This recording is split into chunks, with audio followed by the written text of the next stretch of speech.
once the blood of countless warriors from 3 great factions merged into one, turning into a raging scarlet river that flooded the lands of the Celestial Empire. The whole matter is that in those cursed times the great demonic war broke out.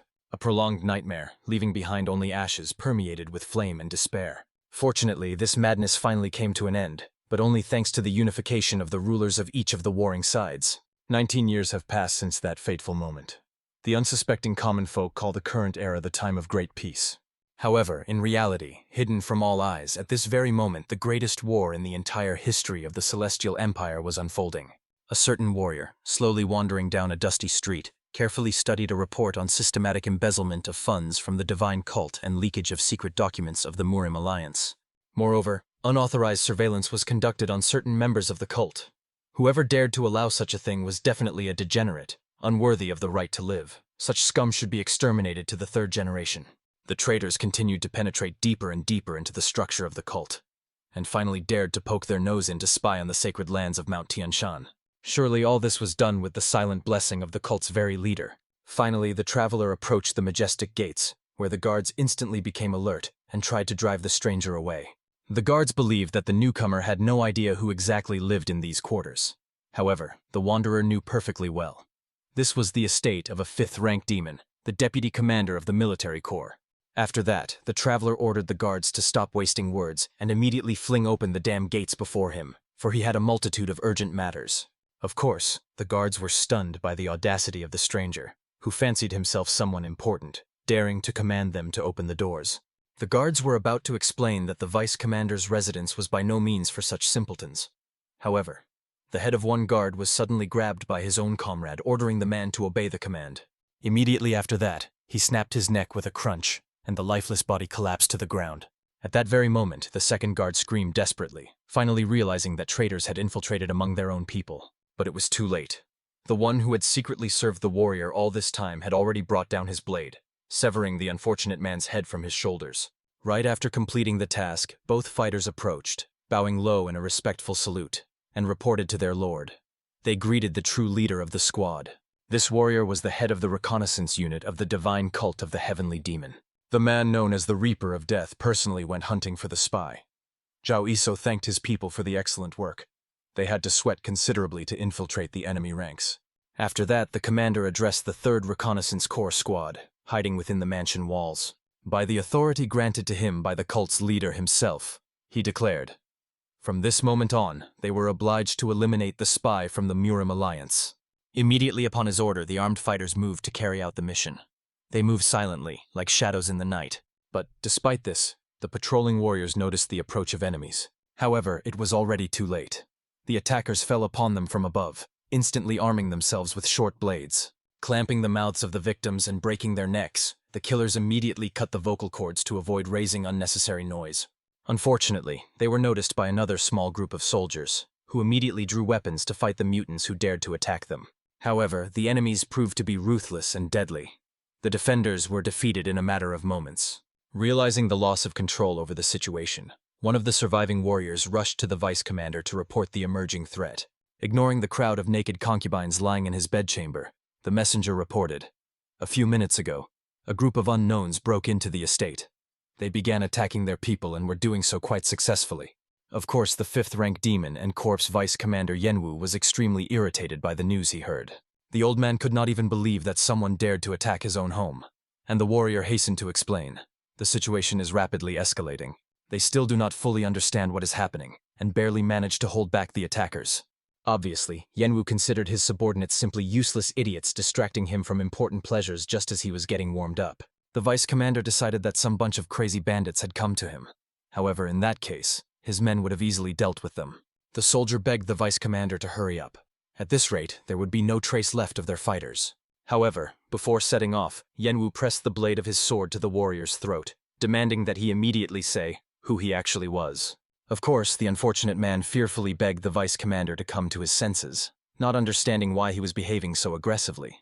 However, Yenwu reminded him. He remembered perfectly everything that belonged to him. Money, treasures, women with whom he spent nights, and even the lowest servants under his command, every single one. But no matter how hard the old man strained his memory, he could not recall the face of this warrior. It seemed he had never seen him before. Therefore, the vice commander grimly repeated the question. Who was this man really? To be honest, the newcomer was disappointed that the fifth-ranked demon did not fall for his trick. If he had managed to lure the old man outside, everything would have been much easier. Peeling off the artificial skin from his face, the scout praised the vice commander. Although he was an old man, his attentiveness deserved credit. After all, not everyone in his place would have noticed the deception. Finally, Yenwu realized exactly who was standing before him. It was Zhao Iso himself, known as the Mad Dog of the Counterintelligence Corps. Reeling backward, the vice commander wanted to know, what was this youth doing here at all? The question seemed rather foolish to the young scout. He informed the old man. They had received a report stating that Yenwu was a spy. Of course, he was struck by the monstrous nonsense with which he was undeservedly accused. The fifth-rank demon considered it impossible to find a cultist more reliable than himself, and they dared to call him a spy. However, ignoring the old man's outraged cries, the Reaper explained the essence of the matter.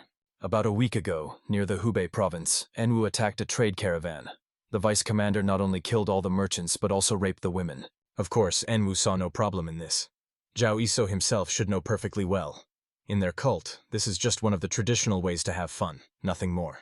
Therefore, the old man found it surprising that the Mad Dog of the Counterintelligence Corps thought to play the saint. But he coldly explained. They also received intelligence mentioning that these merchants were secretly connected with the Murim alliance. So the so-called way of entertainment was just a cover so that Enwu could meet with his handlers. It was obvious. The demon deliberately attacked this caravan to contact his liaison. Although Zhao Iso was unpleasantly surprised that the spy turned out to be such a cruel scoundrel. Of course, the vice commander argued that all this was blatant lies and false accusations. He never gave any reason to doubt his loyalty, and wanted at least to see some evidence, the clues of his supposed guilt. The necessary evidence was already with the Reaper. A secret message with the official seal of the Murim alliance, hidden in Enwu's quarters, as well as all the treasures he received for working as a spy. Most likely the fifth-rank demon did not know this, but the intelligence corps had very skilled and meticulous people. Honestly, Enwu was still in confusion and fear. He had no idea how the secret message and treasures could have ended up in his house. Something was clearly wrong. Even if the counterintelligence corps really acted according to the direct orders of the cult leader, they would not act so recklessly, bypassing any proper procedures and checks. Now Enwu had the feeling that this entire spectacle was originally constructed just to take him into custody. However, the vice commander was curious. Who could have set him up in such a way? After all, no one would go so far as to get rid of him. But it was enough to look at the Reaper's face for everything to become clear. It was Zhao Iso who was behind all this treachery. Therefore, the enraged Enwu immediately rushed at him with his blade, so as not to allow the bastard to pull off such tricks anymore. However, the young scout easily knocked the weapon out of the fifth-rank demon's hands with his bare hands. Immediately after that, he intercepted the blade and, as if the old man weighed nothing, slammed his head into the ground. After that, Zhao Iso broke the enemy's leg with a crunch as a warning. Of course, the fifth-rank demon was extremely angry that some spy dared to accuse him of betrayal. But saying these words, now Enwu behaved exactly like those traditional degenerates. Honestly, the hero could not even imagine daring to say something like that in the presence of the squad leader of the counterintelligence corps, who obeyed only the direct orders of the cult leader. The Reaper ordered the man to kneel and accept his fate, for he was about to announce the leader's decree. It stated that Enwu, a fifth-rank demon, had committed a crime, the truth of which had reached the leader himself through informants. For the vice commander, this was terrible news. Therefore, according to the doctrine of their cult, he faced the corresponding punishment. However, Enwu still fought with all his might. Grabbing the blade, he tore the cult leader's decree. After that, the old man started running. The disappointed Reaper sighed heavily because this man dared to desecrate the order of their leader. Therefore, he proclaimed, as the leader of the third detachment of the counterintelligence corps according to their doctrine, he is obliged to eliminate the spy Enva. By the time the official part of the announcement was finished, the fifth-rank demon himself had managed to escape from his dwelling. In his head, only one thought about escape pulsed, for his enemy was the Mad Dog himself. Not a single person whom Zhao Iso accused of betrayal ever returned alive. Of course, the vice commander had no idea why the Reaper decided to pull this trick specifically on him. But if he wanted to live, he should run as fast as possible. He could deal with the false accusations later. But unfortunately, the old man could do nothing. The young scout, using a weapon similar to a sword tip on a rope, pierced the body of his enemy. Immediately after that, using the threads to which the blade was tied, he bound the man by his arms and legs. The threads also turned out to be sharper than any blade. Envu's body immediately shattered into the tiniest pieces. and Zhao Iso, as befits the Reaper of Death, successfully completed his immediate execution. Only at the last moment did the dying man decide to find out who had ordered him. After all, such accusations could not have arisen from nothing.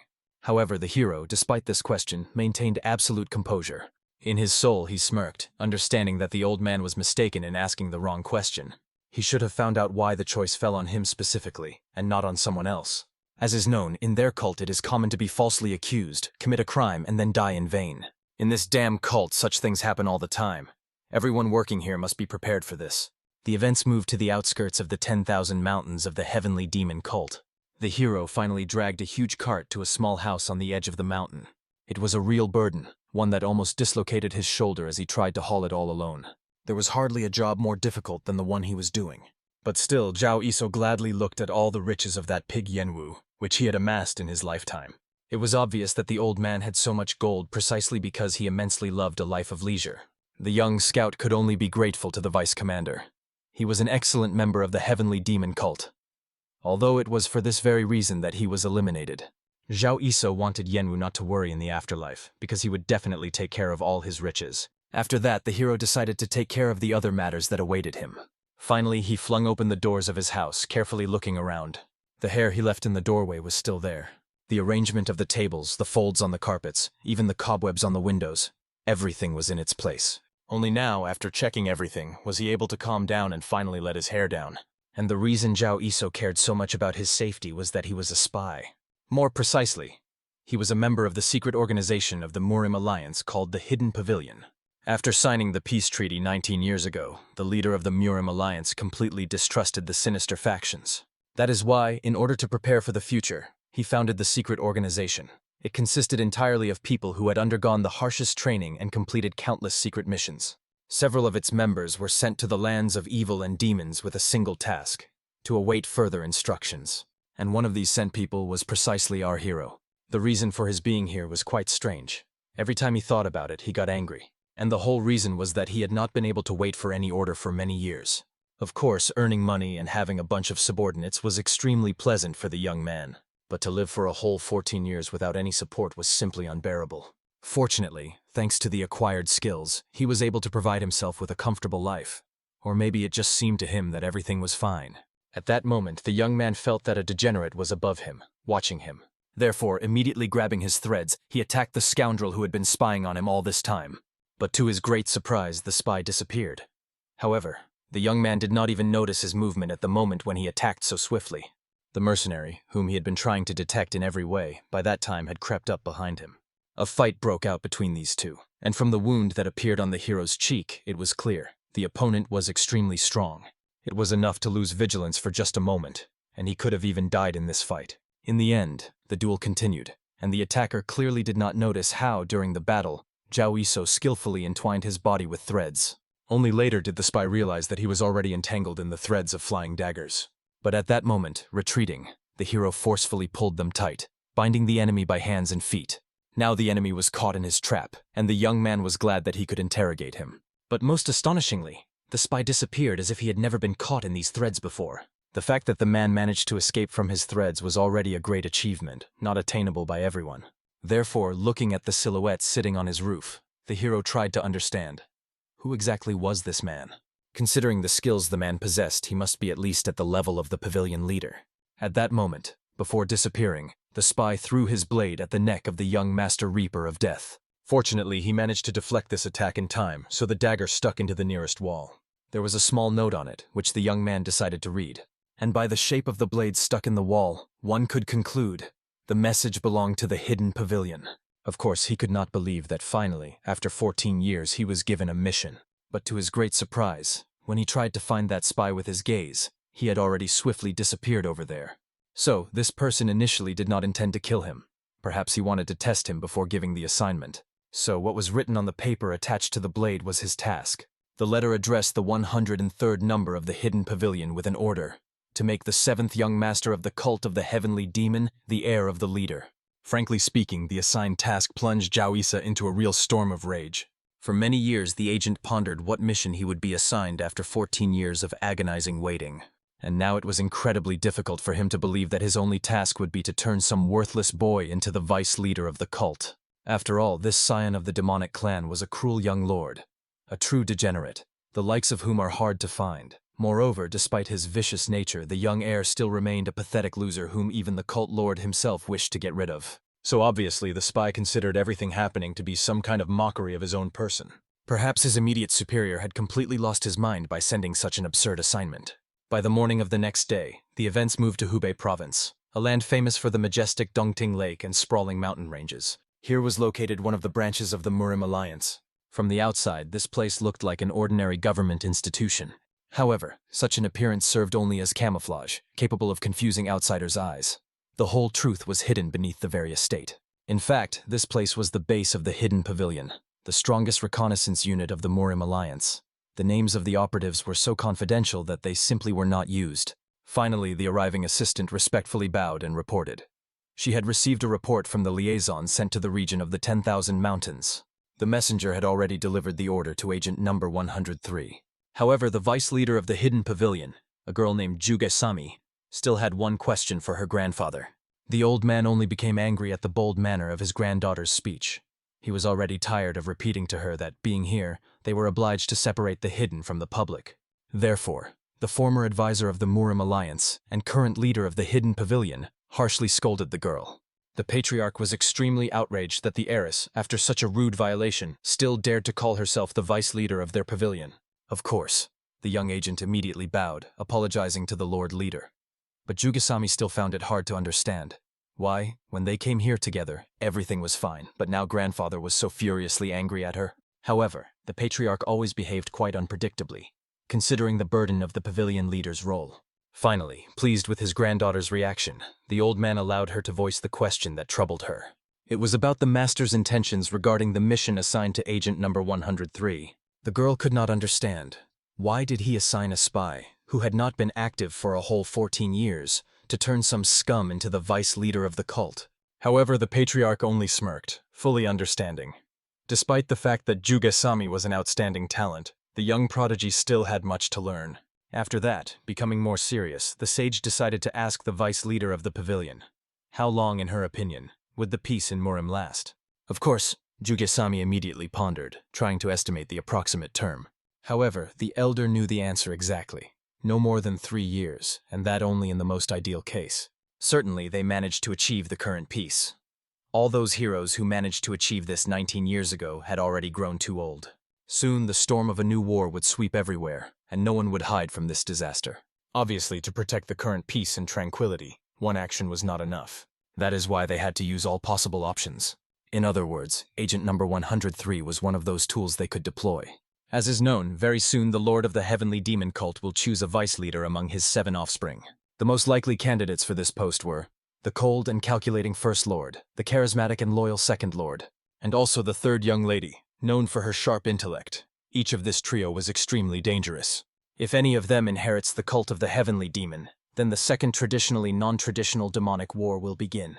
This also meant that finally, after 19 years of waiting, the seeds sown by the hidden pavilion would finally bear fruit.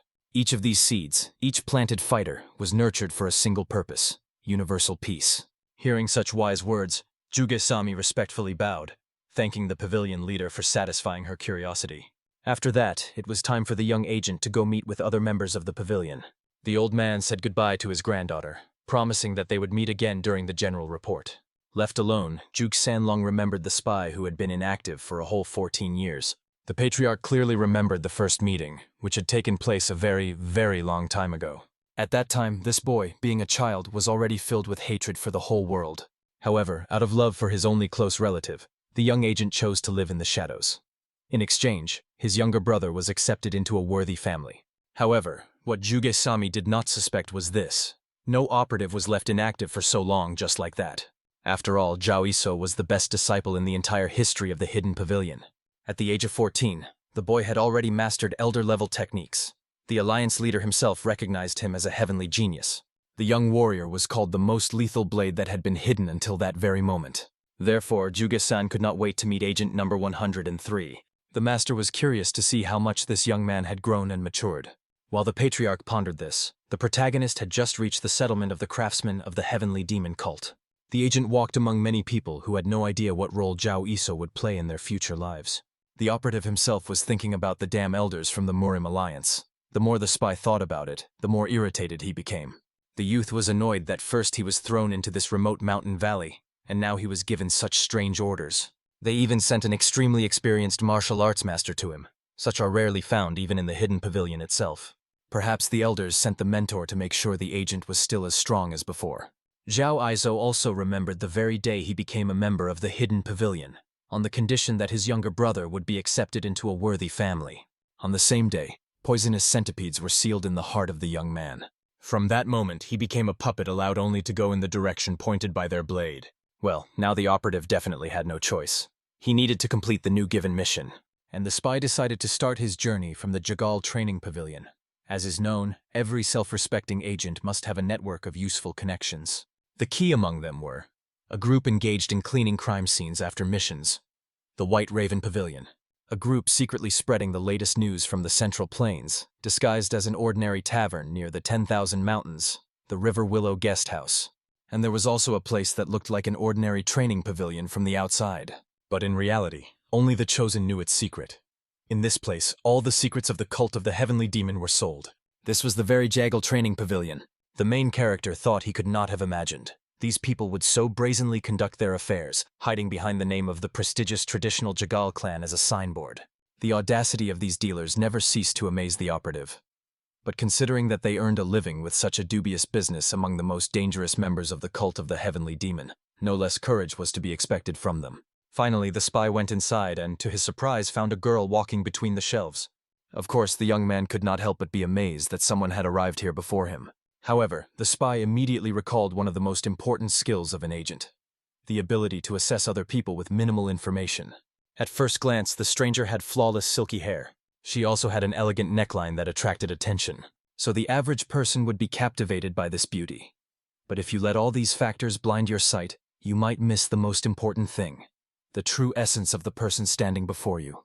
Obviously, the girl immediately noticed that the stranger was staring at her, and the main character, as if nothing had happened, apologized to her.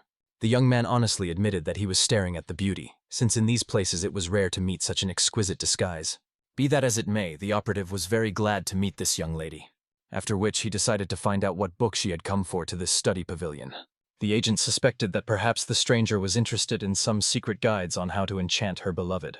If this was really true and he guessed correctly, he could even give her some recommendations. After that, carefully watching the reaction, the spy went to the bookshelves where the needed book was supposed to be.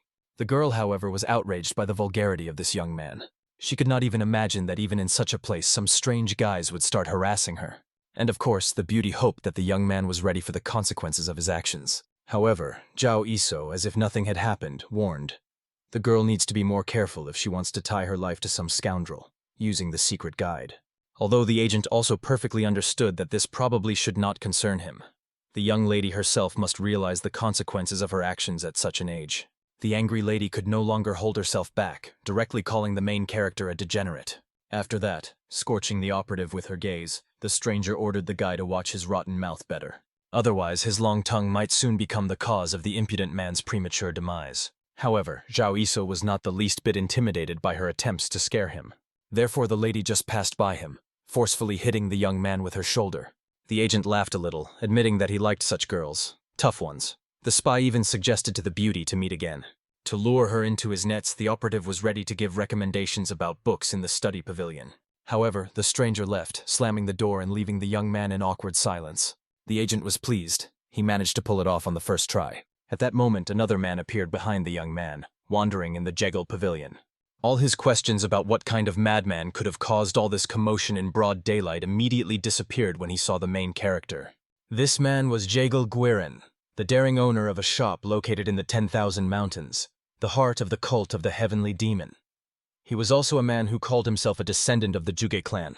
Now the owner was scolding the spy for behaving so disrespectfully with his dear guests, and demanded that the guy say what he needed and quickly get out of there. Struck by the anger of this stern old man, the young man immediately began rummaging through his clothes. After that, the agent laid out a whole pouch of gold coins on the table and warned that he needed the biography of one person. It was the little demon of the 10,000 Mountains. Of course, the man immediately decided to find out which specific part of the biography interested the fighter. But the answer was obvious. The operative needed to know everything thoroughly about this person. From these words, Juga Guirin immediately understood. The guy was clearly up to something bad. But the main character did not report on his actions for an obvious reason. Therefore, the host leisurely walked to the bookshelf, after which he pulled one of the book spines towards himself. This activated a secret room. The bookshelves immediately slid apart, letting him inside. Thus, the agent found himself in a warehouse with a huge number of documents. The host warned the gentleman who came to him that, considering the person whose biography he needed, they would have to dig through the information for a long time. And possibly many discoveries awaited them. Looking at the number of books, the main character could not say it was a lie. But still, the spy got to work. Only a few hours later, all possible books were in the operative's hands. The agent immediately sat on a bench near one of the restaurants, taking a snack and familiarizing himself with the obtained books. The same girl he had met earlier watched the young man from afar, sitting on the roof of a building. After that, the beauty addressed her spy, wanting to know, was he able to obtain information about what this guy bought from Jagal Guirin? But unfortunately, Naraka, the phantom guardian of the third rank, could not know the answer to this question. Although he questioned Guirin about everything regarding this person's intentions, Guirin could not reveal this information to him. Perhaps the master did not answer Naraka because he had some connections with this stranger. Of course, Naraka immediately suggested looking for other ways to learn more about this person from Guirin. However, the girl understood that there was no point in this. After all, the protagonist had already answered all her questions with his behavior. As is known, there was only one group of people in this cult about whom Jagal Guirin would not speak, the Lord and his 7 offspring. Moreover, this guy managed to see through the disguise created by the best masters of their cult, and also skillfully diffused the situation with the assassin who was about to finish him off. And now the young man was meddling in other people's affairs. One thing was obvious, this person was clearly not ordinary. Therefore, although they could not learn anything from Guirin, the beauty demanded that Naraka find out everything he could about this person, his lineage and connections, after which the girl finally removed the disguise from her face. It was Snowflower, the Empress of the Sword, and also the third daughter of the sect leader named Sahyoryun. Finally, after some time, the protagonist finished reviewing the information. What was hidden in these books was quite enough at least for a general idea of the goal. After which the young man, as if nothing had happened, said, addressing Snowflower Sahyoryun, "Let her not worry about anything. They will meet again soon." After all, it was the beauty who was the first step in the young man's plan. As is known, the third young lady is the smartest and most talented person among the 10,000 mountains. And for a woman, she is surprisingly a strong candidate for the position of vice leader of the cult of the Heavenly Demon. Moreover, her assistant Naraka is a powerful figure. His combat and strategic skills were at the level of pavilion leaders. This made the Phantom Guard one of the most solid figures even among the cult of the Heavenly Demon. Of course, many surely had the question, why does the agent need to get close to Snowflower? And the answer was hidden precisely in this very degenerate, in the 7th adopted son of the Heavenly Demon. He was born from 3 of the greatest noble families of the cult of the Heavenly Demon. He was lucky to be born with the physique of Heavenly Yang, thanks to which he can accumulate internal power even by simple breathing. The young lord is the most golden of all golden spoons, at least that's what they say about him. But in reality, he was just a fool who, because of his ignorance, considered himself the strongest among the 10,000 mountains. Therefore, the young heir had a lazy character that even the most idle person would envy. Moreover, once, while staying in a mountain house, this idiot left the divine item, gifted to him by the Heavenly Demon himself, as collateral. Thanks to all these factors, he was a useless young gentleman who had lost all his support. The only person the offspring could rely on was and remained the third young lady Sahyoryun. In other words, if Zhao Isu needed to gain control over the 7th offspring, Sahyoryun played a key role in his plan. However, something told the young man that he had made far from the best impression on the girl. Soon, returning home, the main character began to ponder how best to deal with this pointless assignment. To begin with, the agent decided to determine the course of his actions. After all, despite the fact that Mao was good for nothing, he remained an outstanding figure. After all, the young master belonged to the 1st rank of the demon. Obviously, for someone like Zhao Iso, who had barely reached the 7th rank, approaching such a person was practically impossible. Therefore, the operative's first step was quite obvious. He was supposed to become the assistant of the 7th young master Mao. Fortunately, this position had been vacant for a long time. If the spy submits his resume, the chances of getting this job are quite good. The only problem was the greedy head of the intelligence unit, who would not let the agent go so easily. Therefore, the hero would have to resort to a bribe. For this reason, upon returning home, the young man dug for a very long time. And finally, the operative uncovered a stash that was hidden right in his yard. 7 years ago, Zhao Iso searched for a long time for a place where he could hide all the valuables earned during his years of service. Then he came across this abandoned well, and at that time could not even imagine what was inside it. However, now the room inside this well was his storage, and at the same time, a treasury taken from the cult of the heavenly demon. A single glance at this storage was enough to improve the young man's mood, especially considering that the agent took all these riches from the cult itself. It was especially pleasing that Zhao Iso would not have been able to earn even a tenth of all these treasures, even if 3 generations of his family worked in the alliance until their death. Now the spy came here to find a suitable bribe among his riches. His gaze stopped on an excellent sword decorated with the purest gold. The blade bore the name of the Golden Cleaving Sword. Obviously, if this sword caught the eye of a person obsessed with golden swords, he would simply go crazy. That is exactly why it was an excellent choice for a bribe. But since the operative had already come down here, the young man decided to try his luck again. After that, the agent approached the demonic wall, which seemed to be looking at him threateningly. The whole point was that the heavenly demon's vault contained many valuables. The first treasure was a white flying dagger called White Lightning. The second treasure was a demonic art that accelerated the flow of energy and turned it into an absolute storm. This technique was called the Storm Transformation Technique, which the young man had fully mastered. Now, using his dagger and the storm technique, the spy perfectly attacked the demonic gates. They immediately began to fill with energy, which he transmitted using his technique. It only remained to fill the 2 pupils with his power so that the doors would finally open. But unfortunately, there was another failure. The energy completely dissipated, not allowing him inside. The young man, of course, was disappointed. The operative believed that at least this time luck would smile on him. It seems this was already almost the 10,000th attempt. And every time the problem was that his own body began to fail him because of the 9 holes in his body, also known as the 9 holes constitution. Even if the agent gathered internal energy, it continued to leak out. That is why he made no progress. But thanks to the thunder ginseng that the young man found, he gained resistance to thunder energy, which allowed him to achieve some success. But even despite this, over all the years the spy never managed to raise his rank. But the operative had a feeling that at the very moment he filled this fresco with thunder energy, great changes would occur. But for now, obviously, he simply was not capable of it. However, this was definitely not the last time he came here. Perhaps success would happen tomorrow. Therefore, without getting upset, the agent left, planning what to cook for dinner. And already the next day the young man went to the intelligence core of the cult of the heavenly demon. In its main administration, the head sitting before his guest barely restrained the trembling in his hands from surprise. He introduced himself as the head of the counterintelligence corps. He was a 4th-rank demon named Guillaume Saik. However, even despite the man's high position, he could not believe that his guest had come to his humble abode. Therefore, the head decided to ask the third lady what he could be useful to her for. However, the girl was even a little disappointed that the man thought she could only visit him on some business. And perhaps the reason for his suspiciousness was that recently the leader had grown very close to her 2 older brothers.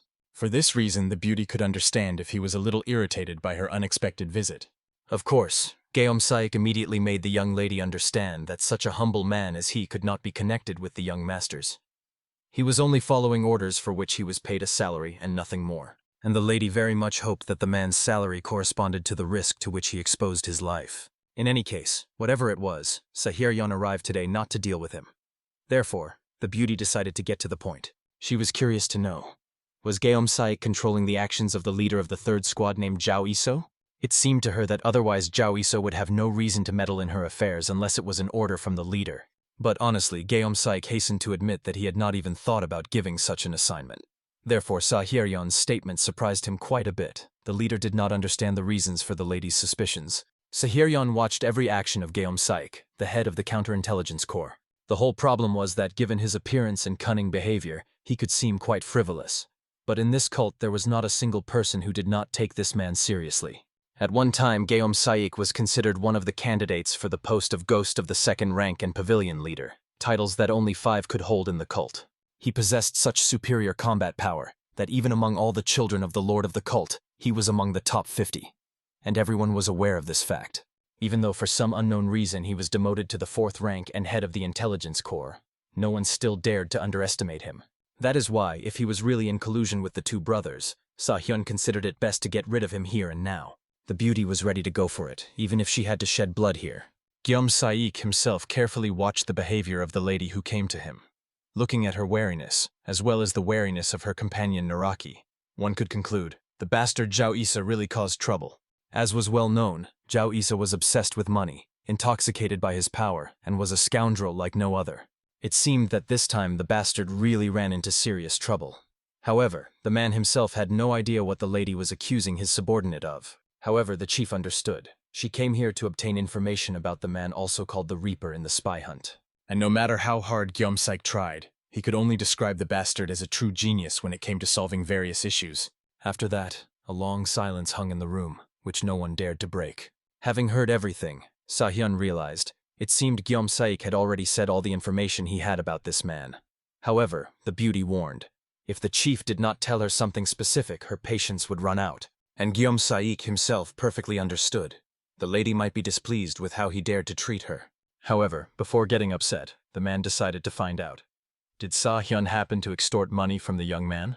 Is it possible that she insulted him somehow right to his face or resorted to violence? Naraka, of course, was outraged that Gyeomsaik dared to say such things about the young lady. However, he hastened to explain. If they did not cross Zhao Iso's path in any way, that was a huge relief. But if it turned out that they somehow annoyed him, the guests could be in big trouble. The girl herself was struck by the fact that the head of the counterintelligence corps reacted so strangely in such a situation. It seemed that perhaps Zhao Iso really had no connection with the chief. If the guy acted on his own, the beauty was very interested to know what his goal was. Gyeomsaik himself, after thinking a little, asked the lady not to worry about the problems related to the hero. However, when Sahyun did not understand his words, Gyeomsaik realized the girl seemed to be unaware of all the circumstances. Therefore, the man hastened to warn that all local cult members knew firsthand about the Reaper and the spy hunt. From 4th-rank demons to 5th-rank demons, no matter what power people possessed, they perished by his hand. Strangely enough, all the people who were on bad terms with him were soon exposed as spies with irrefutable evidence. In principle, Gyeomsaik did not need to explain how the lives of those caught spying usually ended, since Sahyun herself should have understood this. And for this reason, Gyeomsaik considered the main hero a true professional in his work. That is why they gave him an appropriate nickname. If something goes wrong, then, no matter who the young man's opponent is, the agent will sink his fangs into him until he dies. Therefore, among people, he was nicknamed the Mad Dog. However, Gyeomsaik perfectly understood that the hero would never direct those fangs against the young lady. But she still shouldn't have gotten involved with the young man. Although the chief was well aware that his former student would not take the foolish mentor's advice seriously. Therefore, he would not be offended if she ignored his words. Sahyun, having learned all she could from this conversation, decided to leave quietly. But in parting, Gyeomsaik promised to reprimand the young man. However, the lady warned that she would conduct her own investigation. If, based on its results, Zhao Iso turned out to be innocent, then they would never meet again. The beauty would simply forget about this misunderstanding. That was the best option. It was thanks to this scheme that Gyeomsaik had managed to survive all this time in his role as head of the intelligence corps. After which the girl, having said goodbye, went to the door. Until suddenly the man heard a familiar voice. It was Zhao Iso who came with a smile to greet the chief. And honestly, Gyeomsaik was quite shocked that Zhao Iso had so unexpectedly decided to show up at work. It was a real nightmare. Therefore, immediately flying up, the chief ordered his guest to hide behind the screen at once. Of course, Naraka was outraged by such rudeness from the corps chief, who spoke to the lady in such a tone. However, he did not listen. Pushing them behind the screen, Gyeomsaik thought that it would be a great opportunity for them to look at the guy from the outside, the one they were going to reprimand. So, while the guests hide behind the screen, the man will find out what the boy was planning. The most important thing was that they had to behave as quietly as possible. Finally, Zhao Iso entered the room, surprised that no matter how loudly he called the chief, he did not respond to his greeting. Moreover, it was surprising that when the agent entered, there was some strange demonstrative silence in the room. Usually, only spies caught red-handed reacted like that to his arrival. And Gyeomsaik was amazed that Zhao Iso's professional deformation had gone so far. After that, the chief decided to find out why the young man had come here. Besides, who allowed him to burst into the office without permission? However, Zhao Iso did not remember Gyeomsaik ever asking for that permission. The agent even thought that he behaved so strangely because maybe he was hiding some beloved girl somewhere here. Hearing this, Naraka was barely restraining his rage, asking the lady to give him an order, and then he would make Zhao Iso pay for his rudeness. However, Sahyun herself wanted to observe this young man a little, to find out, was the head of counterintelligence really unaware of the young man's actions? Maybe the young man was connected to someone else. It was a great chance to find out the truth. At that moment, Zhao Iso himself was amazed at his leader's irritability. After that, he placed an order for approval on the table before leaving. It was a request for a transfer warrant. Gyeomsaik was very curious about who this scoundrel was targeting this time, since he even sacrificed his day off to come here. However, the main character was not going to explain himself, only asking the man to put his stamp so he could return to his business. The chief sighed heavily, realizing that it was useless to seek the truth from the young man who did not even want to listen to him. Well, to begin with, he decided to familiarize himself with the order. However, to be honest, after reading it, Saik did not even know how to perceive it. He was insanely angry when he found out that the cursed boy had sent him a request for translation.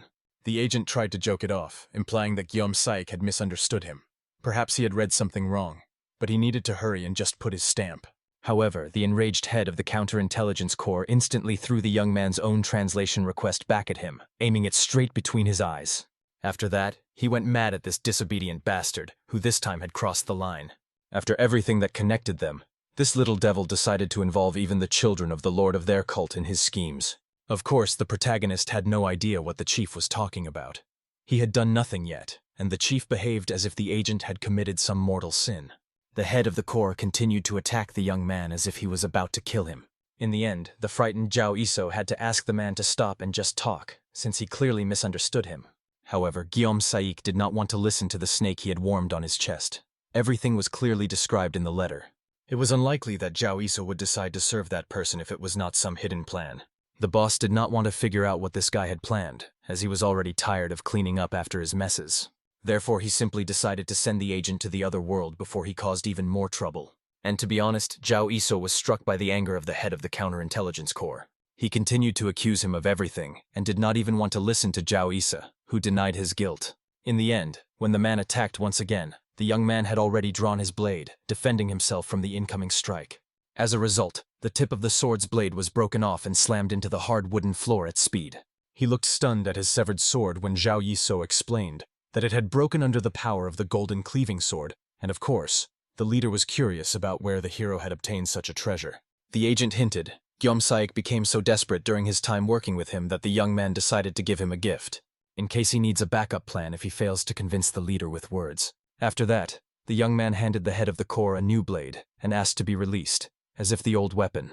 The time had come to part ways. The hero had to continue on the path he had chosen for himself. Calmly listening to the request, Zhao Yiso voiced his intentions. For further advancement, he needed to become the servant of the 7th young master of the Mao clan.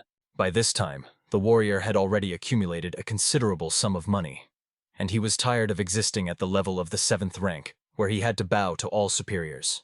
Moreover, if he managed to become an assistant to one of His Majesty's offspring, the leader of the alliance, then he could reach the position of a 3rd-rank ghost. Even despite his lineage, this was all the young man desired, and he felt that after many years of work, he deserved it. That is why the warrior asked Saik for help. And no matter what kind of scoundrel the head of the counterintelligence corps considered the boy, now he saw. The youth was truly serious in his words. Besides, the boy felt that they had spent such a good time together with Saik that the moment had come to let him go. Honestly, the hero's position did not sound as if he had hidden motives. Perhaps he simply craved honors. But even if their conversation confirmed the petitioner's innocence, he was already on the list of the 3rd young lady, so supporting him was not easy. The man wanted to make every effort to dissuade the boy from this venture, but the young lady hurried to contact him, using a sound transmission to give her order. The head of the corps only had to make sure whether the hero would truly not regret his decision. However, Zhao Iso reminded who he was, a mad dog capable of much in intelligence, not some ordinary servant. The youth asked Saik to trust him. After all, everything would become much easier if the man wrote a letter of recommendation for him. In the end, the head of the corps really grabbed the sheet brought by the hero and placed his seal on it. He also took the prepared letter of recommendation and gave it all to the young man. However, he warned that this was not the last thing the warrior would need. He was to go to Madame in the village of Moon River, who was responsible for the guard's exam. As he left, Saik reminded that he decided to help the hero not because the latter had given him an excellent sword. After all, inspiring one's subordinates is one of the leader's duties. Therefore, he hoped that since the young man had taken on this task, he would not mess up or disgrace them. However, Zhao Iso pointed out that before saying such inspiring things, he should at least wipe his mouth, which was all covered in saliva flowing from the beauty of the golden sword. In any case, Zhao Iso was extremely grateful for the help and decided to start preparing for the journey. Of course, he understood that over the long 10 years of work he had endured most difficulties alone, but he was still greatly indebted to Saik, his direct supervisor. However, before letting the boy go, the chief did not forget to remind him. Wherever Zhao Iso ended up, he still remained a member of the counterintelligence corps. For this reason, he must not allow anyone's words to corner him. Naturally, Gemsaik knew that the boy was not one to be easily broken, but still considered it necessary to give him this instruction. At first stunned, the young man smiled, thanking the captain for these words, after which he bowed in a farewell bow and hurriedly left, slamming the door behind him. Immediately after this, the head of the corps informed those standing behind the screen that Zhao Iso was going to approach Madam, although they themselves should have heard it perfectly well. However, as they could notice, this guy was only interested in his own ambitions, so it was hardly worth suspecting him of anything and continuing to spy on him. The lady herself, finally emerging from behind the screen, was surprised at how Gemsaik cared about this subordinate. She could not deny it. This was very unlike the usual behavior of the head of the counterintelligence corps. But still, she was not satisfied with the selfish goals of this boy. For her, this posed a problem, so she wanted to show Zhao Iso in the near future how confident his hopes and words were. The hero, having left the office, perfectly understood what Saharan, who was eavesdropping on his words, was thinking right now. Of course, the third young lady, more than anyone else, knew that the position of guard was not suitable for everyone. More precisely, not even that. This position cannot be offered to just anyone. After all, a guardian is one who is destined to become the right and left hand of a first-rank demon, the strongest member of the clan. If the one he serves obtains the position of leader, the guard obeys only him alone and has authority over all the others. That is precisely why only outstanding individuals were suitable to serve as assistants to young masters. From Naraka, one of the former leaders of the Pavilion of Five Dragons, to Huanza, who caused chaos in the world of martial arts, there was not a single assistant who did not earn a famous name for himself. Considering the serious nature of the third young lady, the warrior could imagine how difficult it was for her to accept the fact that he, a representative of the 7th rank, had so boldly decided to apply for this position. Most likely she would try to punish him, using the exam as a cover, and all for the sake of maintaining discipline on Mount Tian. For this reason, preparing for the trials, the hero thought that the perfect time had come to gain support. He could not wait to meet Saharan, where they would be alone, just the two of them. Soon the events moved half a month forward, to the village of Moon River. On the shores of the Lake of Moonlight was the most extravagant establishment among 10,000 mountains, filled with pleasures such as singing, gambling, and carnal delights. It was the guest house of the Jade Immortal, and there, in her disguise, Lady Saharan arrived. The servant, running out to greet such a dear guest, immediately decided to ask the woman whether she would rest alone or if guests would come to her. However, when the visitor did not answer him, he simply calmly asked her to call him if she needed anything. But she, as if nothing had happened, pointed to a man who was sitting in the distance. Obviously he was a hero, and she wanted to know how long ago he had arrived here. The boy servant hurried to introduce the warrior as one of their regular guests, an incredible gentleman who had stayed in the annex at the highest part of their establishment. He had been here for half a month already and was throwing money around as if it were mere paper. Saharan was shocked and angered by the audacity of this boy, who had done nothing but drink for half a month straight. Moreover, she was surprised that, apparently, the guest house had an annex. She did not know about it because it was a place intended for the chosen ones, for the most important guests of their cult. For this reason, the servant receiving visitors thought that this gentleman held some high position, and he even offered to put in a good word for the lady if the gentleman was interested in her. However, the girl was furious that the boy had misunderstood her, and she barely restrained herself from shouting. Suddenly, the main hero's gaze lingered on the graceful figure of the young lady, frozen on the other side of the pond. An instant recognition pierced his consciousness. Standing before him was the very same hot-tempered person from the study pavilion, Jegal. At first, the young man admitted that he had mistaken the stranger for a completely different person, but her truly unique aura left no room for doubt. Such energy could not be confused with anything else in this world. Suddenly, the air was shattered by loud cries about a particularly important guest. Everyone present instantly turned around, trying to guess the identity of the mysterious girl and determine the extent of her influence. The wide-brimmed hat almost completely concealed the stranger's facial features. But the gathered unanimously believed that only a person with considerable weight in the demonic cult could afford such a theatrical entrance. Zhao Iso, not wishing to prolong this noisy spectacle, immediately invited the mysterious visitor to join his table to share a cup of wine in honor of the unexpected meeting.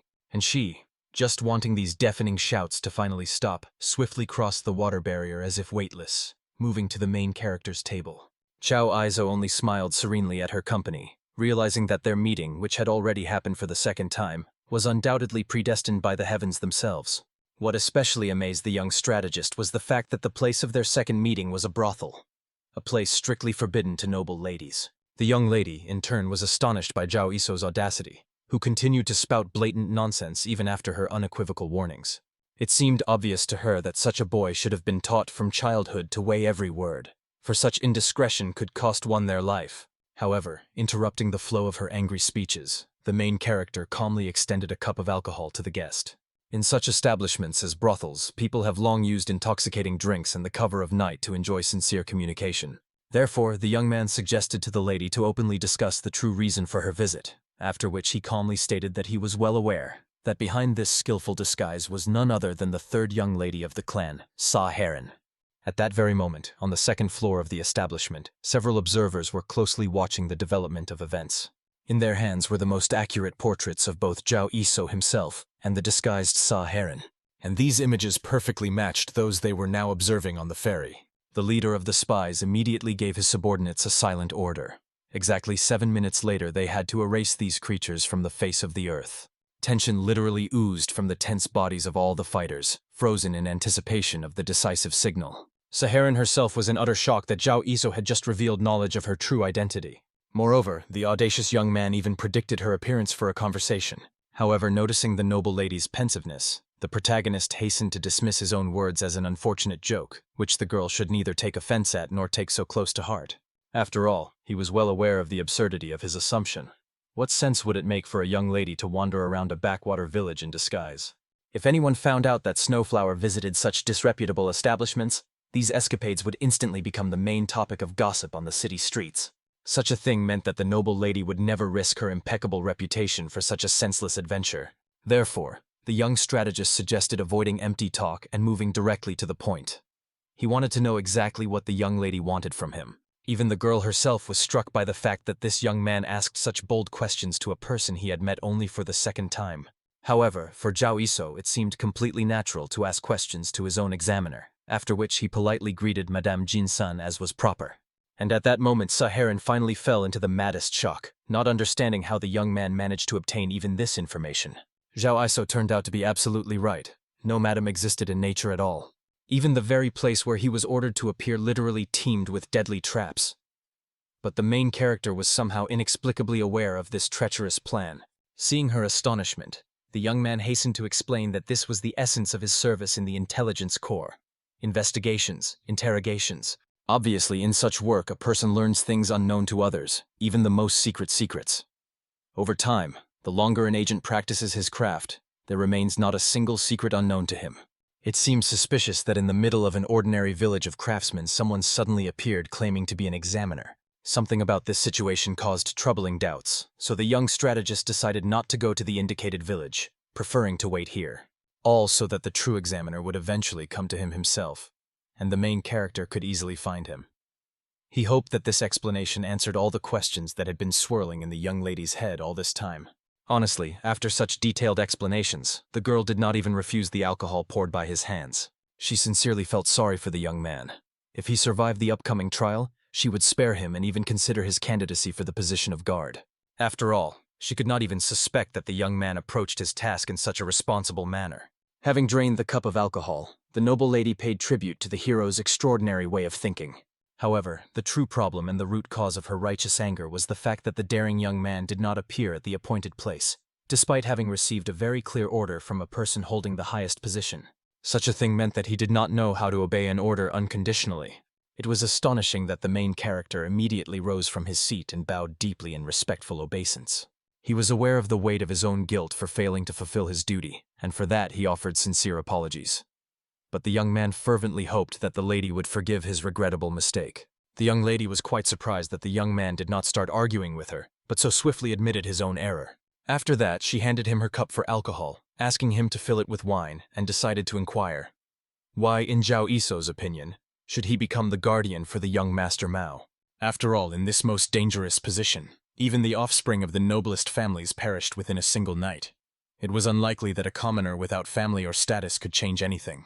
However, the main character explained, perhaps protecting the master was indeed beyond his strength, but he could make Mao so powerful that he would enter the top 3 young masters among 7 heirs in just 1 year. The young strategist sincerely hoped that such a bold motivation would satisfy his examiner as an answer. But honestly, in her eyes, this was an excessively absurd statement. This literally meant that the audacious youth wanted, by controlling Romeo, to overthrow either her herself or one of her 2 brothers. Of course, she had heard that Zhao Iso was somewhat unbalanced, and it seemed the rumors about his madness were not false. But still, the noble lady could not blindly believe loud words. Anyone could talk beautifully. Another question was whether the main character had enough true skills to fulfill this audacious promise. But she definitely liked that Zhao Iso did not back down from his own words. Therefore, she wished for the young man to prove to her that he was truly capable of dealing with a couple of annoying rats. It was about those people who had been tirelessly spying on them from the second floor all this time, watching their every move. The main character also clearly felt this intrusive observation and understood that he had no other choice but to carry out his examiner's order. Therefore, he decided to deal with those guys who were spying on them from behind, and suggested that the lady take on those lurking behind her. Honestly, the young lady was amazed by Zhao Iso's courage, who had the audacity to suggest that she herself join the upcoming fight. But in the end, they drained the last cups of alcohol, dividing the duties among themselves. At that very moment, a gang of about 10 thugs rushed forward to deal with the daring girl and fulfill their main mission. When suddenly the young lady threw a cup of wine at the attacker and crushed his skull into tiny pieces. Of course, his comrades were in shock. How was it even possible to kill a person using only a fragile cup? When they took on this mission, no one warned them that the lady possessed such monstrous strength. In the next moment, she silently crept up to another attacker, armed with an ordinary chopstick. With this improvised weapon, she dealt the enemy several very precise blows, leaving him bleeding. After which she swiftly lunged at the second scoundrel, who could only pitifully beg for mercy for his worthless life. To great regret, at the last moment the scoundrel managed to throw a greenish sphere into the air, which, once airborne, dispersed into the finest powder. At first, the young lady thought it was surely a deadly poison, but it turned out to be a caustic acid corroding the skin. This meant that these little people did not intend to kill her at all. They thirsted to reveal her identity to everyone currently among the establishment's visitors, wanting to portray the noble lady as some depraved nymphomaniac secretly visiting the craftsman's village to satisfy her base passion. Obviously, behind such dirty tricks stood her own brothers, but she did not expect such vile antics from them. Honestly, even the main hero was struck by the audacity of these damned thugs. It seems these bandits did not realize how disrespectful it was to force a girl against her will to reveal her face. The young man smiled and looked at the examiner anew, simultaneously helping to wipe away all the remaining caustic acid corroding the skin. By this time, he had already dealt with all the bandits he was supposed to defeat and grabbed the tablecloth covering the table. The young lady quickly realized that Zhao Yiso not only knew how to talk beautifully, he was truly surprisingly strong. In the end, she took the fabric from his hands and hastily wrapped it around her head to avoid revealing her disguise. Immediately after that, the young lady informed the main character that he had exactly 4 days to arrive at the palace of the 7th young master Mao. However, the young man had to keep the promise he made to her, because otherwise she would personally tear out his lying tongue. With these words, the noble lady vanished as if she had never stood before him. However, the young strategist did not even have time to tell her that he was well aware of the punishment that awaited him. He only wished the examiner lady good luck with a smile. Soon the events moved to the highest floor of the entertainment pavilion. There, one of the courtesans came to the master to report on the work done. They had already taken care of the corpses that were killed during the incident. Although the courtesan did everything as the master asked, she felt that it was not enough to make an impression. The main character was sad that during all this turmoil those guys broke expensive furniture. But despite this, they played their role flawlessly. Therefore, the young man thanked the girl who helped bring his plan to life. Moreover, after that, he flipped through the work record book of this girl.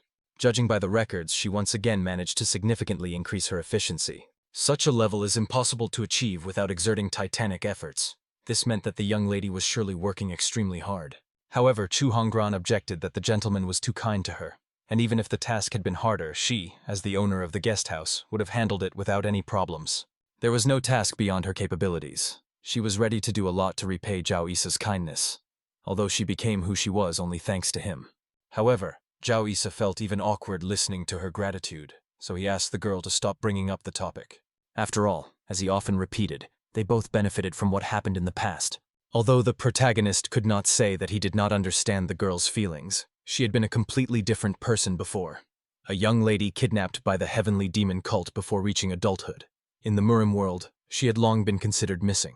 Zhao Isa saved her during one of his most dangerous missions. For some reason, since then they had stuck together, and now, thanks to his tireless support and her innate intelligence, she became the owner of the Moon River village and now served as his right hand.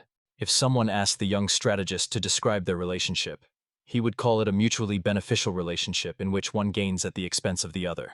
Although the hero had the feeling that Chu Honggran still perceived the situation somewhat differently.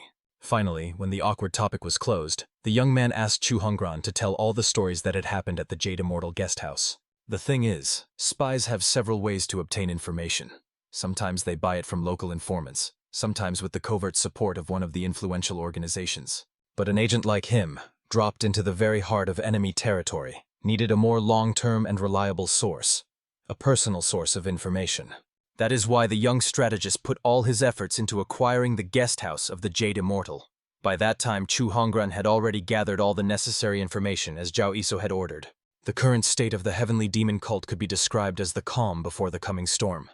The main character expected something like this, as the further development of events depended on who would become the next vice leader of the cult. This mostly concerned the actions of the two strongest factions in the heavenly demon cult, the Seven Sages, responsible for judicial affairs, and the Five Dragons group controlling the administration.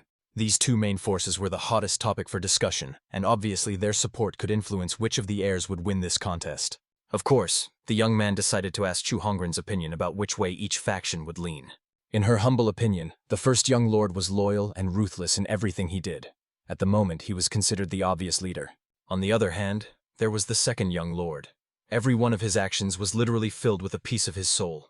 He treated his subordinates like friends, which helped him gain more and more devoted followers. That is why the girl believed that the elders, who valued stability, would support the first lord, and the Five Dragons group, who dreamed of change, would support the second. Zhao Iso summarized. According to Chu Honggran, the opinions of the two factions would split because of the temperaments of the young lords. And he decided to find out what, in her opinion, would happen to the third lady in that case, since the current leader trusted her the most. Chu Honggran knew perfectly well that even when hidden, true talent still radiates a dazzling light. It was obvious that Sa Heron possessed outstanding qualities that stood out even among the young lords. However, at this rate, she isolates herself even more. The first and second brothers might consider her temperament dangerous. First of all, they will try to get rid of her. In the best case, the noble lady had 6 months. The chance that Sa Heron would die within those 6 months was extremely high. Zhao Isa's forecast for her account was exactly the same. But they could not allow her to die so early. After all, this girl was needed by the main character as a shield, at least until Mao secures his position. It became obvious that the young strategist had many matters, and from the most unexpected sides, so he decided to leave. But finally decided to find out how young Mr. Mao is doing now and how bad everything is. It turns out Chu Honggran continued to treat him as a special guest, asking for nothing in return, just as the main character requested.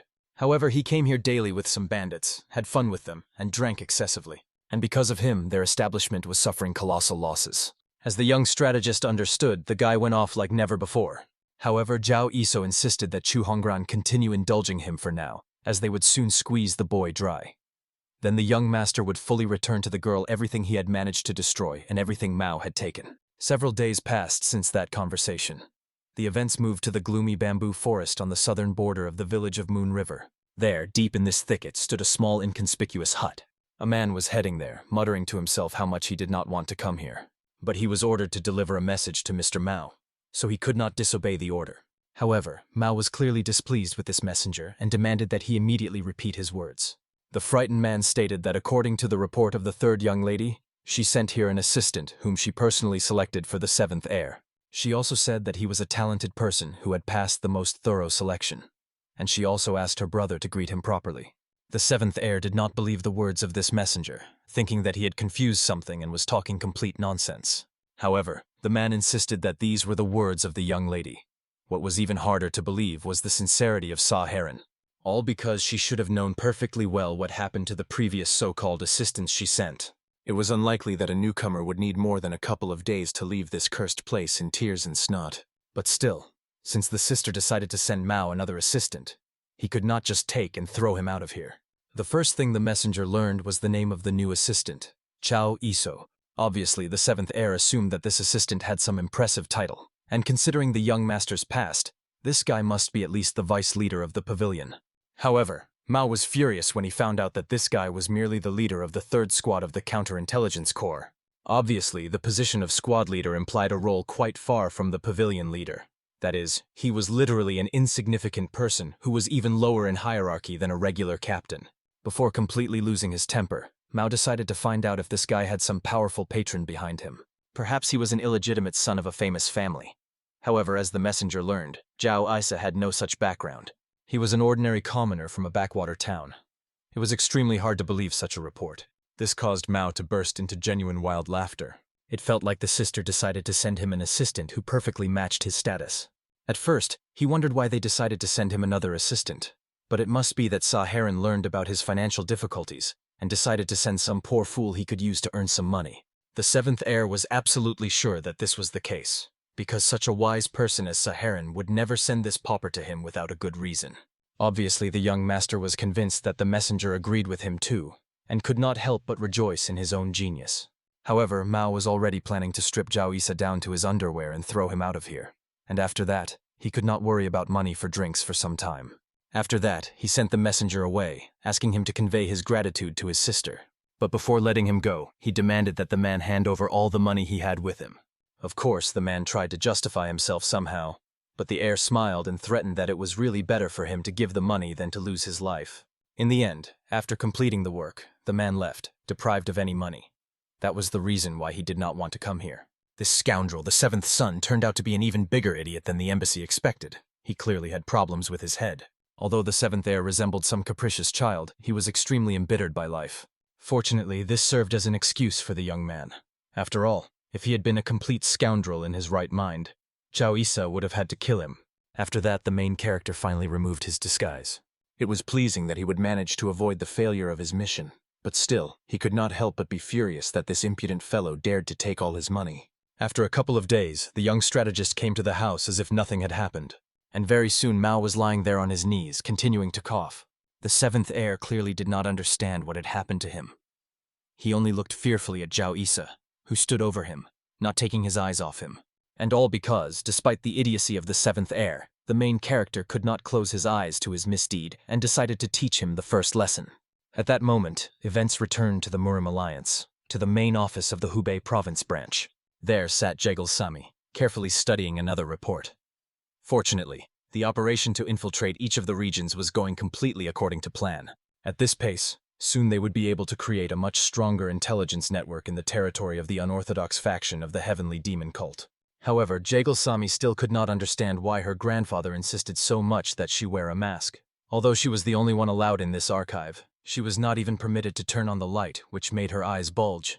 Starting from documents with ciphers and ending with special codes, there was not a single letter in this office that was easy to read. But apparently her grandfather was confident that his granddaughter's eyes could endure this trial. Lately, Jegal Sami often thought about requesting a translator, as she was beginning to tire of the eternal stay in this creepy place. And she was always covered in dust. She could try to find herself a job in some sunnier place. But suddenly the young lady came across a report from number 103, who, it seemed, had finally started working. However, the message stated that he had finally managed to arrive at the palace. If he had arrived at the palace, it meant that he had already reached the palace of the seventh young master. Although not much time had passed since the assignment was given, to be honest, the girl could not believe that the young man would really manage to make this psychopath the leader of the cult. Shortly before the main character visited Mao, he inspected the estate where he lived. However, everything here was extremely obvious. Ever since the young strategist arrived here in the guise of an ambassador, from the overgrown grass in the yard to the scattered trash everywhere, it was clear that this place was a real wreck. Be that as it may, the main character was extremely interested in what was on the mind of the seventh heir. No matter how deserted his estate was, he should have had at least a couple of servants. But surprisingly, it was too quiet here. It felt as if there was not a single living soul in the estate. So, wandering through the corridors of the estate, the young strategist thought that perhaps Mao was still resting in the middle of the day. When he approached the door, he heard loud snoring, which fully justified his suspicions. So, sighing heavily, Zhao Isa finally introduced himself as the new assistant and decided to find out if the seventh master was inside. He also asked the young heir to spare him a little of his precious time. The most surprising thing was that the man immediately woke up, allowing the young man to enter. The young man did not expect such a quick reaction, so he thanked him for the permission and apologized in advance for the intrusion. But it turned out that all this was just bait for Mao to attack the alien standing behind the doors, breaking the doors with his hand and aiming straight at the face. He greeted the pathetic squad leader in his palace, after which he demanded that he lay out all his money and get out of here. Otherwise, the seventh heir warned that the guest would get even more punches from him and would eventually run away anyway.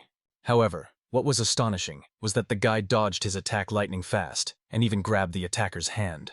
In the next moment, Zhao Isa pulled the seventh heir after him, dragged him outside the doors, and threw him to the ground. after which he aimed his knee directly at the opponent's solar plexus and delivered a crushing blow. As a result, the young man, who fell to his knees and was breathing heavily, tried to recover from the sudden pain.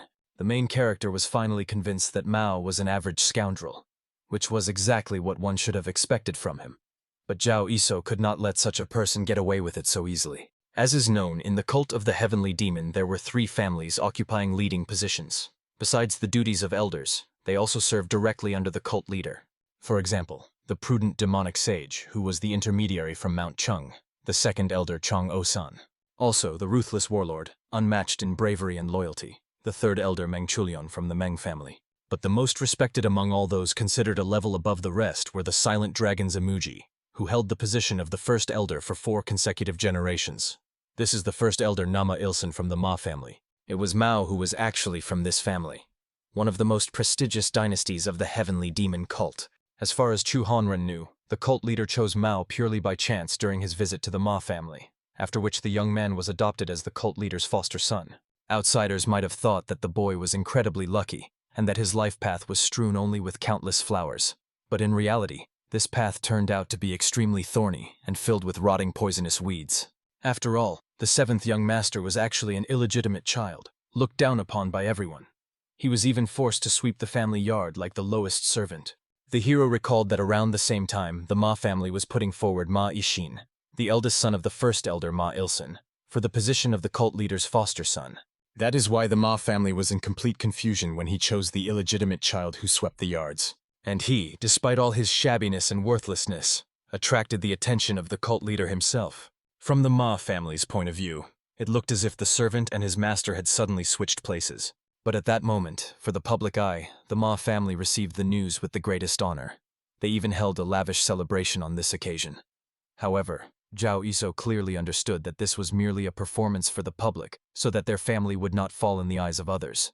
Hardly anyone who knew the truth did not already realize the widely accepted fact that the Ma family had long since abandoned Mao. Some even believed that the cult leader decided to adopt the young man only to keep the Ma family under the strictest control. When Zhao Iso told Chu Honren about this rumor, she was amazed that the main character understood all of this perfectly. And after all, countless informants shed their blood to obtain this information. So Chu Honren wondered, was there even a single detail in the cult of the Heavenly Demon that had escaped her master's attention? In the end, the girl continued her story, explaining that the first elder Ma supports the first young master instead of Mao. So it could be said with confidence, their refusal of the 7th heir was almost officially confirmed. The spy was amazed at the ruthlessness of the first elder, who, despite Mao being a half-blood and therefore his own flesh and blood, still treated him with immense contempt. But deep down the hero resented the fact that his superiors from the hidden pavilion, who really wanted to make this fool the vice leader, were either complete eccentrics or the main hero misunderstood something, or maybe it was all prosaic, and the leader simply turned into an old senile man. There was only hope that the hero was wrong, but now his main focus was his goal, Mao, who turned out to be another criminal with his tearful backstory. But Zhao Iso was known for exactly one method that was perfectly suited for training such thugs. Of course, now the 7th heir, writhing in pain, was trying to understand what the hell this freak dared to hit him. However, the hero immediately fell to his knees before him, apologizing for what had been done. Only then did he supposedly realize that before him stood the 7th young gentleman, and explained his reaction by saying he thought the gentleman was being attacked and reacted without even thinking. Of course, Zhao Iso did not want to show disrespect to Mao at their very first meeting. He felt very sorry, so much so that he was ready to burn with shame right on the spot. However, the main character's blow was so devastating that Mao could hardly understand his words anymore. After that, he called Zhao Iso crazy and simply passed out, losing consciousness right on the floor. And the hero just smirked. After all, he liked such an acquaintance with the heir much more. He sincerely hoped that they could become friends, and Mao would soon submit to him. A couple of hours later, the heir regained consciousness again, being in his chambers. Honestly, it was astonishing that his new psychopathic assistant not only put him to bed, but also fixed the door. It was unclear what was wrong with this freak. But suddenly the young man noticed a letter on the bed. There, the hero explained that the heir looked very tired, so he decided to take his leave. Zhao Iso promised to return in a couple of days to greet him again with all the formalities, and suggested Mao get a good rest until the next meeting. But of course, the guy was furious that some pathetic assistant fancied himself someone important, and was giving him orders. It seems this disgusting squad leader has completely lost his mind. Moreover, despite losing consciousness, Mao noticed some oddities about that crazy bastard. It seems that at the moment he was losing consciousness, he was smiling at his pitiful state. And even if the heir made a mistake, he already had enough reasons to give Zhao Iso an unforgettable welcome next time. As is known, all the events of this story unfolded in Tianshan, the homeland and gathering place of all members of the heavenly demon cult. And since this place was a breeding ground for the demonic path, and tens of thousands of cult members who swore allegiance to their leader took root here, they thereby formed their own small country. Thus, the control of the new religion did not affect everyone. Some factions could calmly form their own organizations here and accumulate power. One of the groups among these influential organizations was the Black Dragon faction led by a former 6th-rank ghost. They dominated Manhwa. It could be said that this organization had an extremely solid foundation, and it was this very organization that Mao himself came to. The leader of the Black Dragon faction immediately noticed that the young lord was clearly not in the mood, so he tried to lighten the atmosphere with a smile. He decided to find out what had brought the 7th Lord to their humble abode. Perhaps he wanted to join their gambling games, which they enjoyed with friends. But the angry Mao pointed to his face, which clearly showed that he was not in the mood to entertain himself with any gambling games right now. After that, he explained to the leader of the Black Dragon faction that he had come here on business. He was fed up with one little man. He wanted the guys to deal with the problem. This person was named Zhao Iso, and tomorrow he would take office as his assistant. However, obviously, the leader of the Black Dragon faction thought that since he was Mao's assistant, he was at least a 1st-rank ghost. They would hardly be able to deal with such a monster. Therefore, obviously, all members of the faction thought that they had somehow displeased Mao if he was so cruel to them.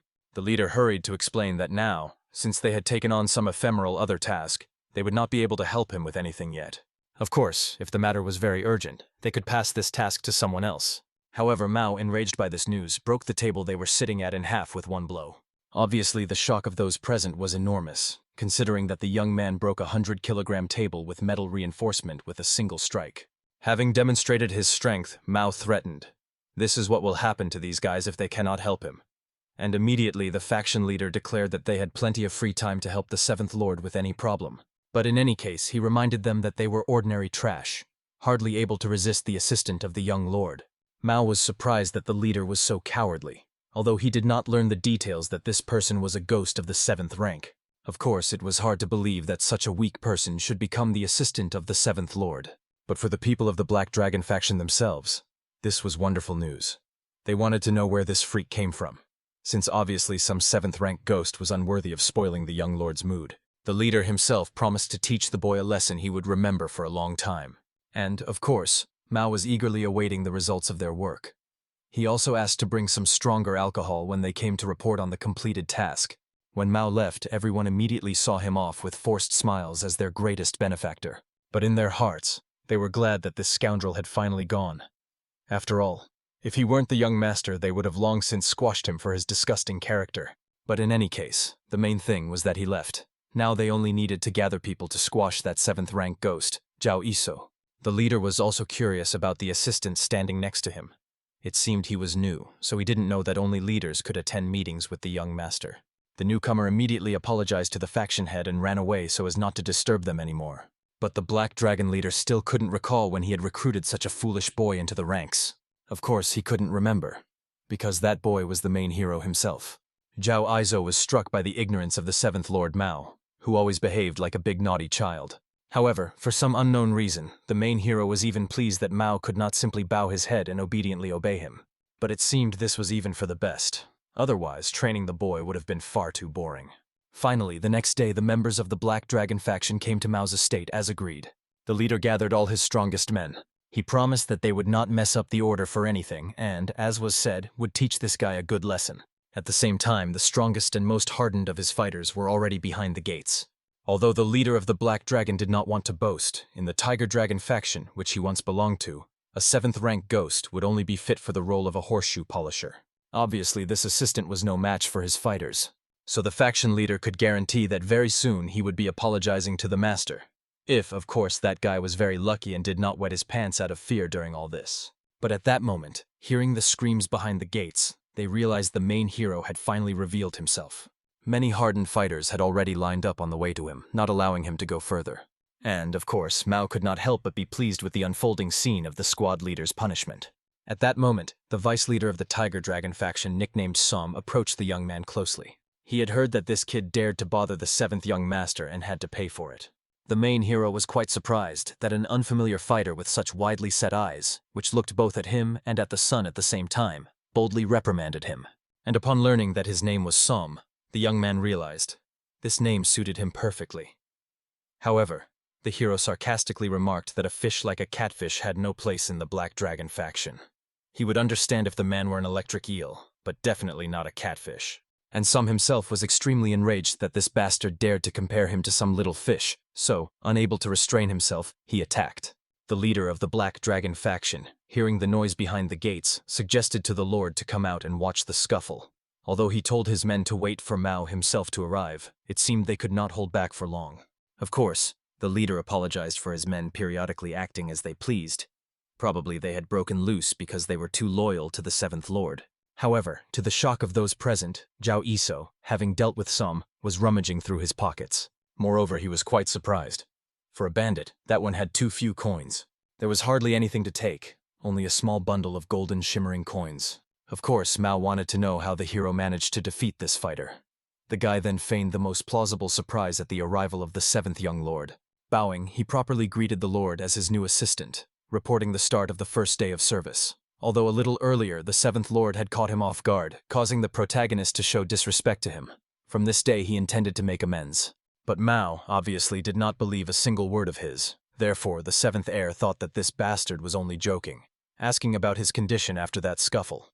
However, Zhao Iso, showing no sign, as if nothing had happened, decided to ask his lord, who were those people waiting for him near the gates? He even thought that perhaps the lord was so kind as to gather these people for his welcoming ceremony, and was even glad that there were so many people. However, Mao warned that these people had come to congratulate him on his last day of life, and advised the guy to better refuse the position of assistant himself. But the young man reminded that, despite his modest origin, he had grand dreams. He hoped to advance up the career ladder as the assistant to the seventh young master, trying to cling to him like a lifeboy. However, naturally, Mao understood that this idiot had come to the wrong place, since the reputation, like the seventh heir himself, had long since fallen to the very bottom. But the main character understood that the master was smarter than he seemed. Zhao Iso knew him better than anyone else. All the heir needed to do was follow the instructions of his loyal assistant, and then he would lead him to the very top. But honestly, even an idiot like the heir found it very hard to believe such nonsense. It seemed that the boy was a real madman, but he himself did not notice it. And Mao even began to ponder his words, so he had to forcibly remind himself that before him was an ordinary scum, a pathetic ghost of the seventh rank. After that, he growled at the Black Dragon fighters, not understanding how long they would stand idle. And immediately, recalling the main task, to teach this boy a lesson, everyone grabbed their blades and began the fight. Rushing at the unarmed hero, they wanted to give him the warmest welcome possible. However, Zhao Iso was in no hurry to defend himself. Recalling Mao's own words that the more, the better, he realized. In this regard, they thought alike. So the main character was ready for such a warm welcome. At that moment, everyone felt the approach of unknown people from above. The fighters in blood-red clothes surrounded their captain, not allowing anyone to come close to him. Of course, all members of the Black Dragon faction knew perfectly well what this blood-red attire meant. It was the counterintelligence corps, which had arrived here incredibly quickly at the first call of their leader, Mad Dog. Now, with their arrival, the hero believed they could rightfully begin the real welcoming ceremony. But soon the dissatisfied Gem Saik appeared, who could not understand the behavior of his former subordinate. He seemed not even to intend to wait for him for this welcoming ceremony. Of course, everyone immediately gaped in surprise when they personally saw the head of the counterintelligence corps. He was also the mentor of the third young lady Sa Heron, one of the few chosen who had access to personal audiences with the cult leader, one of the strongest representatives of the new generation. Naturally, they wanted to know what a person of such caliber was doing here. After all, they were sure that Zhao Iso was just an ordinary leader of some squad, and at that moment he was talking to Gem Saik as if he were an old friend. In the next moment, Gem Saik, along with the rest of his men, bowed, greeting the seventh young master and introducing themselves to him. Following him, all the spies under the Death Reaper's command also greeted him. Seeing the young heir's confusion, Gem Saik hastened to explain. Despite Zhao Iso having left his home, he still remained a member of their family. That is why they had come here, to put in a good word for him and also to check his future place of residence. As far as Gem Saik understood, all this did not involve significant expenses, and this option suited him perfectly. At that moment, the leader of the Black Dragon faction had already mentally buried himself. He could not have imagined that by getting involved with a pathetic 7th-rank ghost he would incur the wrath of the fierce counterintelligence members. Moreover, if the head of counterintelligence himself was so worried about this person, then for Gem Saik, Zhao Iso was one of the key figures. The main character immediately turned to the scum who had no idea of their place in society and ordered them to get lost, since respected people had started to converse here. But of course, he could have taught them a lesson so that they would understand when not to interfere in other people's affairs. Therefore, the deathly frightened leader of the Black Dragon faction apologized to the young master for apparently having nothing to do here. After that, they thanked the master for everything and quickly scattered to their homes. Of course, Mao was shocked that these bandits had just abandoned him in such a difficult situation. And Zhao Iso perfectly understood that for Mao, this had to be a good lesson in reality. When the 7th heir was nearby, these people behaved as if they were completely loyal to him. However, it was only a game, supported by the title of the 7th Young Master, an ordinary sandcastle that could be destroyed by the slightest touch. After all, in the end, the boy was just an arrogant and pathetic descendant, who had not a single loyal subordinate, despite how much time they had spent together. And the very first step in the training of the main character was for Mao to finally understand and realize this fact. At that moment, having finished the greetings, Gem Saik finally realized what Zhao Iso meant by his debut. Usually the young man dedicated the head of the counterintelligence corps to his affairs, so the man thought the boy had some problems.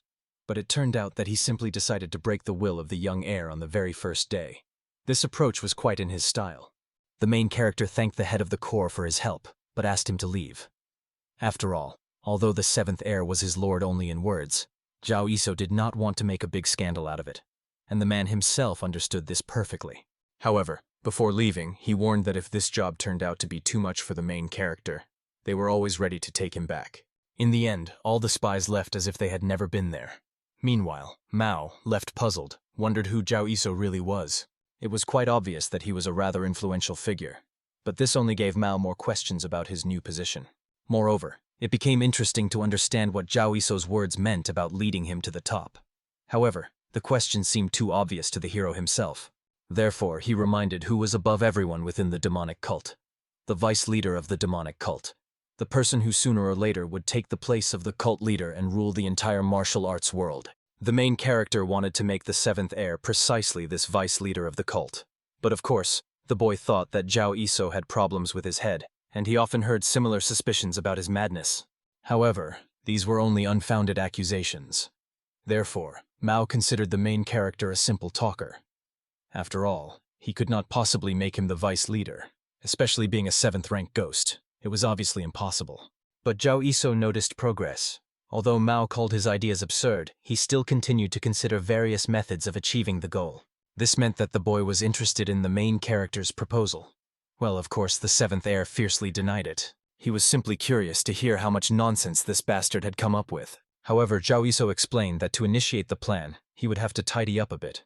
After all, as Mao had already realized, at the moment he was surrounded only by useless flies. It would be much easier for them if his other relationships were also in order. But, unfortunately, in his not very long life, the 7th heir had spoiled relationships not only with the sects, but also with his blood relatives. Of course, the guy was furious that the damn bastard like Zhao Iso dared to bring up that topic. Therefore, he rushed at the young man with fists to make him shut up and close his filthy mouth. But the young man easily defended with one hand against the incoming attack. Moreover, he even reproached Mao for falling for the simplest provocation. He also put all his strength into the strike, but even in this case, it had no effect. Because of this, the main character could draw one simple conclusion. The young man's honor and his martial arts were simply in a terrible state. Honestly, the heir was surprised that some weakling managed to block his strike with such ease. Moreover, when he tried to press harder, using more internal energy, he was simply thrown backward. And Zhao Iso hoped that from such a vivid demonstration of Mao's strength, he would finally realize how insignificant his power was as the honorable 7th master. However, even in this case, he had nothing to worry about. After all, Mao now had reliable support in the form of the mad dog himself, Zhao Iso. Of course, first they needed to teach Mao manners. After that, Zhao Iso would help him gain self-esteem and also improve his martial arts. He would be able to help do everything so that the 7th heir would finally be recognized. And these words instantly transported the boy back to his childhood, where he was more worthless than everyone else. Back then, the elders never forgot to repeatedly say that a scum like Mao should know his place. And every time he forgot himself and behaved inappropriately, They beat him and showed him how insignificant his position was. From these painful memories, unable to hold back, Mao screamed with all his might, literally howled like a wild beast. It seemed he was about to attack the hero, but instead he ran past somewhere, and even threatened that the main hero should never dare to say such nonsense to him again. Zhao Iso did not expect such an escape at all. After all, obviously, anyone who wants to survive in such a treacherous demonic cult must have at least a little dignity. But this time the young man decided to let him go. Moreover, thanks to their small quarrel, the main hero was convinced that the rumors that Mao had the best energy center in the entire demonic cult were not far from the truth. After all, he made a quite decent strike. For a normal strike filled only with internal energy, it was surprising that the young man had such potential, which you wouldn't even find on Mount Tian. But the demonic cult continued to strongly ignore this young man. Even if he was a child from a mistress, he was still chosen by the cult leader himself. However, the main character could find out all the details during their next meeting. For now, he decided to leave the Wild Lord alone, at least for some time. This meant that now the young man could put all his efforts into tidying up the surroundings of the young lord. At that moment, Mao himself went to the city, and despite being among people, he still continued to curse the hero with all sorts of filth in his mind. Moreover, he was insanely furious because such a degenerate made him burn with shame. Not only was he beaten by an unknown 7th-rank ghost, but he also listened to all that nonsense about honor, martial arts, and how this person would lead him to the top. What upset him the most was that he actually listened to the words of that degenerate, even if only briefly. Although Mao, more than anyone else, should have understood how ridiculous and absurd his words were. But suddenly the 7th Lord was recognized by passers-by walking by. It was a group of 3 guys who gave him a mocking smile.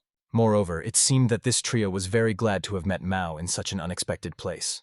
After all, they were just about to ask this pride of their clan for a small favor. The central one among these 3 people was one of the trio of brothers who constantly tormented him in the Ma family. The young man was a 4th-rank ghost, a distant relative of the Ma family, and also Mao's cousin named Ma Jun. Of course, Mao had no idea why the first elder Ma Yixin's servant was even in this place. And looking at the 2 behind his back, one could easily conclude they were from the Elders' Council, as they literally wouldn't leave Ma Jun alone. Mao immediately demanded that his cousin explain why he showed up to tell him some nonsense about a favor.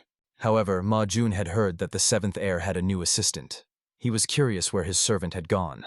He even thought that Mao had gotten rid of him on the very first day, after which he turned to his friends, with whom he made a bet that their 7th young master wouldn't last a day with an assistant, and he won that bet. Honestly, the rest of his friends thought that this time Mao would last at least a couple of days. However, Ma Jun was convinced. The fragile young master simply was not capable of it. Moreover, he perfectly understood. If anyone found out that he had accepted not just an assistant but an ordinary servant, his family's reaction would be immediate. However, faced with the stern, displeased look of the 7th master himself, Ma Jun tried to pass off his words as a joke. After that, he asked the boy to relax and instead go with them to the Jade Immortality guest house. After all, they had long planned to go there and could even treat Mao. However, the young man was in no mood for a drinking party, so he suggested to his cousin to just shut up and go away. And their behavior only made his headache worse, so he had no intention of putting up with them. And Ma Jun decided to use the fact that the guy was in a bad mood. He thought he had a suitable candidate who could lift the mood. And as soon as he named Brother Ishin, Mao jammed, so he seemed to freeze in one place. From his single reaction, one could say that the young man really did not like this idea. And Ma Jun knew this very well, so as if nothing had happened, he ordered Mao to come to dinner. After all, he did not want that bastard to make him look like a fool in front of his friends. Apparently, before this, Mao mistakenly decided that he could disregard Ma Jun since he became the 7th young master. However, the cousin was ready to quickly remind the underdeveloped one of their brotherly memories. In the end, the guy had no choice left. He agreed to go with them. It would be a sin to refuse a drink. But he reminded that the alcohol was paid for by Ma Jun, so he pretended that it was a great honor for him to treat his cousin. Considering that everyone knew well about Mao's character, they understood. They would get a particularly interesting show for free drinks. By this time, the events moved to the Black Dragon headquarters. Finally, the guys ran up to their house. They guessed about the 7th gentleman, who was supposed to warn in advance that their opponent would be a former member of the counterintelligence corps. They were lucky that they at least fled from there in full force. Only because of this did they survive. Some quickly realized that there was something wrong with that guy. He found it amazing that Zhao Iso immediately understood where his blind spot was and aimed only there. Honestly, Som was meeting an opponent with such sharp eyesight for the first time. This was to be expected from a member of the reconnaissance corps. Moreover, the thug remembered that he knew those guys they ran into when they were fleeing down the street. They were in fashionable clothes, and still looked a bit like white crows. Among them, Som, despite his obvious strabismus, recognized a man named Ma-jun. Of course, the head of the Black Dragons got scared and jumped to Som to find out. Was he really not mistaken? Was the discussion about the very degenerate from the Ma family branch? However, Som had no idea what shocked the leader so much. He thought that Ma-jun had come there to help the 7th young master, so he decided to mention his name. Obviously, Som had no idea how the clan had treated the 7th master up to that point, which was not surprising. Even the leader of the Black Dragon faction found it difficult to learn this information due to its extreme secrecy. The Ma clan killed absolutely everyone, from assistants to servants, anyone somehow connected to the palace of the 7th child. They sent assassins there who slaughtered everyone except him alone. Obviously, the young master continued to live alone, not because he liked it. He was simply tired of watching everyone around him die. Initially, the leader of the Black Dragon faction was glad that everything had settled down and thought that the Ma clan had lost interest in the heir. But then Ma-jun suddenly showed up, and at that moment, after these words, an explosion sounded behind the Black Dragon leader's back, causing everyone to tense up. Appearing as if nothing had happened, Zhao Yiso apologized for the intrusion. After all, passing by, he overheard their extremely interesting conversation. Therefore, the young man suggested to the guys not to resist and to fill him in on such interesting details. At that moment, Mao, together with his cousin, continued to relax in the guest house. However, even regarding how Mao ate, everyone continued to mock, believing that he clearly hadn't finished eating. Throughout their stay in the guest house, the 7th heir, without stopping, kept stuffing his mouth with dishes. Of course, the 7th heir reminded that Ma-jun had promised to cover the entire bill, and he just laughed, allowing Mao to keep stuffing his mouth. After all, they had all eaten their fill, watching his endless appetite. After that, Ma-jun decided to find out whether the 7th young master had ever met the owner of this establishment. After all, according to rumors that reached him, she was devilishly beautiful. Perhaps for this reason, it was extremely difficult to see her. Even money didn't help here, and even this girl's connections ran very deep. Therefore, Ma-jun wanted to turn to his brother for help, so that he could pull some strings for them. They had to think about their family's reputation, so they couldn't go around asking about the identity and possibility of meeting Chu Honggran. But no matter what mess the 7th young master made, no one would say anything to him. So they wanted Mao to use at least a drop of his influence for them. Since the night air was already quite cold, they dreamed of spending this night alone in the company of the local owner. Of course, Mao did not understand such demands. If Ma-jun thought it was late, then he should go home and go to sleep. He was not going to discuss this matter any further. It is unlikely that the owner of the establishment would agree to sing a lullaby to Ma-jun because he was tormented by insomnia. So the cousin should have just finished his liqueur and stopped behaving like a real yard dog during the rut. And of course, Ma-jun was furious at the behavior of the pathetic 7th heir. So he instantly flipped the table. He reminded the low-born son of the concubine that all this time he had indulged him only because he was the 7th young master. It was foolish that the runt actually believed he was worth something. Moreover, he learned to snap back like that. Of course, the enraged heir immediately jumped up from his chair to finally punish this little bastard. However, the brother instantly reminded the young man what happens when the 7th master goes wild. He could easily report this to the elder brother, and obviously Mao would be in trouble then. Because, as usual, when the elder brother got involved, everyone Mao interacted with suddenly turned into corpses floating in the Moon River. Of course, Mao could not risk that, so he immediately sat back down in his chair, gritting his teeth. And Ma-jun was extremely pleased with his behavior, believing that the heir should have behaved like that from the very beginning. He hoped that he would forever remember the hierarchy in the family, and give up the pathetic attempts to resist. But the cousin warned, if the guy dares to pull something like that even once, he will definitely call the older brother. And the consequences were perfectly known to him. However, the main character who arrived at the guest house could not wait to see what would happen if the elder brother of the gentleman really came here. Immediately after that, Zhao Yiso attacked the bastard using his blade as well as his phantom threads. After that, he pulled the young man to himself. The latter fell to the ground, gasping because of how tightly the threads bound his throat.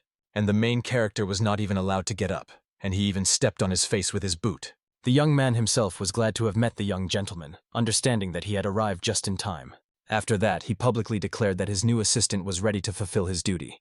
At that moment, the frightened Ma-jun tried to tear the threads from his throat, demanding that Zhao Yiso let him go. After all, he could not breathe.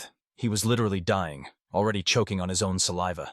However, that was the very meaning of the punishment of this serf who dared to insult his master. Looking at everything happening, even Mao himself thought that his servant had gone mad. He did not understand what was happening here and demanded that the main character immediately release Ma-jun.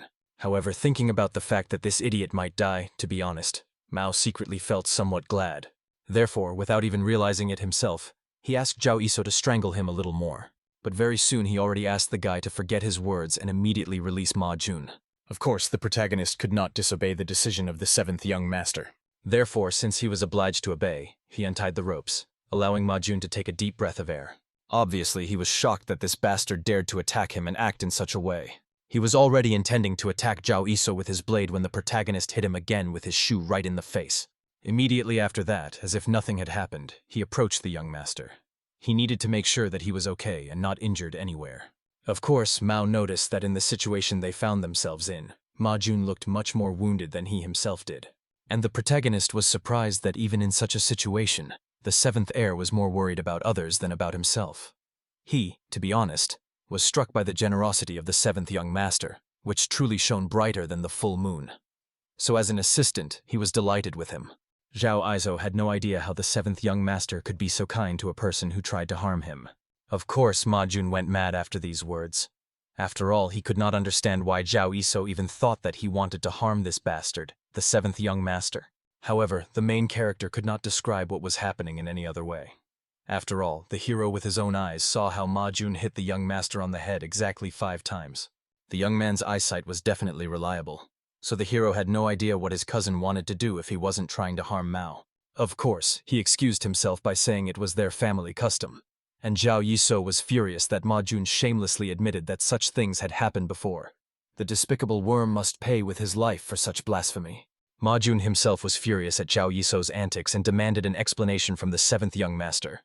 Who this guy was and why some pathetic assistant dared to interfere in the Ma family's affairs? He had the impression that Zhao Yisou did not realize who he was.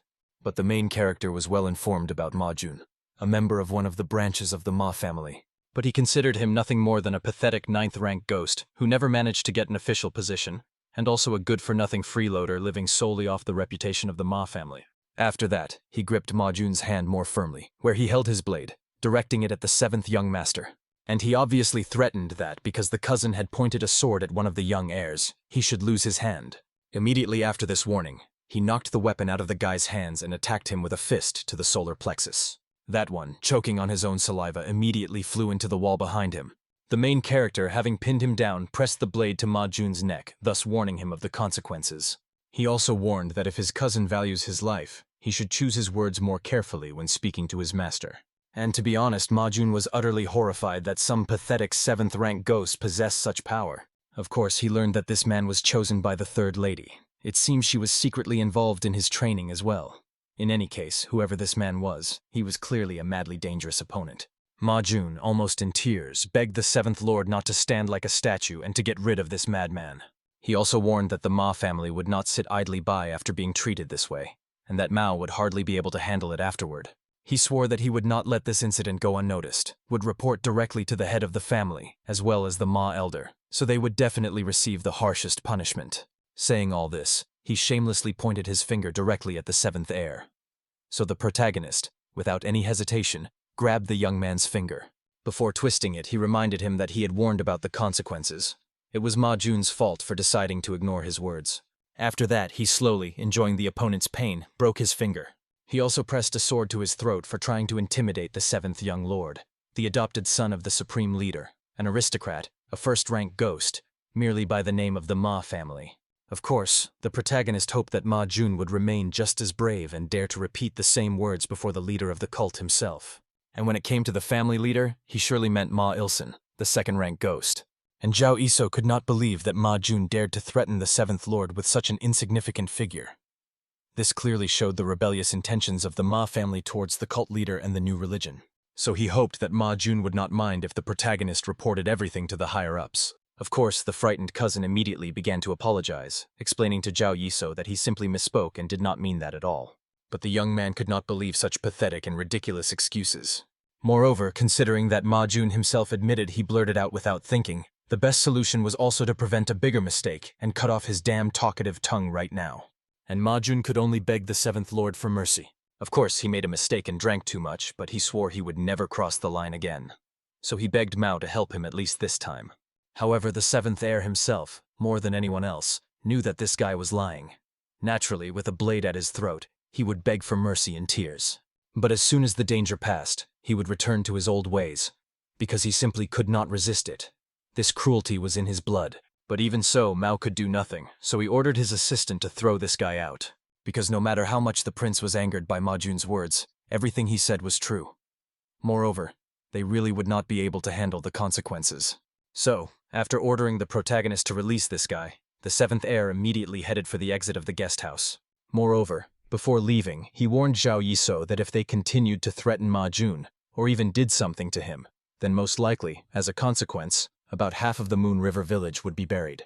And, having obeyed the gentleman, the main character carried out his order. However, grabbing Ma Jun by the scruff, he threw him out, so that he flew right before Mao's eyes.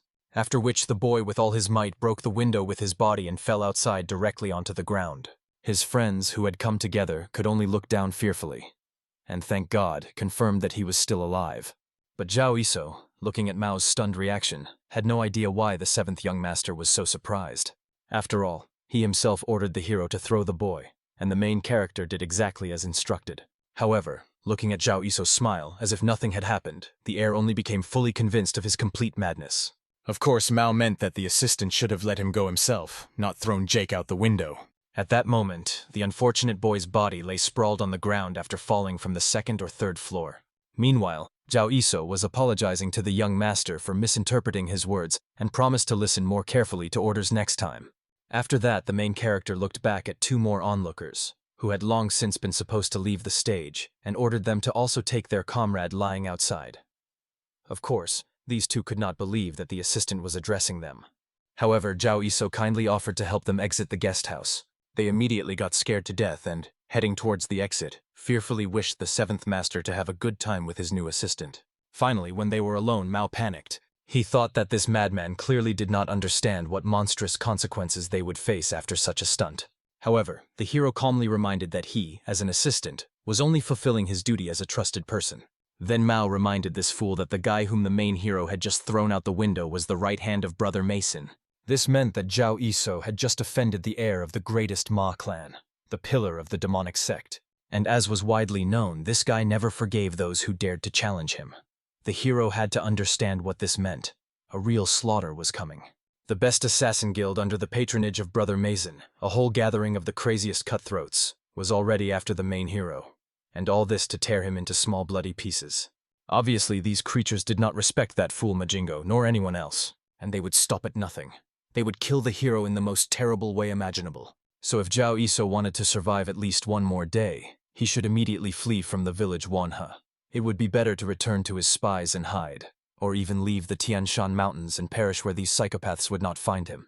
Still, Mao did not want to see another person die before his eyes. He was really fed up with it throughout his miserable life. However, unexpectedly, not letting the heir leave, Zhao Yisou proposed to the seventh lord to make a bet. It seemed, as the protagonist understood, that he still needed to prove to the young lord that he was worthy to be his right hand. He decided to bet whether he would survive escaping the slaughter here in Manhwa, or if he would already go to the afterlife. If Zhao Yisou still won this bet, then the seventh heir would recognize him as his trusted person. The hero saw no reason for the young prince to refuse this fair deal. Mao was finally convinced that Zhao Yisou was a true complete psycho. He decided to agree to this crazy deal.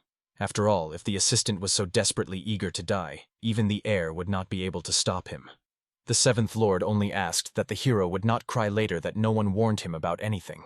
After that he left, slamming the door behind him with a bang, while the protagonist pondered the impending massacre.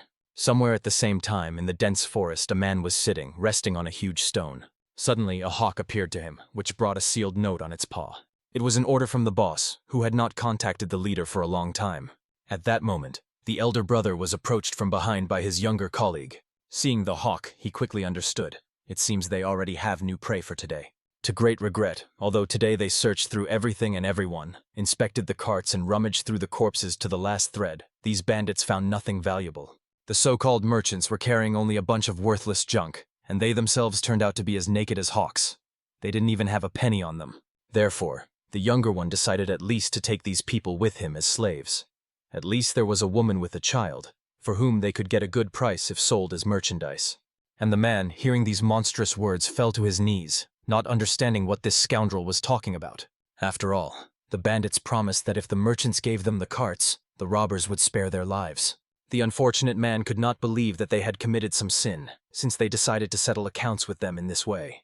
However, the young bandit just shoved the man away, reminding him that they themselves were to blame. They trespassed on their territory and even tried to pass without paying the toll. This alone was enough reason to say goodbye to life. However, the beaten man reminded them that their caravan had been passing this way for decades. They had no idea that this territory had suddenly become the bandits' property. He was curious, at least when did this happen, that they missed such important news. However, the bandit calmly explained that this territory became their property from the very moment they took a liking to it. Therefore, from today. Of course, the caravan owner immediately noticed that their words were the most ridiculous. But what infuriated the bandits was that the old man kept arguing, considering that no one would pay even a penny ransom for him in the slave market. Therefore, not knowing what to do with him, the younger one decided simply to finish off this scoundrel so that he wouldn't talk too much anymore. The elder, rising after brief reflection, ordered the brothers to stop the idle chatter and prepare to retreat. After all, an order had come from the Ma clan. The bandits immediately realized that most likely the matter was again connected with the seventh prince. Surely his new assistant had caused some trouble. They were ordered to deal with the boy by sunset the next day. But the robbers still did not understand what to do with the little people they had captured. After all, dragging them along would be too exhausting. Of course, they could have left them here, and people for a moment even rejoiced at their unexpected rescue. However, the leader of the group, passing by his fighters, immediately ordered them all to cover their ears. Immediately after that, he shouted loudly, using the monstrous technique of lion's roar. Even the strongest of men began to be literally turned inside out by this deafening sound. In the unfortunate, capillaries burst not only in the head but throughout the body from sound waves that pierced their flesh through and through. And the leader only mocked those miserable little people, who needed just one of his size to all die. Which was unsurprising for such insignificant worms. This giant was called the sixth in the hierarchy of demon warriors, Magvi, the demon of sound. Glancing briefly one last time at the corpses, including the woman with the child, the sound demon ordered his comrades to move out. The time has come to visit their beloved seventh prince and play a little with his new assistant. At the same time, Mao dreamed of his distant childhood when he was just a little boy. Back then, he had friends who, just like him, performed the duties of servants. And so the boy joyfully showed up to his comrades to tell the amazing news. The elder brother allowed them to also go to the palace of the seventh prince. Of course, the guys could not believe that Lord Mason himself approved it. At the same time, Mao was proud of himself. Now he could allow his friends not to sweep those cursed yards, but to live happily together in the palace of the seventh prince. He hoped his friends were looking forward to it, but seeing their dissatisfied and gloomy faces, Mao was disappointed. After all, he tried so hard to get this permission, and his friends became quite downhearted. However, the reason turned out to be that the young men simply could not go with Mao. Of course, the boy tried to explain to his friends that they should not fear the sideways glances of the clan. After all, he had already settled everything. However, unexpectedly the atmosphere became even gloomier when the friends reminded the comrade that he himself should have known the true reason why they could not go with him. The whole matter was that they had been dead for many years, and the talking severed heads kept repeating over and over that the seventh prince Mao was to blame for all this. In the end, the heir cried in this terrifying nightmare and came to himself, waking up in his bed. Everything was as usual, so he quickly realized that he had dreamed again of that cursed dream about the past. Mao had no idea how long this would continue until he suddenly heard the voice of the hero who came to visit the young master. Zhao Iso quickly understood that if the seventh prince woke up screaming, most likely he had a nightmare. However, it was surprising that when the prince himself looked around, to his amazement he did not see the hero beside him. Obviously the heir had not fully woken up, so he saw a hallucination. Therefore Mao hurried to get dressed and went out into the inner courtyard. To his surprise, looking around, he did not notice Zhao Iso anywhere, although usually he should have already been in the prince's domain. The heir remembered the hero's words, how he threw him his fearless bet. Obviously, Mao was now sure that the assistant got scared and still preferred to run away. This was not surprising, considering that although Zhao Iso was a member of the secret squad, he would not have been able to oppose the coming massacre. Mao should not have counted on anything from the very beginning. Moreover, it was even foolish to listen to his high-flown words that Zhao Iso would help him achieve success. After all, Mao was nothing more than a scum, and the hero did the right thing by running away. Now he could live long and happily somewhere in a paradise corner, and God willing, he will not get into trouble so as not to die prematurely. Therefore, since Zhao Iso was no longer there to keep him constantly tense, Mao decided to take a nap and then visit the tavern to have a good rest. Also, the seventh master decided to take the guys from the Black Dragon to have a great time. But suddenly, the gates to his house burst open with a crash. Of course, the prince first thought it was Zhao Iso, so the question arose what the young man was doing here when he needed to run away. The heir was about to scold the assistant, who did not understand human words, until he saw exactly who had come to him. Magvi, according to the master, quickly concluded that Zhao Iso was not here. However, this was no problem. After all, he had already sent his guys all over the village, so finding the boy would be a trivial matter. Meanwhile, he could properly greet the seventh prince with his friends. After that, the sound demon introduced himself, a man who came on behalf of Boyne to deliver a message to the heir. At the same time, the events shift to the hidden pavilion, Hubei branch. The head sitting there had been sorting through countless reports all night and was just about to leave when suddenly they handed him some kind of paper, and logically decided to ask the lady assistant how important the matter was that she came to him at such a late hour. Jegal Sami hurried to explain that she had received a report from number 103 about his entry into the palace of the seventh prince. The girl was reviewing documents related to this, but some names mentioned in the papers caused her serious concern, and the very book she brought was about Boyne. The name belonged to Jegal-san was well known to him. As far as he knew, the butchery was one of the most formidable killers of the demonic sect. Their leaders and brothers themselves exterminated people with unprecedented merciless cruelty, and their combat skills were comparable to masters of the Archidokian level. Obviously, to ordinary members of the sect, they inspired much greater fear than the sect leader himself. It was precisely for this reason that many bloody stories circulated about them. And the most remarkable thing was that once they killed all the servants who were accompanying the seventh prince to the palace. Having examined the report, Jegal-san clearly recalled that monstrous event. It was such a brazen crime that Hyoryeondan quickly tracked them down. But none of the butchery were punished. They were simply released from custody. And the whole matter was that they were backed by the heir of the Ma clan. His intrigues precisely helped the killers avoid deserved punishment.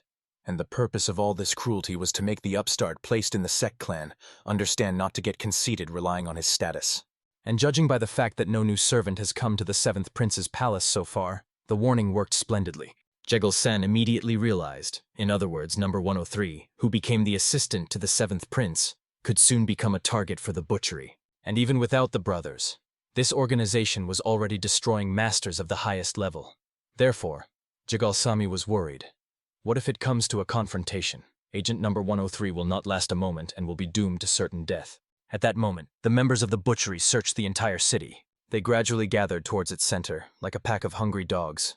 However, each reported that the hero could not be found, as if he had vanished without a trace. Of course, there were suspicions that this brat had dared to flee the city. However, the killers still did not see this as a problem, considering how many people were in the city. Surely someone had at least caught a glimpse of this boy recently. After that, one of the bandits showed the prisoners a portrait of this rat, and ordered the people to tell everything they knew about this man to help in the search. Just in case, the killers warned, do not even try to escape, because the village was already in the iron claws of the butchery. And if even one of them twitched, the whole village would be drenched in blood so much that songs would be sung about it. So the unfortunate ones should not do anything foolish and should think carefully. Those who give sensible answers will remain safe and unharmed. But if the residents dare to waste their precious time foolishly, the killers will start executing the most useless weaklings one by one, sending them to the afterlife. For example, one of the butchery had already noticed a little girl with whom he could start his bloody crime. This girl irritated him unbearably, because while the adults were talking, this ill-mannered one just cried, and her pathetic, tearful little face caused such repulsion in him that he became furious right before their eyes. Therefore, the scoundrel decided to finish off the girl in order to begin interrogating the others. But the old man stood up for the child, not understanding how these warriors, being masters of martial arts, could threaten a small defenseless child with a sword. He begged to show mercy to the girl. However, they only became even more enraged and grabbed him by his clothes, thinking that the old man was the first to ask for the afterlife, since he did not watch his tongue. They warned that they might start the killing with him, and did not even try to listen to his sane words. Considering that the man was literally asking for trouble, the killers decided to hasten the death of the elderly man. After all, since he did not like them touching the girl, the old man should die first. He did not have long to live anyway. And the other members of Boyne were not surprised by how their comrade had gone off, although before that Magvi, the elder, had already ordered not to kill without orders. Well, in the case of Boyne, accidental killing was an unsurprising and usual matter. Therefore, the comrades decided simply to take a walk and check the town once more for the last time. And the old man watched the departing robbers attentively. He was exactly waiting for this. The bandit, whose expression had changed, clearly noticed nothing, already preparing to finish off the old man as an example. However, the man easily took the blade from the killer's hands. after which he pierced his own neck with the very same blade. Only at the last moment did the warrior notice that the old man had a knife in his hands, and the knife was already at his throat. All the other residents were stunned when they realized that the old man had killed this ruthless bandit with his bare hands. However, it turned out that this was once again a disguised spy, Zhao Iso. He gestured to the residents not to make a single sound so as not to ruin his legendary plan. At that very moment, Jegal-san finally understood what his assistant Jegal-sami had been talking about. However, the fate of number 103 did not bother him at all. So the old man decided to go rest properly after 2 sleepless nights in a row. He was very exhausted. Of course, Jegal-san was sad that he had aged so quickly. After all, in his youth he could stay awake for 11 whole nights without the slightest fatigue. At the same time, Jegal-sami could not believe that the head of the hidden pavilion would so easily avoid the topic. She asked the master to send reinforcements to number 103, or at least to pass him the data about the massacre. Although number 103 was just one of the agents, she could not be so indifferent to his inevitable death. Even the elder was struck by her sentimentality, not understanding why the girl cared so much about number 103's affairs. He even suspected that she might be in love with the agent, despite the rules that strictly forbid it. When the girl hastily denied her love, the old man quickly calmed down, but explained that she had nothing to worry about, because what she feared most simply would not happen. Of course, Jegal-sami had to remember Fenglin well. It was about the legendary guild of assassins that had kept the demonic sect in constant fear for many generations. As was widely known, that group was so strong that they could eliminate even the elder of an entire school. Their power resounded everywhere, but those were matters of long past days. Because 10 years ago they were all completely destroyed by some unknown force. Moreover, this happened immediately after number 103 was assigned to operate in the demonic section. Obviously, having calculated the time, the girl realized. At that time, the hero was only 19 years old. However, what Jegal-san said was pure truth. Zhao Yiso was incredibly strong, so she had nothing to worry about. If number 103 encountered an enemy, it would not be him who got stuck in the quagmire, but his opponent. In the end, after killing another man, the hero, as if nothing had happened, drowned him in the river so that the corpse would no longer offend his eyes. And this sound was very quickly heard by his comrades. After that, the killers saw the little corpse floating down the river, and thought that their buddy had indeed finished someone off, although they had asked him to act more carefully. Only later did the bandits realize that this was not the corpse of the old man their comrade had threatened. And most surprisingly, this corpse looked very much like the body of their friend. Only then did they look behind their backs and see that the very old man their comrade had threatened was standing there. However, not a moment passed before the hero killed these two, smashing their skulls against each other with a crunch. He was incredibly outraged at the killers, who not only roamed in broad daylight, but also so easily let someone sneak up from behind and slit their throats. Obviously, if these fools did not even know the basics, it would take him about the time of an average meal to finish them all off. At that moment, complete silence reigned in the prince's domains. Magvi kept playing with the stones, constantly tossing them up and catching them back in his palm. Well, to be honest, Mao was already quite fed up with this, so he made the sound demon understand that it was time to simply give the order, no matter why he came, and get out of here. So, it was clear that they had come to deal with the order from the informant Ma Jun, who immediately ran and complained to the elder brother to reprimand Zhao Isa. But unfortunately for those who came from the slaughterhouse, the hero had already vanished without a trace. He was obviously smart and valued his skin, so he would no longer come here or show himself to them. So the heir simply asked Magvi to stop wasting his precious time, deliver the message, and leave. And Magvi perfectly understood that, judging by the lack of news from the servants, finding the hero was not easy, although he wanted to bring the boy here before reporting to the 7th Lord. In short, the sound demon had 2 messages. The first was that the prince should keep himself under control. And the second, stemming from the first, was that he needed to temper his ardor. Honestly, the prince was even surprised that the sound demon expressed the order so grandly, since it all boiled down to Mao needing to keep a low profile and behave quietly. He promised to remember these words and drove the assassins out of his palace. However, this was not the last order from the Lord. The sound demon needed to catch Zhao Isa and return with his head. However, if he did not find the hero today, then a big fire would accidentally break out in the village. They will not look, whether men, women, children, or old people. This great fire will take the life force of absolutely all the inhabitants one by one. Of course, the prince immediately realized that these people were genuine madmen, ready to cross any boundaries. But he tried to reason with the bandits, since the village was on the lawful territory of the sect leader. No matter how much the massacre tried to arrange something like this, they would not get away unscathed. However, the sound demon reminded that Mao seemed to have completely forgotten about that purge of the miserable insects in the palace of the 7th prince. which went absolutely smoothly thanks to the order of the man who was actually behind the massacre. And of course, the prince panicked greatly, understanding that the hero definitely would not come, would not appear.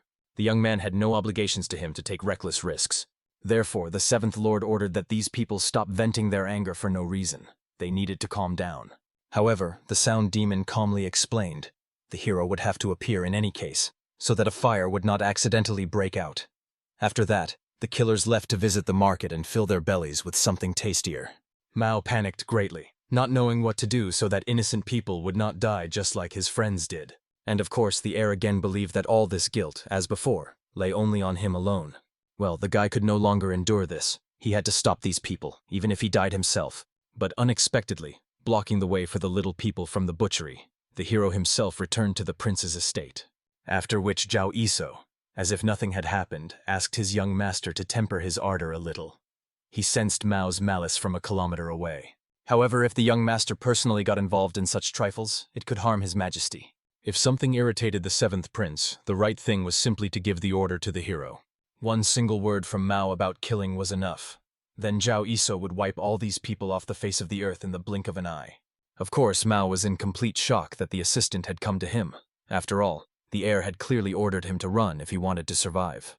However, the hero did not respond to these words, only calmly looked around at the scoundrels who dared to invade the courtyard of the seventh prince. Among them was a sturdy guy with a braid, so the main hero quickly understood who was behind the butchery and decided to play his trump card, because he knew perfectly well that this man was sixth in the hierarchy of the butchery Magvi. Sending him to the vanguard meant playing big.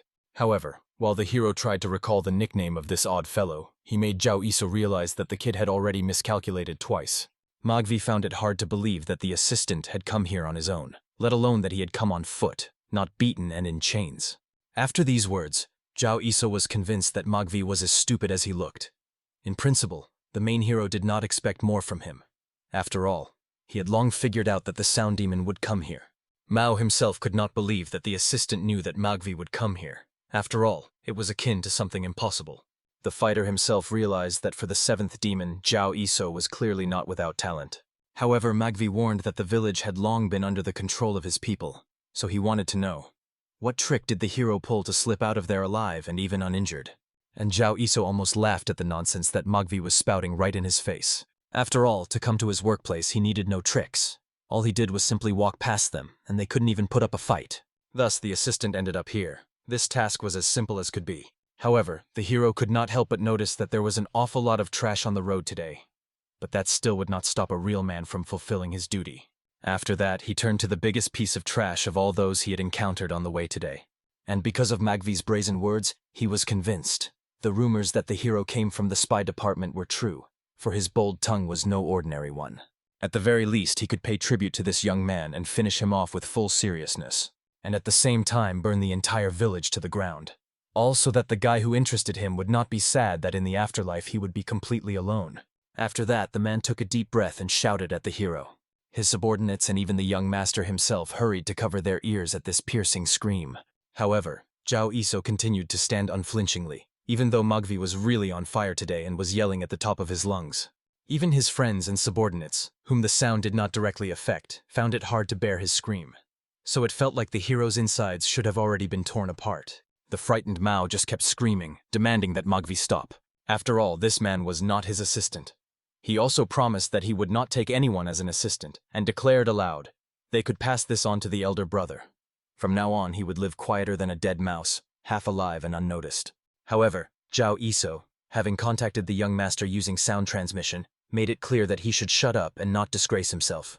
Only then did the seventh prince raise his eyes to the hero, and realize that he was standing as if nothing had happened, as if the sound did not harm him at all. However, Zhao Iso calmly, with a smile, reminded the master that all that was needed was simply to give him one single order. And only at that moment did the seventh heir realize why Zhao Iso continued to stand and do nothing. But, infuriated by their behavior, he lost control and ordered his assistant to kill those scoundrels to the last one. And the hero smiled as he accepted this order and instantly drew his phantom threads, as well as his dagger. If he could, Magvi would have even laughed at his pathetic attempts, because he would not succeed in doing anything by drawing his sword at this stage. After all, his sound equipment was the pinnacle of skill, recognized by the sect leader himself. The seventh demon is unlikely to even attempt to oppose him. But how surprised the man was when the sword passed through his throat, and the hero caught his weapon already from the other side of his body. After that, as if nothing had happened, the main character easily pulled the strings to which his sword was tied, and in the end, in an instant, it tore Magvi's head apart, splitting it into 2 halves. Of course, all the other members of Boyni were horrified when they saw how easily their elder brother was defeated, but they had not even managed to scream in fear when in an instant their bodies were also cut into the tiniest pieces. Zhao Iso, as if nothing had happened, approached his master. He needed to make sure that he was safe and unharmed. Well, and he did not forget to remind about the bet that was made. So from this moment he officially became the prince's assistant. After that, the hero offered his hand to the air, helping the 7th Lord to rise from the ground. He took that hand, amazed at the madness of his assistant, who voluntarily decided to become the right hand of a thug even the sect leader who adopted him had abandoned. But Mao decided to listen to this man. But in return, he had to keep his word and make others respect the 7th prince. And the hero understood this perfectly.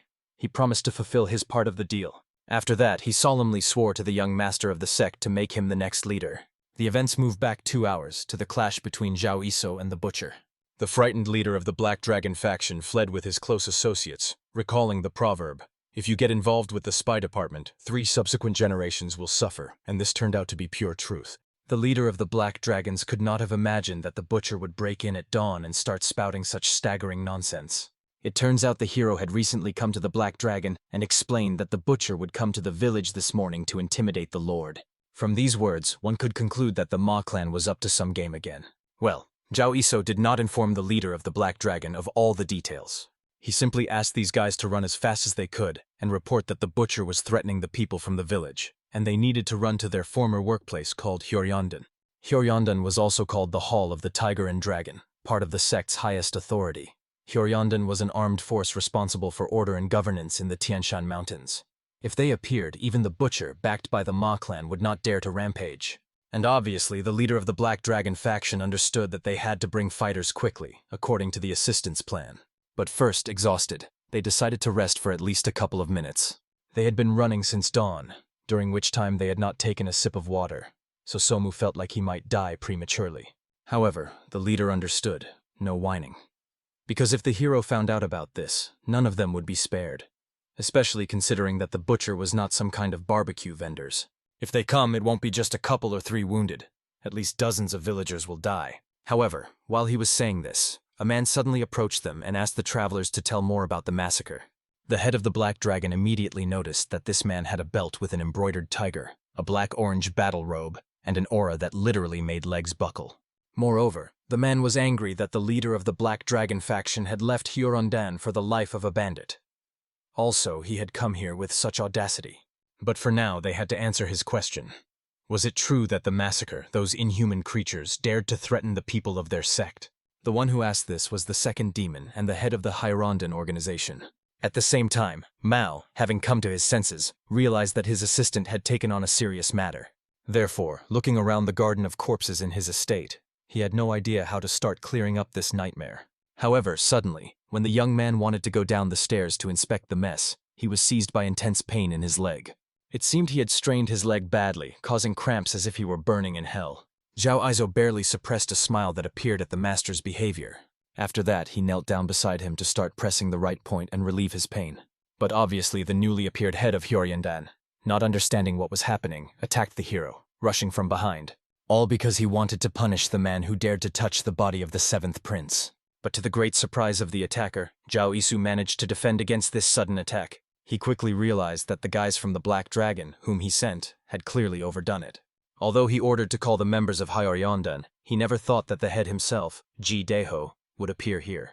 After that, the head calmly explained that on the way to the prince's estate he inspected the village. Initially, he received a message that the massacre threatened the innocent people of the sect, but everything turned out the opposite. Anyone would say that it was the massacre that was cut down by some one person. Worried, he came to the Lord's chambers, where corpses also lay as if on display. And obviously Jideho considered the hero responsible for this countless lawless massacre.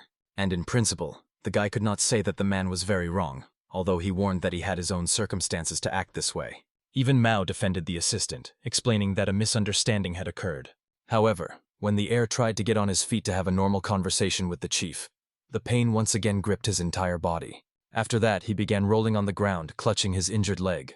And to be honest, Jidaeho was in complete shock. After all, the body of the seventh prince was stronger than steel. Seeing him writhing in pain was practically impossible, so the chief could not even imagine how badly the young lord had been wounded. Therefore, Jidaeho asked the young lord to endure a little longer. He swore by his name that he would immediately deal with that scoundrel Zhao Yi and send the seventh prince to the doctor. And the hero, looking at the seriousness of this fighter, realized that he seemed to have gotten into very serious and unpleasant trouble. In the end, the hero had to defend himself, because killing this fighter was categorically forbidden. So he tried in every way to avoid his attacks and dodge the blows.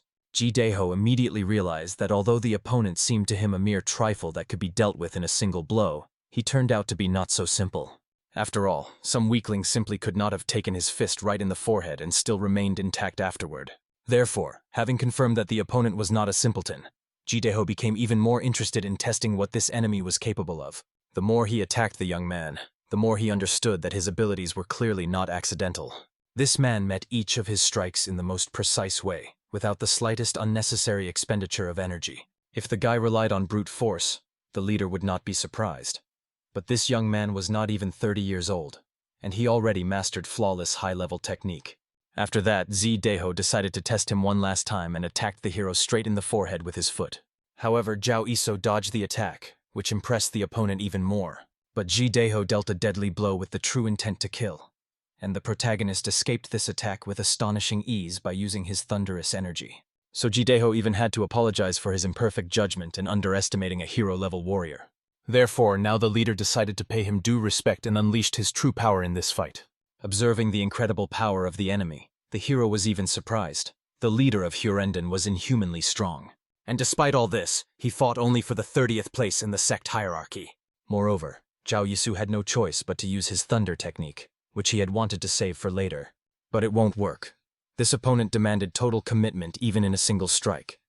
If the assistant makes even the slightest mistake, he will obviously die. However, to the hero's immense shock, he noticed that his thunderous energy began to fail because of the weakness of his body and the recent battle with those freaks from the slaughterhouse. And because of the crack in its core, the forces were running out. Therefore, in the next moment, the enemy was already rushing straight at him, using the Tiger's Fury Fist technique, an attack that even a master could die from with a single blow. And Zhao Iso understood that due to panic, he missed the moment when he could have dodged. So he tried to frantically figure out what to do in such a critical situation. But the shocking fact was that the Seventh Lord stood in the way between his assistant and the attacking Jidaeho. Of course, at the last moment, the leader managed to slow down, and, thank God, even the prince remained unharmed. A couple of agonizing seconds passed before the prince exhaled with great relief, realizing that everyone was safe and sound. But Mao clearly understood. If the spasm had lasted a little longer, most likely Zhao Iso would already be crossing the river of the dead to the other world. After that, the heir also scolded Jidaeho for not at least listening to the man until the end, instead of rushing to finish someone off indiscriminately. The warrior himself was in complete shock that the seventh prince covered this man, considering that the young lord had shielded him with his own body, ready to take the blow himself. However, the prince, as if nothing had happened, calmly introduced to his assistant Jidaeho, the head of the well-known justice squad Hyurenden.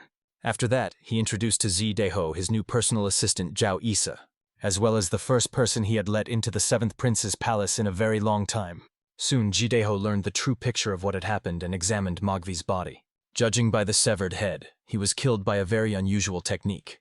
So it quickly became clear that in his young years, this guy had also mastered a hidden weapon. But Zhao Iso calmly explained to Jidaeho that he was not very strong in internal energy from birth. Therefore, he had to learn many small tricks.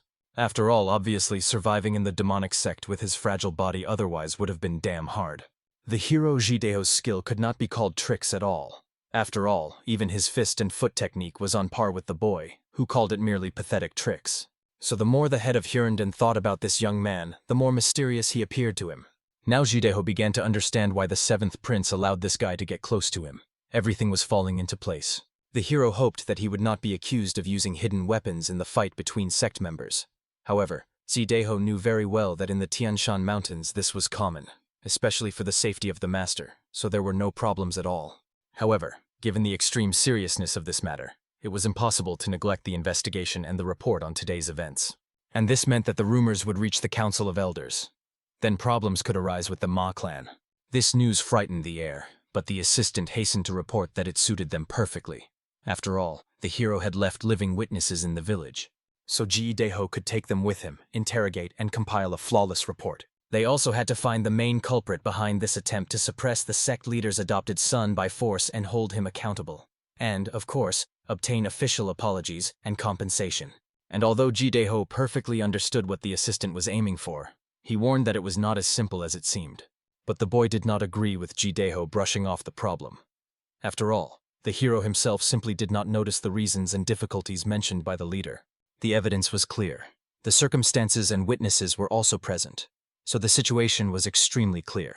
And if Ji-Daeho still said it was difficult, then Zhao Yishu would have to declare the incompetence of Hyoryondan in investigations.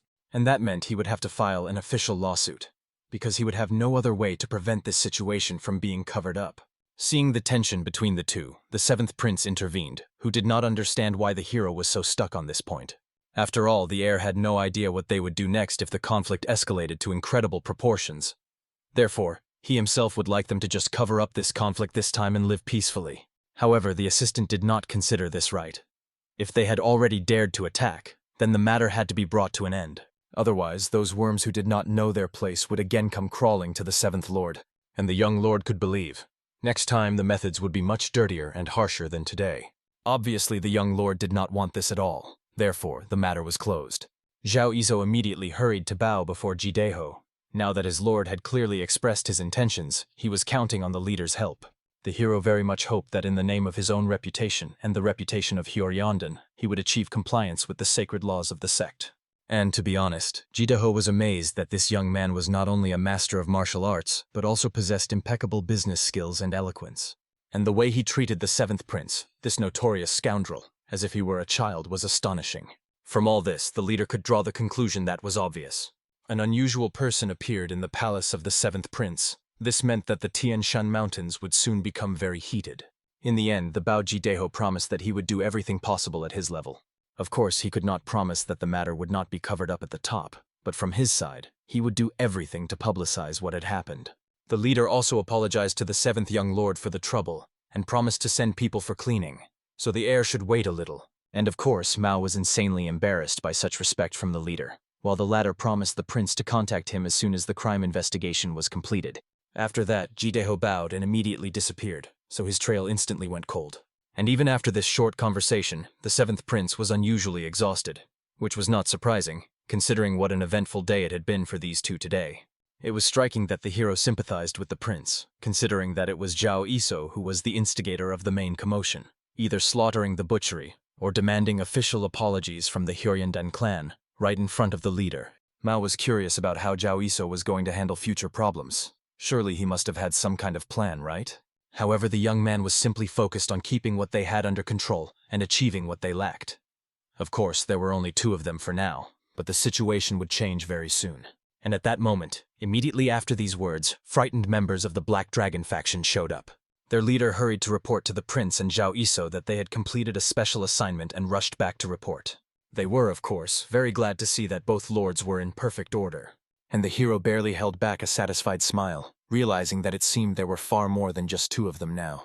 However, for today he suggested closing this matter and sent the seventh prince to rest. After all, the day had indeed been exhausting.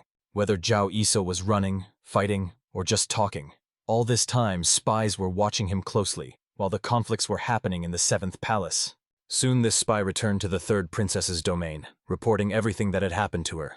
Of course, she was surprised that Zhao Yisou had managed to destroy Magvi, the sixth in the hierarchy of the butchery, and his entire gang. Naraka hurried to explain that according to the reports of the observer assigned to the seventh palace, these reports were accurate. Moreover, Magvi, known as a master of high-level sound technology, was defeated without much effort and prolonged fighting, and the first reaction of Sakurina was some surprise. But remembering the young man and their conversation, she knew. He should have handled this trial with ease, if his loud words were not empty talk. But the fact remained a fact. Zhao Yisou still accomplished a difficult feat. This meant that she could somehow encourage him and express personal praise for such an impressive result. That same evening, the seventh heir found himself in the pavilion of the drunken immortal, and for the young man it remained the greatest mystery what exactly plans Zhao Yisou was harboring. The assistant promised to elevate him to the post of minor sect leader. However, for some incomprehensible reason, The first step towards such a grand goal was visiting an ordinary inn, where commoners simply rested. Mao could not understand how this noisy feast with revelry was connected to the title of minor cult leader. But in the next moment, Lady Chu Hanren herself came out to meet the seventh prince and his assistant. Bowing respectfully, the beauty explained that according to the assistant's command, they had mobilized absolutely all resources of the pavilion of the drunken immortal and arranged a luxurious feast for the villagers. The hostess assured that they tried with all their heart and sincerely hoped that the Lord would approve the work done. The hero immediately thanked the pavilion owner for her efforts. The girl handled the work even better than he expected. Only now did Mao realize that before him stood the very legendary beauty he had heard about not long ago. That very unattainable girl, a meeting with whom could not be bought for any amount of money. Of course, the heir was tormented by curiosity. By what incredible means did Zhao Iso manage to meet the girl whom even the highest officials of the sect could not see even with whole bags of gold? At that time, the main character apologized to Chu Honggran, whom he had recently been burdening with many tasks. Surely her delicate head was already spinning from all the affairs. Fortunately, the beauty at least rejoiced that they had enough people thanks to the workers sent by the assistant himself, so they could breathe easily. The hostess also conveyed that people from the Black Dragon faction were waiting for the hero to finally appear. But at that very moment, they themselves ran up to greet Zhao Iso. The entire Black Dragon gang appeared at once, after which the whole gang bowed before the hero and the seventh prince in a respectful greeting. Mao already had a great many questions. After all, the young man could not understand since when his recent friends had started behaving so compliantly. The whole matter was that after Zhao Iso personally dealt with the slaughter and even killed Mogvi himself, it became absolutely clear. This assistant was clearly not an ordinary mortal. The faction leader literally instantly understood. If this mysterious guy did not take on a certain task, then there were good reasons for it. So for the leader of the Black Dragon faction, it was as if the heavens had thrown him a golden rope of luck in the person of Zhao Iso. But the most astonishing thing was that the leader called the hero his brother, despite the fact that he was significantly younger than him. However, the head of the Black Dragon immediately explained that in the world of martial arts, age was a mere trifle. Of course, he could call the hero whatever he liked, for example, older brother or even boss. However, the assistant magnanimously let the leader go away along with his whole gang, allowing them to enjoy alcohol and have a good walk. And their excessive joy amazed absolutely everyone around. But suddenly, the people looking around whispered when they noticed that the seventh prince himself had arrived. All the villagers immediately stopped eating and raised their cups high in the air. They proclaimed gratitude to the seventh prince, who saved their village from destruction and arranged such a luxurious feast for them. Of course, for Mao himself, such honors were completely incomprehensible, so the young man did not even know how to behave in such an unusual situation. Therefore, Zhao Iso hurried to explain that during the preparation of the feast, he had kind of accidentally spread a rumor among the villagers. It was said that this attack was a vile and nasty conspiracy of the slaughter to intimidate the Lord. But thanks to his lightning-fast decisions, the seventh prince was able to neutralize all the fighters, not without losses, of course. The heir perfectly understood that this was an outright lie. All honors should rightfully belong to the hero himself. However, Zhao Iso reminded that there was an ancient custom according to which the merits of a subordinate glorified their lord. Therefore, the assistant asked that Mao not worry about such trifles, but rather look at the result. Everyone praised him and was clearly grateful for the arranged feast and the saving of lives. Looking at the surprised face with which Mao watched the rejoicing people, Zhao Iso asked the gentleman to remember once and for all. Pacifying the hearts of the sect's people was also the greatest virtue of the small leader. Of course, this benevolent atmosphere among the residents was only temporary. The seventh prince had done many foolish things, becoming famous as a notorious scoundrel, so all the karma would not disappear at once like smoke. Therefore, from this moment on, Mao had to show the people not meaningless antics, but sincerity. A true desire to protect these people with all his strength, and then the hearts of the common residents would turn to him with genuine support. And in the future, this would become the most reliable foundation for him, which would help the heir on his thorny path. Honestly, from this spectacle and words, Mao was breathless. The young man could not understand how much time had passed since he had seen looks filled not with contempt or chilling fear, but with sincere expectation and hope. The hero, observing the prince's delight, was glad that he had still managed to more or less change the crowd's mood. Just in case, he mixed among the residents people from the pavilion of the drunken immortal to warm up the mood. And this was by no means in vain. However, unfortunately, because of this, the expenses for the feast and payment to the people doubled. Nevertheless, even this was not a particular problem for the hero, since he would definitely compensate his expenses at Mao's expense. When he promotes the heir to the post of small leader, he will squeeze every last drop of money the young man possessed. but until that moment was still far away. Therefore, the main character with a bright smile decided to ask Mao about his impressions, after which he suggested joining the feast and having a glass of strong alcohol. At the same time, the assistant could tell him something important that had not been possible to explain before. However, when Zhao Iso started this conversation, to be honest, Mao did not even know what to say. The young man was too embarrassed to answer the questions asked by the assistant. The spy, with curiosity, asked why the seventh heir had caught the sect leader's attention. He saw nothing objectionable in this question.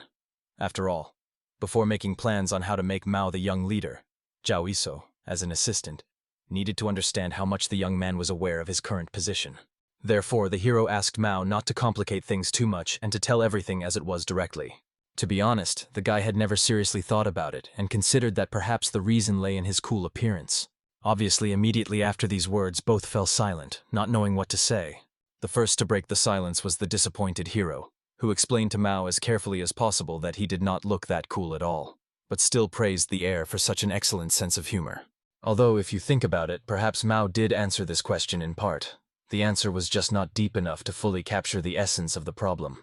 As is known, the sect leader, without the support of clans behind him, but possessing amazing martial arts power, not only destroyed many formidable opponents in the martial arts world, but also, thanks to his renowned wisdom, maintained political order in their cult. It is unlikely that such a person, knowing that at any moment someone could raise a sword against him, threatening his position as the leader and opposing the most influential clans, would choose adopted sons and daughters relying solely on their innate talents. In the humble opinion of the hero, the system of adopted children in the sect was created to direct the greedy eyes of the great clans in a direction convenient for the leader, namely to the position of the minor leader, who inherits the divine technique of the heavenly demon. This ignited rivalry between the clans, depriving them of the chance to unite and plot a rebellion, as well as cutting off the very possibility of betrayal. In this context, it became clear why the leader chose Mao, the seventh prince, rather than the legitimate heir of the Ma family. After all, the Ma clan was already considered the first among the three great clans. If they had taken the first of their sons as an adopted child, and he would have been the perfect heir in every respect, then the balance in the struggle for the position of minor leader would have been hopelessly disrupted. In that case, the rivalry between the clans itself would have lost any meaning. Therefore, they chose a gentleman with sufficient combat potential to look worthy, but with limited origin, because of which the Ma clan would not fully support him. Mao was perfectly suited for this role. Consequently, the seventh heir had the role of maintaining the balance of power in the sect in such a tense equilibrium as it is now. However, in Mao's own eyes, all these political complexities were completely unjustified. Therefore, Zhao Iso had to explain that in the world of backstage intrigues, hiding many calculations behind the scenes, under the guise of a simple choice, was the most ordinary thing. Also, due to the role that the heirs occupied in place of the young leader, the heavenly demon himself had no attachment to the candidates. They were merely pawns on his chessboard to protect his own position. And this was the ruthless truth of the leader. On the contrary, a simple assistant, who planned to use the youth when Mao becomes the young leader in the future, will become attached to him and rely not on the heavenly demon nor on the native clan, but on the person who placed him on this throne. And that person will be Zhao Iso. But unexpectedly, when the main character finished his reflections, he noticed that Mao was still silent. It seems the youth was truly deeply pondering the words that the assistant had just told him. Although it was not surprising. Formally, the sect leader was his adoptive father, and Mao had just learned that he and all his brothers and sisters were merely pawns in someone else's game. Surely such a truth shocked him, for it was indeed capable of overturning all those years he had spent as the seventh prince. Of course, Zhao Iso thought that a person who had lived his whole life carefree would not be without shocks. But it seemed that for a couple of days he would feel uneasy, because the heir needed time to carefully consider everything. Finally, at that moment, Mao realized everything the hero had told him. However, the youth was even glad that he was chosen as the representative of the Ma clan. The main character was sincerely happy that the boy took the news lightly. Therefore, he praised the seventh heir for clearly grasping his message. Well, in reality, of course, Mao did not understand all the subtleties, which was even for the better, because Zhao Iso did not have to spend precious time comforting him. This meant that from tomorrow he would be able to continue his preparation for Mao's promotion to the post of the minor head of the cult.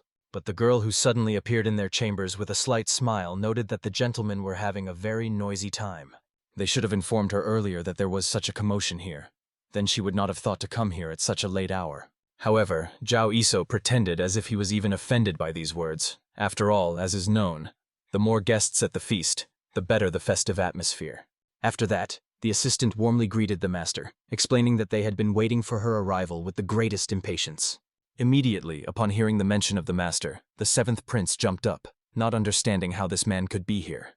However, bowing in a respectful salute, the girl, as was proper, greeted the seventh prince, after which she expressed due respect and introduced herself as Jin Shan.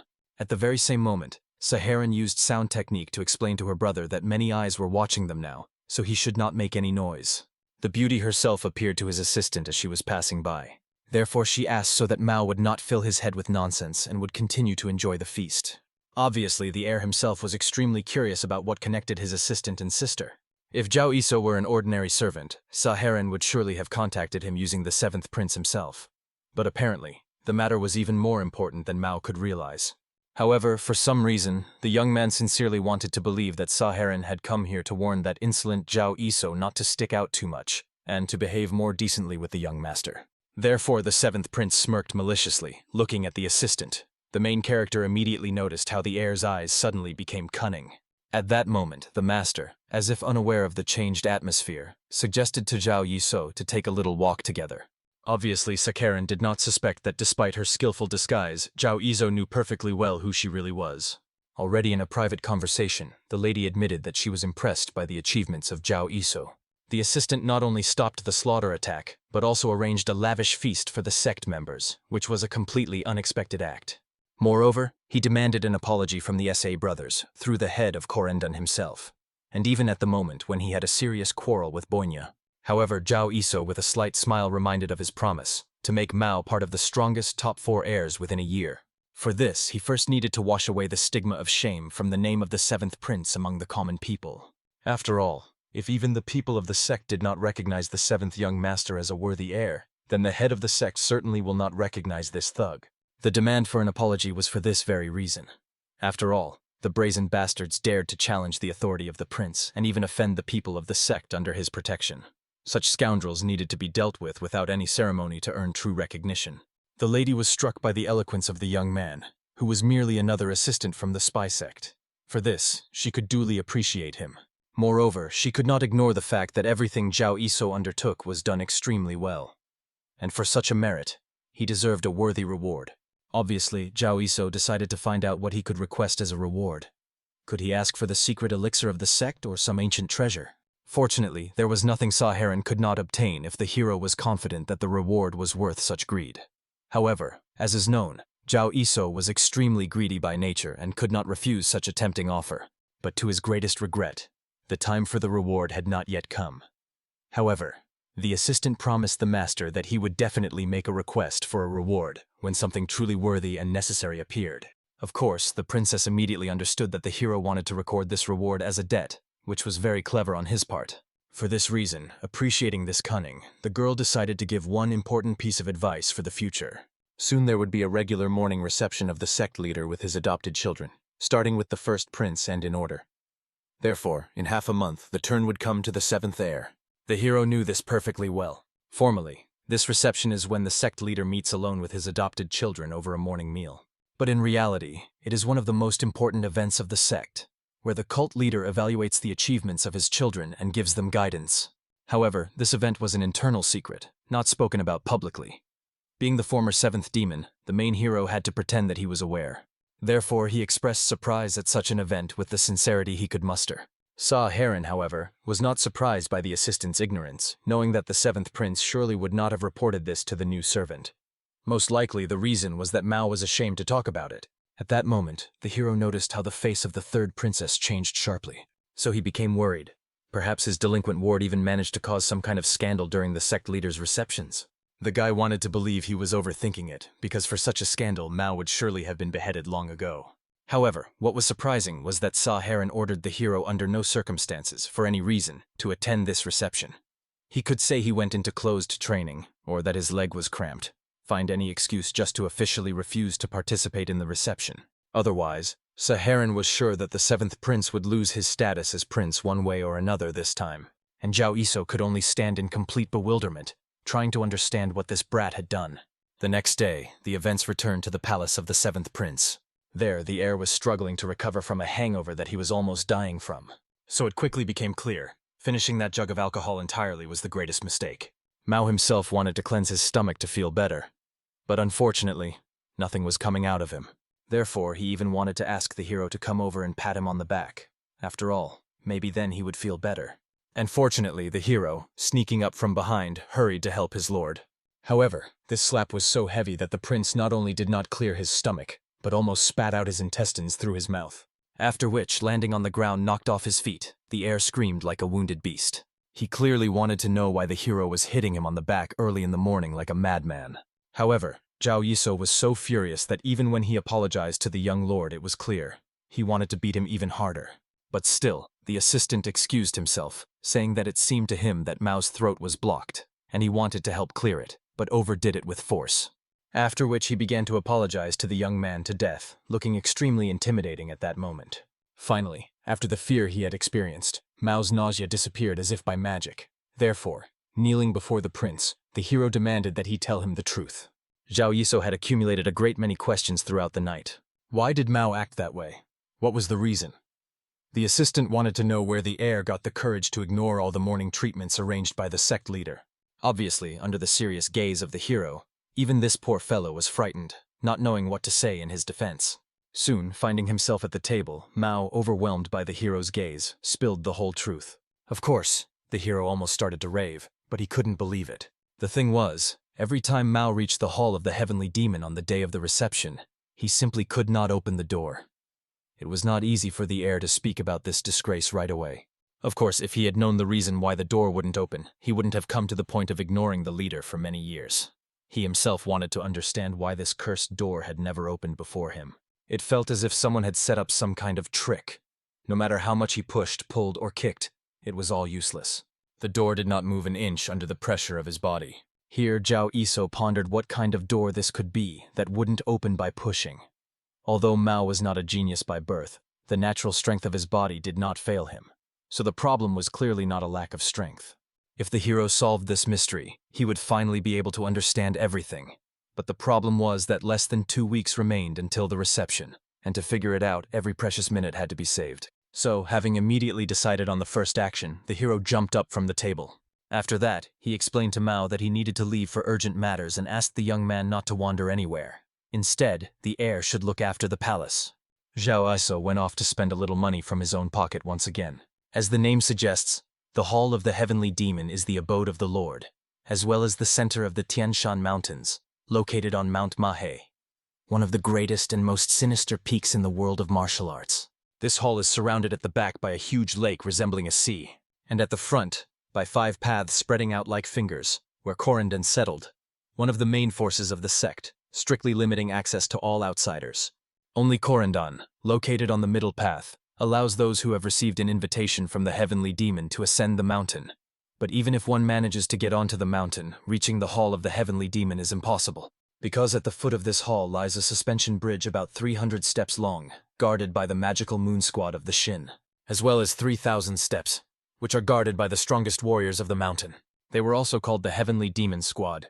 Therefore, outsiders not only cannot penetrate there, but will not even learn the exact location of this hall. It was literally an impregnable sanctuary. Obviously, Jegalgviren knew perfectly well that this story was surely well known to the hero. So the librarian wondered with curiosity what the hero had forgotten here. Moreover, the old man was amazed that Zhao Yiso turned out to be such a greedy miser. Everyone had heard that he was literally a money demon, the likes of which the white world had never seen. But suddenly the assistant was offering him such a modest sum of coins for the necessary information. However, Zhao Yiso calmly explained that he did not need to know superficial information about the Hall of the Heavenly Demon. What mattered to him was the essence itself. After all, as is known, every time the morning reception begins, their 7th prince returns from yet another failure. The problem lay in that very mysterious door. But the man believed it was foolish to think that a simple information trader would know anything about the top-secret Hall of the Heavenly Demon. Zhao Yiso was amazed by the acting skills of this merchant. However, considering his line of work, he was obliged to behave that way.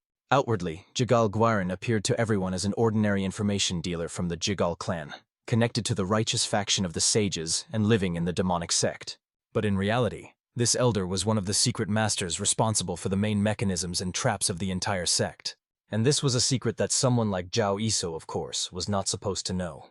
Therefore, so as not to reveal his true knowledge, the hero tried to somehow justify his sudden interest. He explained with a disarming smile that he thought Jegal Gwiren, being the reincarnation of the most legendary informant in the world of martial arts, would surely be aware of the secrets of these mysterious doors.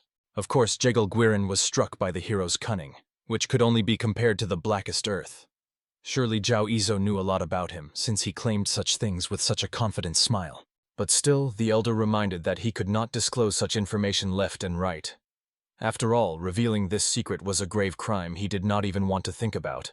However, as a regular and generous client, he decided to give the hero one wise piece of advice: to watch what the swarms of flies buzzing around his reputation were currently whispering about.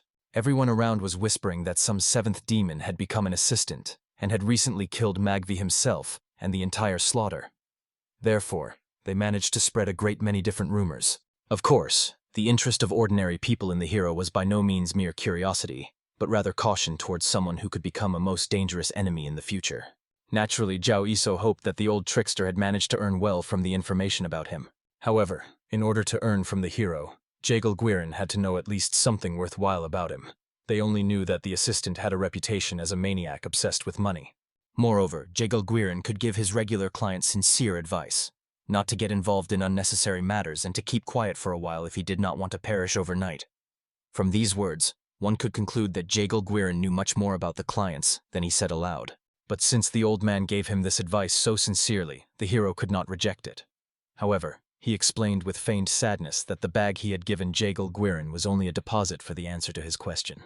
He wanted to give him a couple more such hefty purses if he liked the information. However, the young man could do nothing about it, so he decided to take his money back and leave. But unexpectedly, Jegal Gwirin grabbed his hand with an iron grip and did not let go. After which, carefully coughing, the old man hinted that he could still tell him something. According to Jegal Gwirin's knowledge, the door of the Hall of the Heavenly Demon tests whether a person is worthy of a personal audience with the head of the cult himself. So if a person was truly worthy, all he had to do was just knock on the door, and then the gates would open by themselves before him, which Gwirin vividly demonstrated by spreading his arms. However, for the hero, this wonderful information seemed more like some kind of utter nonsense. While the main character was trying in every possible way to get at least some sensible information, the affairs of the seventh prince were also proceeding as usual. However, unexpectedly, when the heir went out into the courtyard, he saw a great many workers. A real construction was underway at his residence. Of course, the prince was extremely curious about what the Black Dragon faction had forgotten in his palace so early in the morning. However, Zhao Iso asked the lord not to worry about anything. After all, the workers were simply following orders previously given by the assistant himself. At that moment, Mao became curious about what his mysterious assistant had planned this time, as well as who the person was that he had brought along. The stranger immediately bowed before the young lord, introducing himself as the owner of a library who was passing by, and happened to meet the hero by chance. Only later did the elder honestly admit in a half-whisper that Zhao Iso had forcibly dragged him here, and it so happened that he became responsible for the repair of the seventh prince's palace. The spy asked the old acquaintance to stop slandering him with petty lies. For words from his mouth, Zhao Iso had already paid a whole lot of money, so it would be fair if the old trickster fulfilled what he promised. Otherwise, he would have to return the money to him, and on top of that with huge interest. Watching their lively quarrel, Mao could not understand at all why he suddenly needed the palace repaired. However, Zhao Iso asked that his lord not worry about anything. He did not need to bother with these problems. After all, the assistant would settle all the issues himself. After that, he sent the young man to gather all his belongings, for a long journey awaited him. Before they set off to the Hall of the Heavenly Demon, Zhao Yiso prepared one more important matter for the heir that they needed to settle. At that moment, Jidehu was reading another long report in his secluded office. This time, the document concerned the personality of Zhao Yiso. However, it even shocked the leader himself. Although the man understood at first glance that the hero was far from ordinary, he could not have imagined that he hid such a dark past. The events took place 14 years ago, shortly after the signing of the peace treaty between the righteous, neutral, and demonic factions, during the period of greatest chaos and power transition. At that time, the sect, in search of fresh talents, invaded the lands of the righteous and neutral, abducting abandoned children or buying them on the black market. They were called external candidates of a special class. And before official acceptance, all of them underwent a special selection that determined their fate in the sect. This cruel process was controlled by the seventh elder and the two-faced demon, who evaluated their abilities. If the talent was recognized as supreme, the candidate received a chance to become the adopted son of a great clan or an apprentice of the sect master. But if the worst verdict was given, he was classified as a low-class wild dog, They became test subjects for the development of demonic techniques or cannon fodder thrown onto external battlefields. And among the children who passed that selection was the young Zhao Yiso, just brought from the lands of the righteous faction. However, no matter how much the right head of the demon looked at the boy, he could say only one thing. The lad was very strange. But his evil brother immediately felt that the boy had holes in his core. He was simply trash that should be classified as the worst. However, the right demon believed that the boy's talent for martial arts surpassed even certain higher ones. Therefore, both began to ponder how it would be best for them to deal with this mysterious boy. In the end, the final verdict for Zhao Yiso was the worst, so he wandered at the very bottom as the so-called wild dog. But by the happiest coincidence, he caught the master's eye and became part of counterintelligence. In 10 years, he achieved incredible success, rising to the rank of squad commander. For a wild dog, this was indeed a considerable achievement. But still, Zidehu sincerely felt sorry for him, for he still remembered the deepest essence of martial arts that the young man had demonstrated to him in battle. This essence, without the slightest doubt, surpassed the highest level, reaching excellence. Even the best masters in the world would not be enough to describe his talent. But to the greatest regret, he was unlucky to be born with those cursed Chu-hyun holes in his body. It was a problem that no one could solve. Even if the sixth elder, the great healer Poisonous Feed, took on the task, he would hardly find a solution. The only one who could at least hint at the solution is probably the sect leader himself.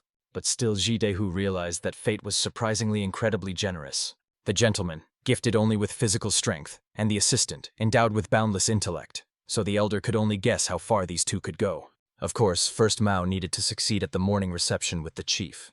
However, Zidehu was confident that the hero could help with such a task.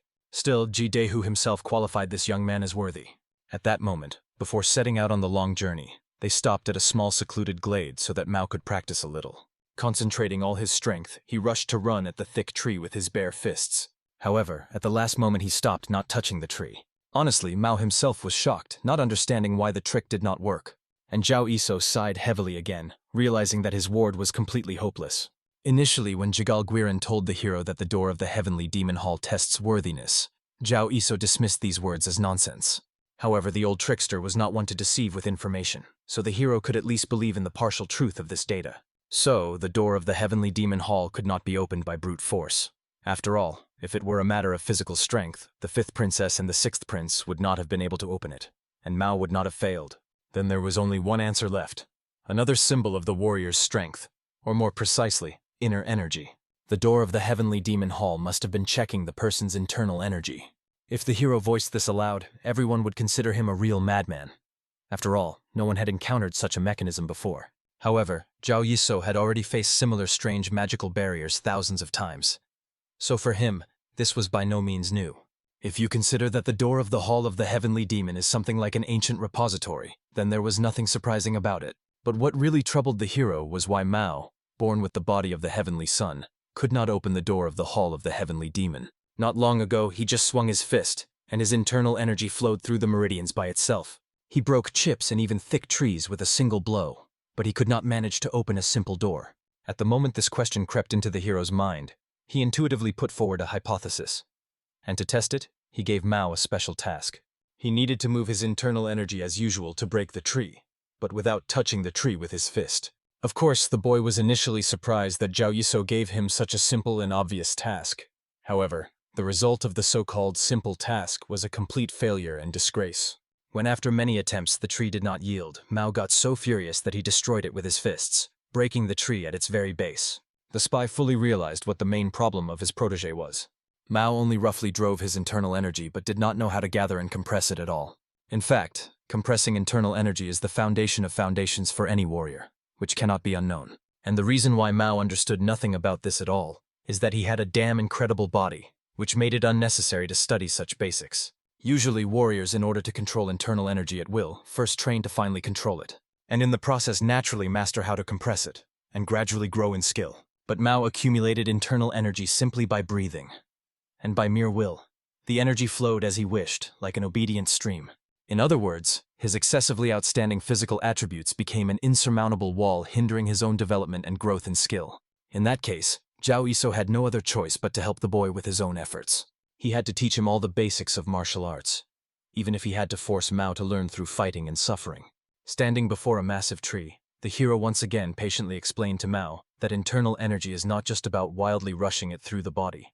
In this way, the young man will never surpass the truly concentrated power of great masters. He must act with a single thought in his head, not to waste a drop of precious energy. He must focus his mind to the limit, finally concentrate the energy and direct it wherever he wants, without the slightest loss. Only then can he break through the enemy standing before him. In the end, gathering energy at the fingertips, the hero managed to release an energy burst that pierced through the trunk of a wide tree like the sharpest blade. Thus, he showed Mao in the smallest details how to act in order to master the release of inner energy.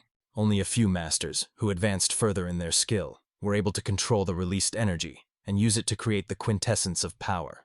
Now the hero, keeping his fingers ready, controlled the energy that swirled like a gentle whirlwind around his body. After that, he launched an attack of embodied impulse, and because of this, he split the tree as if struck by the strongest storm, the lightning of divine wrath. The tree split perfectly into two flawlessly even parts, causing Mao to freeze in amazement with his mouth wide open. The spy hoped that the master finally understood what true inner energy control was. The incredible skill of the assistant, who cut such a huge tree with one majestic sweep of his hand. Moreover, he cut it so cleanly, without a single unnecessary branch. The main hero hoped that now, having impressed the master so spectacularly, he would realize how worthless and pathetic his own inner energy control was. Mao really began to agree with the hero, and was even forced to admit that in terms of skill level compared to Zhao Iso, he was a completely useless fool. When the offended Mao was about to leave to recover from this humiliation, suddenly the hero collapsed unconscious right at his feet, as if felled by an invisible force. And when the heir, scared to death, woke up from the shock, he saw that a thin stream of scarlet blood was seeping from the young hero's mouth. The unconscious lying young man was recalling his very distant past. Then he was saying goodbye to his younger brother, who was crying bitterly because he did not want to let Zhao Iso go anywhere. He wanted to go with the young man wherever he went. However, the hero understood that it was impossible. He explained to his brother that he would have to leave alone. The road he was heading to was too dangerous, so his younger brother was not allowed to go there under any circumstances. But Zhao Iso promised that soon other adults would come and take him to a much better place. There he would definitely be fed 3 times a day to his fill and taught martial arts, which the brothers loved so much. He would live wonderfully and safely.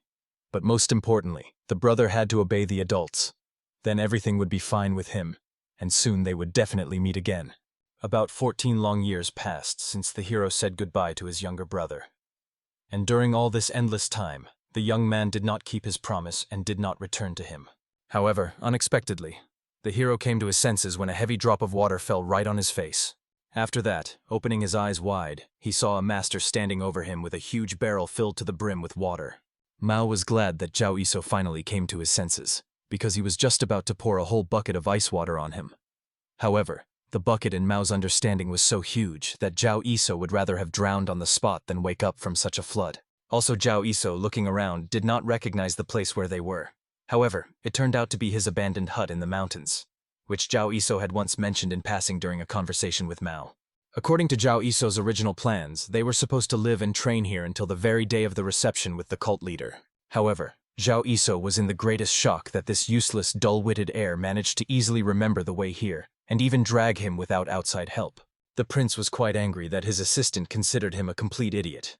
Yet he was extremely curious to find out what had happened to the hero. After all, he was the strongest man who could knock down a master like Magvi with a single blow, yet he fainted after barely using his inner energy. Moreover, in the fight that turned into a slaughter, the hero didn't even use energy, and threatening those fools, the magician did not slip up even once. So the prince had a disturbing feeling that Zhao Iso might have been practicing some strange demonic skill that was destroying his body from within. The hero did not try to justify himself, for he understood, for a lowly being like him, to become stronger, all that remained was to swallow everything in a row. Poisons, medicines, forbidden elixirs. What happened to him was a side effect of this practice. In other words, although Zhao Iso looked like a cool assistant, he was actually a rather damaged product that could fall apart at any moment. So the 7th prince needed to become stronger as soon as possible and not rely on an assistant. He himself did not know when he would collapse or even die somewhere along the way from another seizure. Obviously, the gentleman did not like that his assistant was saying such sinister and gloomy things. However, Zhao Iso interrupted him as they needed to get straight to the point. Perhaps Mao himself was unaware, but in terms of the amount of energy in the body, the drunken gentleman had long reached the peak of mastery. However, in controlling that very energy, he was worse than a third-rate warrior from a roadside tavern. These words deeply hurt the prince. He decided to find out how he could fix such a deplorable situation. Should he repeat something like the embodiment impulse technique that the hero demonstrated? The spy knew perfectly well that this technique was a true achievement of the masters, and the seventh prince would definitely come to it in time. However, it is impossible to reach such a level in the remaining 14 days, and there was no need for that anyway.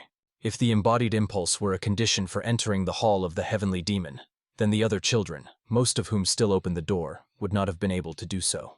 Therefore, their goal was not this technology, but what the hero showed earlier, the level of energy release. And for this, as Zhao Yiso has already said, it is not enough to simply roughly drive internal energy through the body. One must be able to fully control it and compress it to the limit. Therefore, from this moment, Mao will work through proper breathing and control energy without the slightest loss, making it circulate through the body in a perfect rhythm. And if the guy can reach the great heavenly cycle, fully directing energy through all meridians without exception, only then can one speak of entering the hall of the heavenly demon. Only this will give him a chance to get there. But to the hero's surprise, Mao seemed not to take the upcoming trial seriously, as if seeing nothing particularly difficult in it. He assumed that all he needed was simply to circulate internal energy through the body, and that would be enough. Such blatant misunderstanding of basic things already hinted at how long and painful their training would be. Therefore, tired of explaining anything with words, the hero ordered the guy to sit in the lotus position. After that, the assistant placed his hands on the guy's shoulders, pondering that despite his appearance and behavior, Mao was actually the same age as his younger sister. So it was not surprising that from time to time Mao behaved like a spoiled child and even reminded him of his brother with his stubbornness. It was precisely for this reason that the hero mentally promised the young man that in the remaining 2 weeks, he would at least make him into a semblance of a normal person, possessing basic skills. With this mental promise, he began to transfer the energy of his body, directing it into the body of the prince himself, in order to show the right path. Somewhere at the very same moment, one of the senior slaughterhouse members continued his exhausting training. While he was training, a servant approached him and decided to find out from the assistant what had been discovered about that arrogant guy Zhao Yiso. However, to the greatest regret, the assistants lost his trail as if he had dissolved into thin air. All they knew was that he had left the Moonlight Village and entered the territory of Horrendon. However, obviously, if the slaughterhouse people started turning everything upside down there, it would lead to a direct confrontation with Horrendan. They could not risk provoking a conflict. Therefore, they had to postpone the surveillance until better times. From this report, the man immediately understood that their target was a rather cunning bastard, since he had guessed to hide under the protection of Horrendon. So, it was not for nothing that Magvi lost to him and died by his hand. However, this complement of mid-level strength did not mean that the man intended to further delay revenge for his younger brother. So the fifth in the slaughterhouse hierarchy, the poisonous demon of lust, decided to deal with this arrogant fellow personally and with his own hands. After that, he fired from his powerful bow. His targets were live prisoners, whom he cold-bloodedly finished off one by one with his shots. After that, the man sternly promised that at any cost he would take the life of that dog assistant Zhao Yiso, and, if necessary, even that seventh prince who was involved in the whole affair. From the moment Zhao Yiso began lessons with the seventh prince, exactly 13 exhausting days had passed. Zhao Yiso sat leaning against the wall in the room, patiently waiting for Mao to finish another training session. However, suddenly he became very cheerful. Mao's 471st attempt finally succeeded, so the hero was eager to find out how the Lord felt after reaching the great heavenly cycle. Honestly, only now did Mao begin to gradually understand what it truly means to control internal energy. Until now, when he swung his fist in the heat of battle, his energy would boil prematurely, outpacing his will and breaking forward, not giving him time to control the flow. Now the energy obeyed his will, flowing in the right direction with the right rhythm, fully supporting his strength without loss. It felt as if, for the first time in his life, the energy became one with his body, like an inseparable part of his being. This description fully confirmed the phrase that it is better to feel once than to hear explanations 100 times. The hero was pleased that Mao finally spoke like a true warrior, not like an unreasonable child. So now, logically, he should also learn to compress his energy to the limit. Checking the condition of his body, the prince was confident that he could do what the hero expected of him. Therefore, without much thought, Zhao Yiso immediately stood up to test the abilities and understand what the current young lord was capable of. At the very least, he had to give his all so that the next day he could enter the hall of the heavenly demon and pass the trial. Soon they found themselves near a huge stone boulder, which the prince had to break using the power of his internal energy without direct contact. As soon as he received the signal from the hero to start, he immediately took a fighting stance, concentrating all his energy into his fist. Gradually, he compressed the internal energy to the limit. Then he released it towards the huge stone boulder like a striking lightning bolt, As a result of this powerful energy explosion, a hurricane wind rose, and Zhao Iso continued to watch cautiously the stone's reaction to this crushing blow. But honestly, seeing the result, Mao did not know how to comment on it. The boulder remained completely intact, without a single crack. So no matter how you look at it, it was a complete failure and disgrace. The young man, clearly panicking, tried to understand what he had done wrong. He felt that the energy in his body flowed normally. He carefully gathered it in his fist. But for some reason, nothing worked anyway. In the end, like a little spoiled child, he began rolling on the ground, no longer wanting to deal with this cursed energy. It was easier to give up becoming a prince and die alone. It was still better to live as he wanted than to torment his foolish head with these endless trainings. Meanwhile, while Mao panicked and thrashed in hysteria, Zhao Iso tried to understand the true reason for the failure. It seems the release failed because Mao was so focused on compressing the energy that he missed the critical moment to release it. Therefore, when he struck, the energy scattered in all directions, unable to concentrate the force at a single point. Of course, for a novice like the prince, this was a forgivable mistake. But what impressed Zhao Iso the most was the amount of energy the guy put into his fist. If he had simply directed that energy as he usually did, the huge boulder would have shattered into tiny splinters in a matter of moments. This truth was staggering. The energy of the seventh prince was like the fierce Tianshan hurricane. Even at his primitive level, Mao would have been able to handle even the elders of the martial arts union, and in this he was second to none. This dealt a significant blow to Zhao Iso's pride, although he could never have imagined that he would envy this guy with monstrous talent. Moreover, the seventh prince, who was now simply crying while looking at the stone, kept insisting that it had unfairly resisted him. He demanded that the stone admit it felt pain after his strike, and hoped that at least inside the boulder everything had cracked and split. Zhao Iso was surprised that such a naturally strong person's pride was hurt after the very first failed strike. Therefore, immediately pulling him away from the stone, the hero ordered Mao to stop whining, since he had almost succeeded. When he learned to gather energy, he needed to understand when to release it in time. There was no point in keeping energy locked up like a prisoner in a dungeon. Pulling the guy to a safe distance, the spy decided to demonstrate the true meaning of tactics. To compress energy and release it simultaneously, in a single flow. When he made the first small strike using a small amount of internal energy, a small crack appeared on the stone, as if from a lightning strike. Zhao Iso hoped that even with a small amount of energy he would explain the principle. What is what and how it works. Mao was delighted. He understood everything. Only he resented the hero who, from the very beginning, did not explain everything to him in understandable words. Now the heir was confident that he would make another strike, and this time it would be successful and triumphant. Zhao Iso was, honestly speaking, amazed by the simplicity of this young lord. However, Mao had already overcome the most difficult barrier, the control and compression of internal energy. This meant that he was very close to successful release. Of course, with the clumsiness of the prince, he would have to try several more times. However, the suddenly standing in a stance guy released a colossal, simply incredible, amount of internal energy. Moreover, it was solar internal energy, which caused absolutely everything around to stir, as if the earth trembled underfoot. However, the point was that Mao, considering himself a genius, understood, or rather, suddenly grasped, the very essence of martial arts. The essence was that the more internal energy a person used, the more powerful his strength became. Based on this insight, he created his own technique. He decided to call this technique Dadai Quan, the majestic fist of great power. In the end, he struck the stone with full force, and immediately the mineral shards scattered in all possible directions, like a hail of stones. The hero remained standing in his place, simply wide-mouthed in shock. He looked with amazement at how the lord had made a perfectly straight tunnel in the huge stone block. The assistant had no idea how Mao managed to do such a thing in such a short time. But the prince himself was insanely proud of himself and his incredibly powerful, majestic strike. After that, he proudly told what name he gave to his great technique, which he had just created. He expected that Zhao Iso would be endlessly impressed by his talent, and would surely want to learn this technique from such a brilliant master.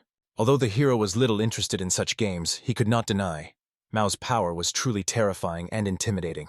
Ordinary top masters would not even have thought to try to do what Mao had just done in a few seconds. Therefore, the hero asked the prince to repeat his greatest move. The thing was, Zhao Iso had a hypothesis he wanted to test. Of course, the conceited prince was convinced. The hero just wanted to learn his technique, so he was starting to suck up to him in advance. However, Mao promised that he would tell everything to the hero if he asked directly. And since the guy was his only assistant, he would not even charge him for such valuable knowledge. However, Zhao Iso only got angry and asked the prince to simply repeat the strike without unnecessary words. The prince was only glad to demonstrate again his monstrous power and the greatness of his technique. After that, he stood in his signature stance to demonstrate the secret technique of the genius Mao in all its glory. However, the surprising thing was that when he tried to swing and strike, he simply fell to the ground, face first into dust and dirt.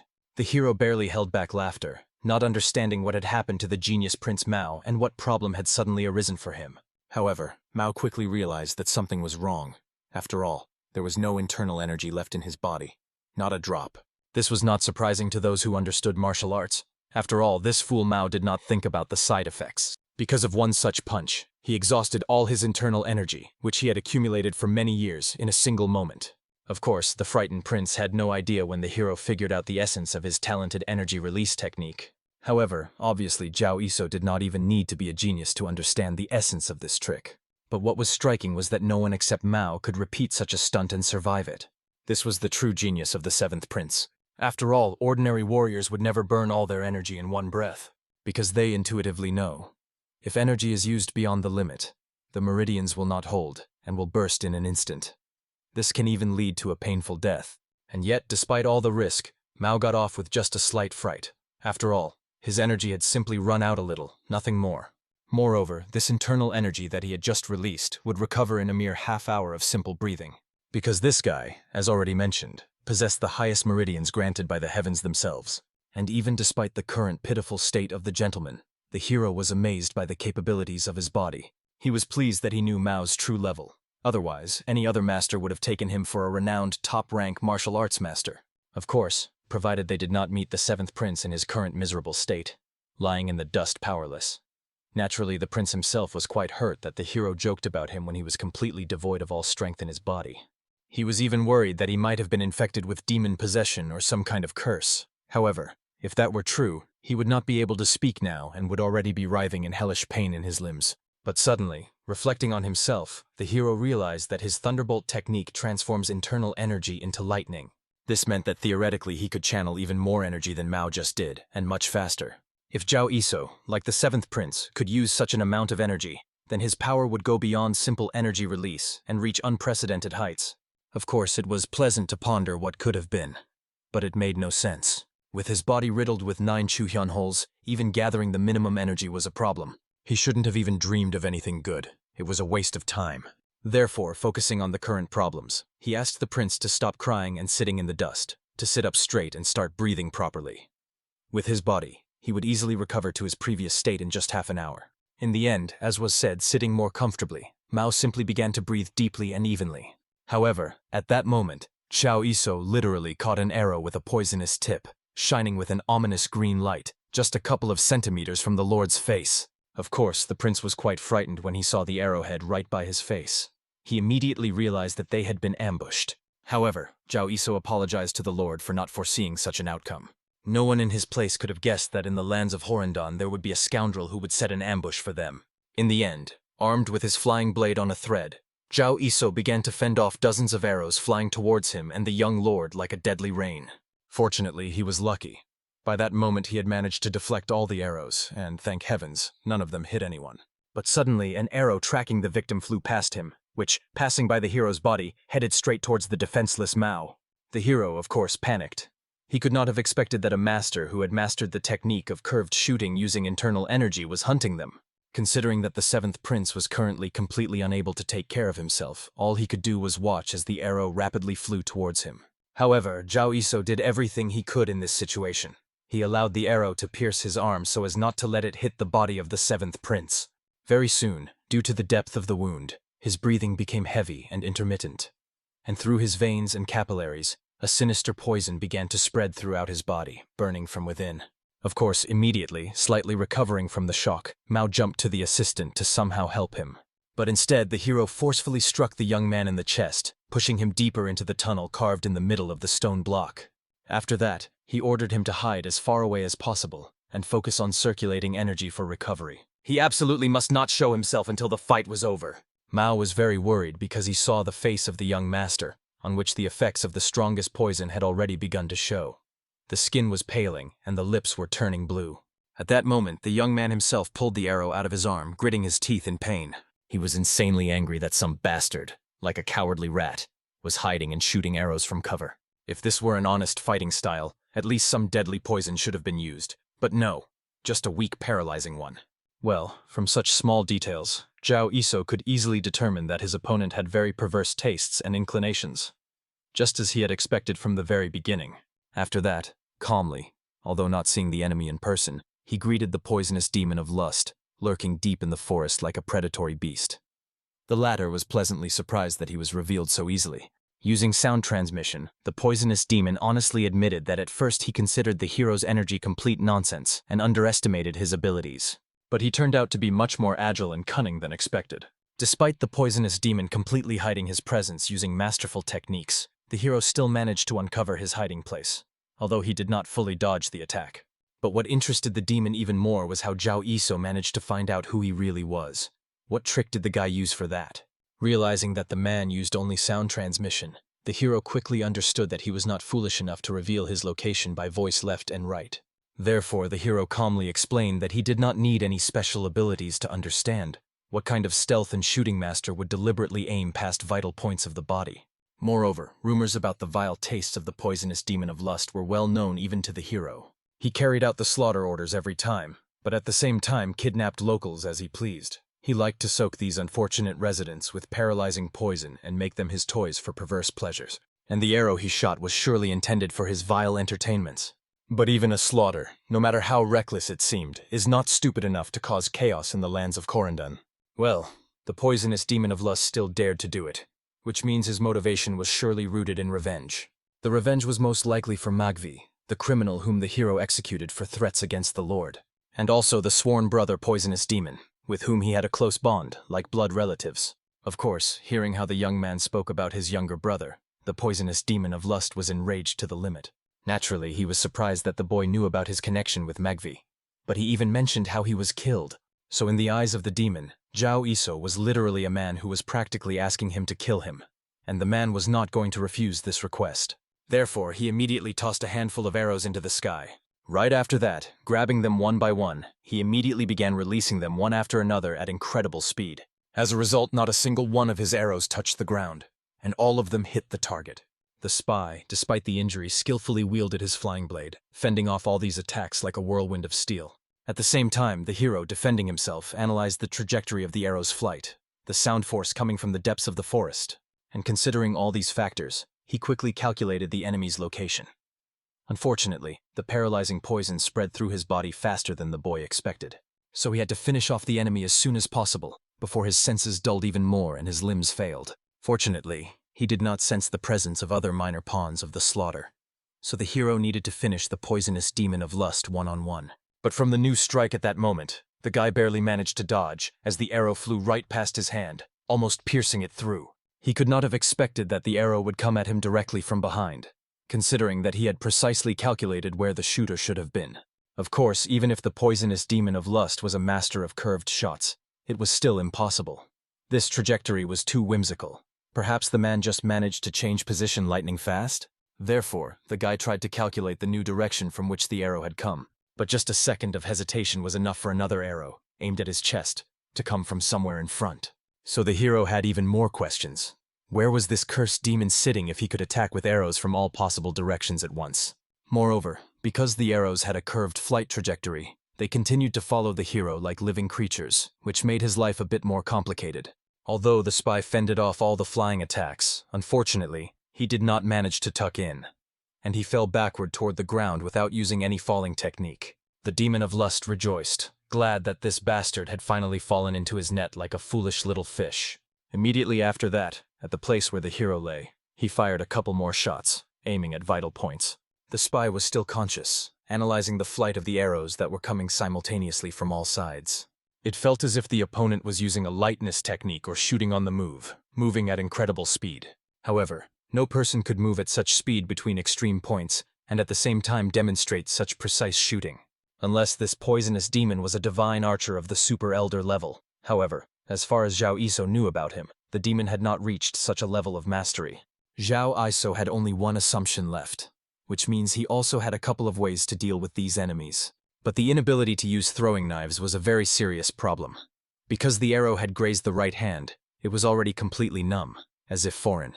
The only thing that still worked perfectly in his body were his 2 legs. However, even so, the spy was not one to give up easily. Therefore, he used his thunder power, understanding that he would have to sweat a lot in this fight. Of course, when a bright lightning explosion sounded, the poisonous demon was quite surprised. After all, on such a clear day, it had nowhere to come from. There was not a single cloud in the sky. Obviously, he simply had not heard of the thunder technique that Zhao Iso used. Therefore, when the old man noticed the scoundrel he thought was already dead right in front of his face, he was stunned with horror and shock. And Zhao Iso only smiled happily, pleased that he managed to catch this enemy off guard. Immediately after that, he attacked him, using the legs that had survived the poison, aiming roughly at the opponent's face. Looking at this skill, the poisonous demon immediately recalled the elder of the martial arts union, nicknamed the 7-limbed great monk, because he delivered 7 deadly hits with 1 kick. He was a true master of the righteous faction's leg technique. His most powerful strike, his entire essence. With this strike, the hero now attacked his demonic enemy. From just 1 attack, his body immediately began to crack at the seams and bleed, as if breaking apart from the inside. And the poisonous demon himself screamed with unbearable pain, tearing his body apart with his last strength. Finally, the hero fell to the ground. Following him collapsed the immobilized body of the demon of lust, like a felled tree.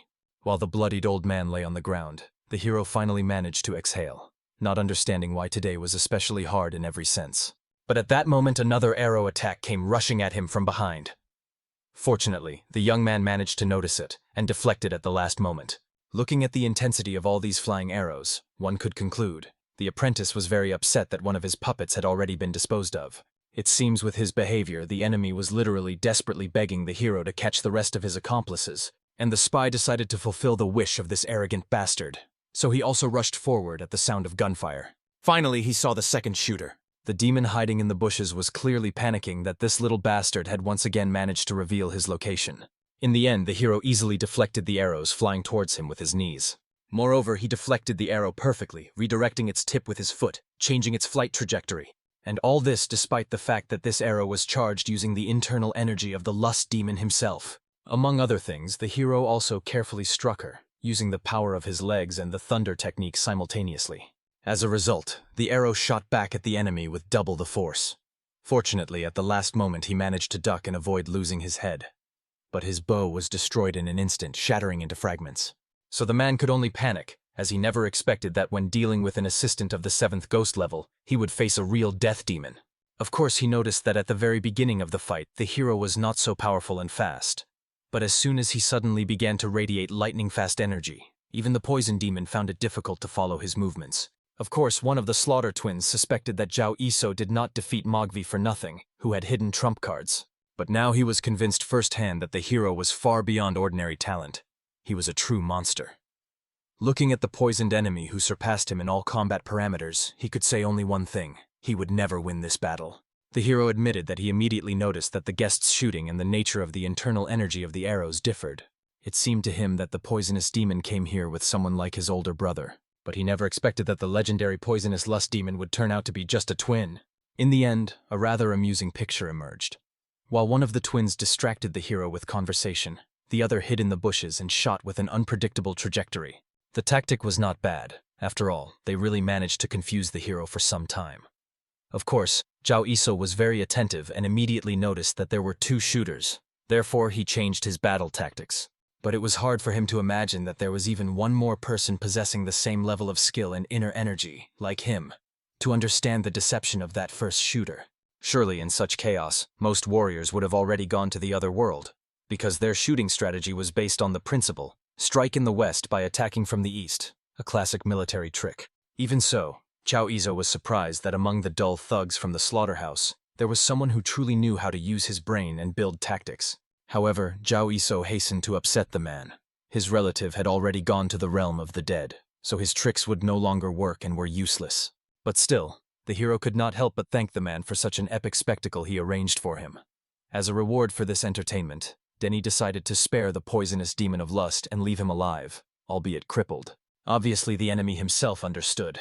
Purely out of some mercy or reward, this guy definitely would not show him mercy. He thought the guy intended to drag him into some game or trap. However, Zhao Iso simply gave him a chance. It was a kind of warning for the future. If the man dared to touch him or the 7th prince again, he had to be ready for harsh consequences. So in the future, it was better for this guy not to cause him problems, but to do as instructed. Apologize to the seventh prince for the shown magnanimity. If he decided to make a move and act on his own, the reckoning would not take long to come. It would catch him instantly. The hero realized that making a deal with someone like the poisonous demon of lust would be much more profitable than simply killing a minor shooter and gaining even more enemies in the slaughterhouse. Of course, the demon was quite outraged that Zhao Iso regarded him as a small fry and a nobody.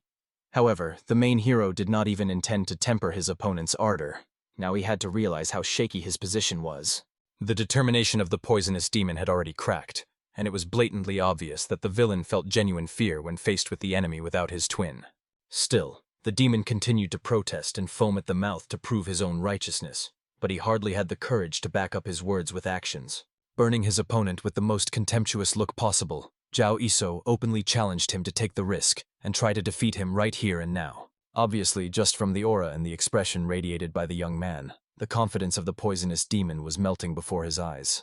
Therefore, the villain immediately fled back into the forest thicket, as if tucking his tail.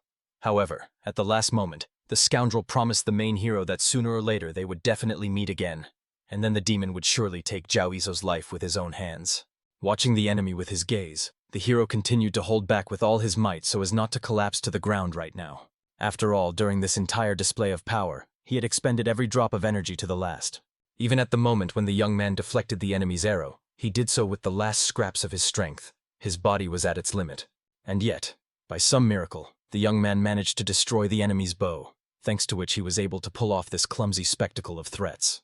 But if the enemy guesses his true condition and returns, there simply will be no second chance. So the main hero had only to hold on until the villain went far enough away. However, the young man gradually began to lose his last strength, falling face down to the ground. At the last moment, he noticed the seventh prince, who was flying to him in fear. Honestly, the hero was indignant in his soul. After all, not much time had passed since he ordered Mao not to leave the shelter. But he couldn't stand it and already jumped up to him. However, the boy could not stay angry at the heir for long. After all, he was already losing consciousness, sprawled on the ground. It was clear that Mao fell into a real panic when he saw the pitiful state of his assistant. Understanding that a healer was urgently needed, the seventh prince began to appeal to him. Zhao Iso could barely hear his words anymore, but upon realizing that it was about a healer, he was outraged. After all, there was less than an hour left before the morning meeting with the chief. The main hero was fighting so desperately only so that Mao could stand out before his father. Therefore, he ordered the boy to stop talking nonsense and immediately go to the hall of the heavenly demon. If the young man was even a moment late, the hero would not leave him alone for the rest of his days. Immediately after these words, the boy closed his eyes and plunged into utter darkness. And when he opened them next time, he found himself in some quiet, calm room, on a soft bed. Most surprisingly, Jidehe was nearby all this time, faithfully guarding him. The man greeted the assistant with a slight smile, whom they had not seen for quite a long time. After that, with the most concerned expression possible, he asked how the boy was feeling. Zhao Iso immediately sat up on the bed after these words, and the worried Zideho gently asked him to rest a little longer. After all, despite the successful treatment, the young man still needed to recover his spent strength. However, the hero felt completely fine. Moreover, he understood. Since Lord Horendan was in front of him, it was most likely that Mao was also somewhere nearby. And the main hero was eager to find out if the seventh prince had managed to appear before his father. Of course, the leader was quite surprised by the loyalty of the boy who had barely escaped death and was already worried about the lord. However, this was not surprising. After all, everything that happened to Mao directly affected the well-being of the assistant himself. It turned out that after Zhao Iso was delivered to a safe place, Mao began his ascent of the 3,000 steps to the hall of the heavenly demon. So no matter how this trial ended, the news should arrive soon. Right now they were at a temporary post at the very foot of these countless steps.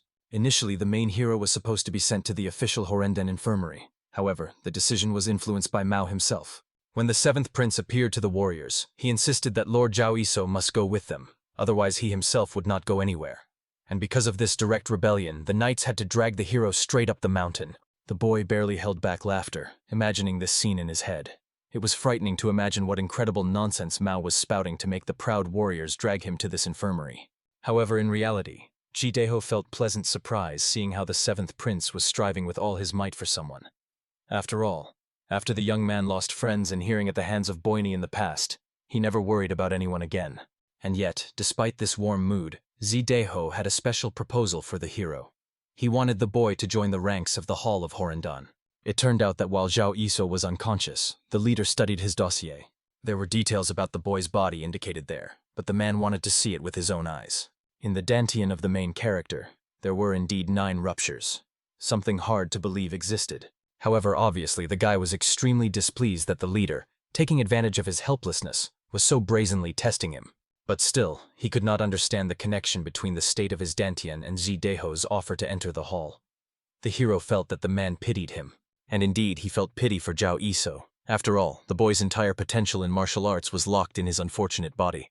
The leader thought there were better places where the boy could have spent his gift, since now he clung to a position where death could catch him at any moment. Even the stubbornness with which Zhao Yisou lived caused the man regret.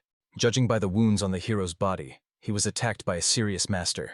Zideho could confidently assume that it was a member of Boini, as last time, and such clashes would repeat again and again.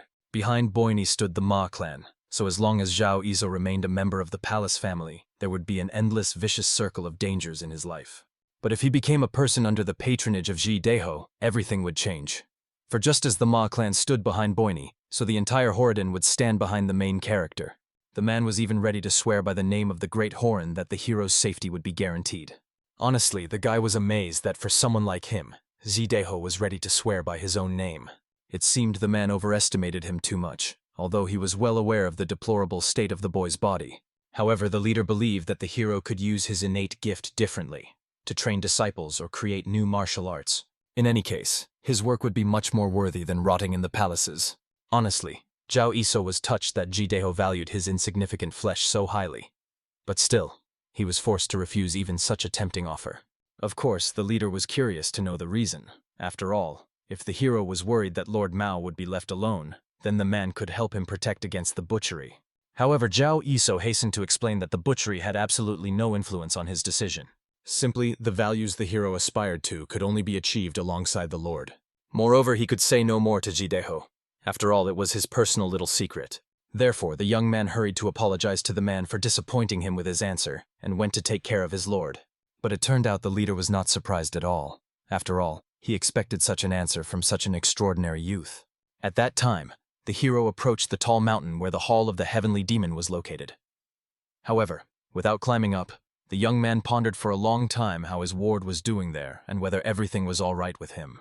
Looking at the mountain, atop which the very hall stood proudly, Zhao Yisou could not contain his amazement. He had already learned all possible information about the Hall of the Heavenly Demon, but the sight in person was much more impressive. Between the place where he stood and the hall where Mao was heading, there were at least 3,000 steps, and the power of a single person was felt even here, at such a great distance. The main character was very sorry that because of the trouble he got into, he could not go with Mao. Even just entering the hall and meeting the current heavenly demon would have been a huge stroke of luck for the spy. However, turning 180 degrees, the young man hurried away. After all, it was believed that dwelling on missed opportunities was the fate of some third-rate warrior. Moreover, he wanted to believe that the 7th prince would still manage the morning council. Then the main character would have plenty of opportunities to get into this hall. However, unexpectedly, right in the middle of the forest, the young man noticed a suspiciously strange well. He had no idea how it ended up here. However, surprisingly, the power of thunder technique responded to this well. Therefore, without thinking for another moment, the hero immediately jumped in, rushing to the very bottom. Of course, already at the bottom, Zhao Yisou regretted that he had been so easily led when he felt the familiar energy of the thunder charge. But now, touching the walls, he understood. It was not in vain. They emitted that very charge. On the walls were carved the very secret words of the ancestor, which were also in the original well he had found earlier. These were the words of the one who created the thunder charge technique. This meant that, possibly, this well was another place where the creator of the technique once hid or concealed something important. Meanwhile, Mao finally met with his guide, who voiced the basic rule to him. The chance to open the gates was given to him for the last time. There would be no next time. Therefore, the Demon Throne Guardian asked that the heir approach the task with all seriousness. After which she allowed the gentleman to proceed forward and begin opening the door when he was ready. Already at a distance, the young man felt that behind this door was his adoptive father, who was patiently waiting for him. Moreover, he was extremely serious, as if expecting what his last son would demonstrate this time. At that moment, Mao took a fighting stance, simultaneously recalling all the words that Zhao Yisou once told him. Then he explained to the youth that he had collapsed from weakness due to side effects from putting all his energy into a single strike.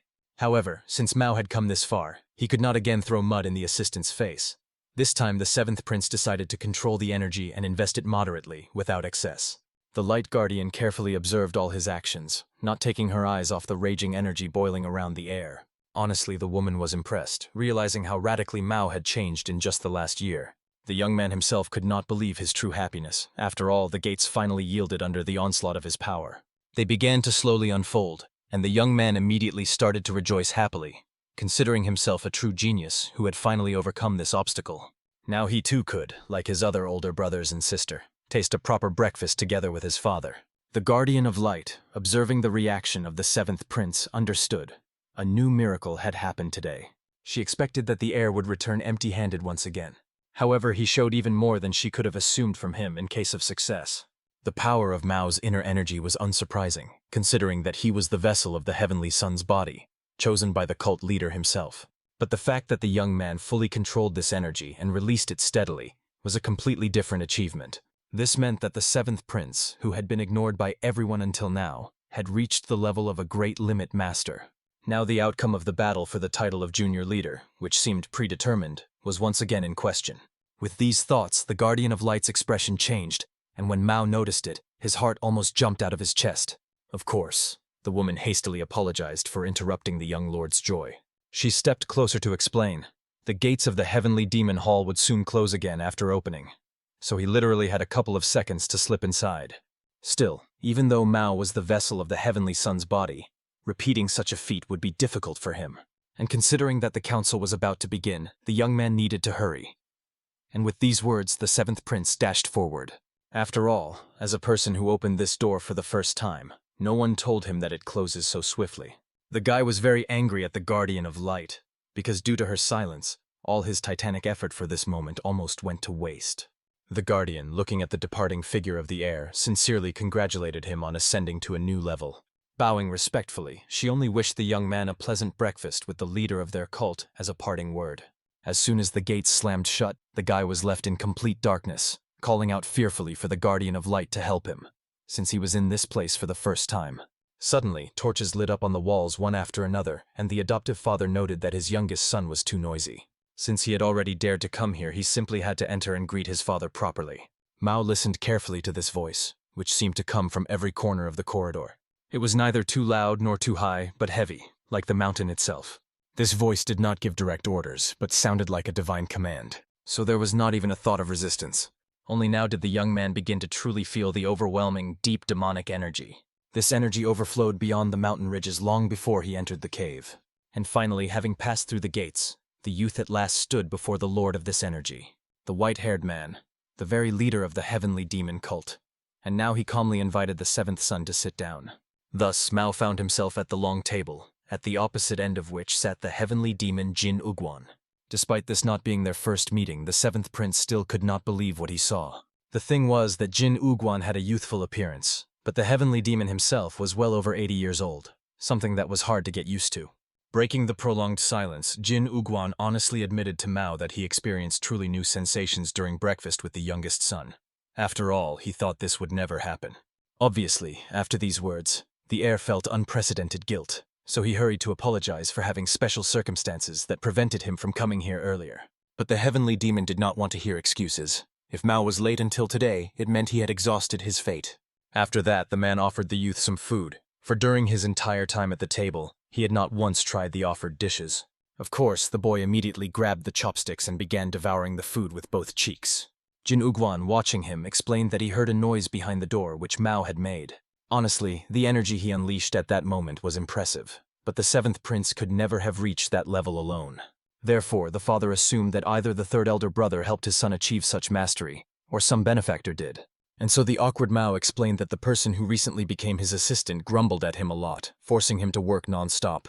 However, the seventh prince still understood that the young man was absolutely right, and his instructions were definitely worth following. But as soon as Jin Uguan heard these words, he immediately ordered the heir to kill this assistant. Mao pretended until the last moment that he did not understand what his adoptive father was talking about. However, Jin Uguan calmly explained, a benefactor who extends a helping hand in a difficult moment will forever reside in the son's heart as a kind person. However high Mao may rise in the future, it will not be easy to break free from the hands of this benefactor.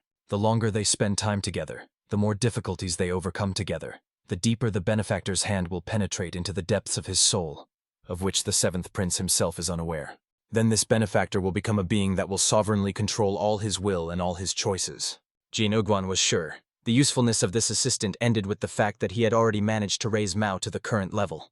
Now, even if he continues to improve on his own, he should no longer encounter any difficulties. So the young man had to find a way to eliminate this assistant as soon as possible. At this point, the man decided to finish their breakfast.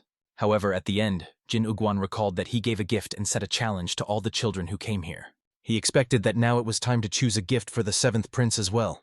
The master poked the boy with his finger at the gift he wanted to give him, and he did not understand until the very end what was being talked about, until a sword fell from the ceiling, almost killing him. Glory to the heavens! Mao managed to move back at the last moment. Otherwise, he would have lost either his head or his manhood. Then, having calmed down, the young man carefully examined the blade made of purest gold, adorned with red jade, with an elegant depiction of dragon scales on the blade. Only then did the guy realize. It was the very dragon blade that he had foolishly pawned at the tavern. As is known, divine artifacts were called weapons endowed with miraculous power, as if forged from the very energy of a deity. Heavenly demon Jin Ugwan bestowed a divine artifact upon each of his 7 adopted children.